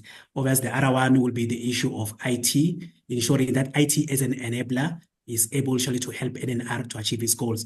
Because looking at some of the problems that NNR has, IT can act as an enabler to ensure that NNR can achieve its goals. Obviously, the other one, the issue of financial management, will also ensure that we as NNR, we are profitable so that we can cut our reliance on government funding, we can be self-sustainable. Obviously, the issue of internal audit, the issue of assurance, making sure that we provide oversight in such a way that internal audit is doing its work, as well as AG as an external audit are doing their work. And whatever findings that we may get from this, whether it's TIA and AGSA, we are able to address those findings so that we can be able to address them. So for me, obviously, the other issue is the issue of ethics, ensuring that we as board members, we do what you say we're going to do. And obviously, we also need to ensure that we are independent in terms of our decision making, that nobody can influence us, especially whether this person works from those companies or organizations that will regulate, that we're independent in what we do so that we can be able to discharge the mandate of NNR. Thank you. Thank you. We'll now ask Honorable Nkosi to ask question number 10. Okay. Dr. Makubele, do Yes, you have any personal, financial, or professional interest that could affect or be perceived to affect your ability to perform this role impartially? No, I don't have.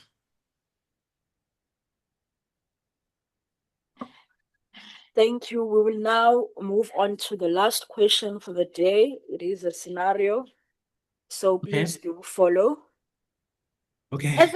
As a board member of the National Nuclear Regulator, you receive a confidential report indicating that a nuclear facility has not fully complied with updated international safety standards. Senior government officials privately suggest delaying enforcement to avoid political fallout and economic disruption. How would you respond? And what actions would you take to uphold integrity and ensure nuclear safety? Okay, thank you. First of all, I will tell that particular member to say that what they are suggesting is unethical and I won't be part of it.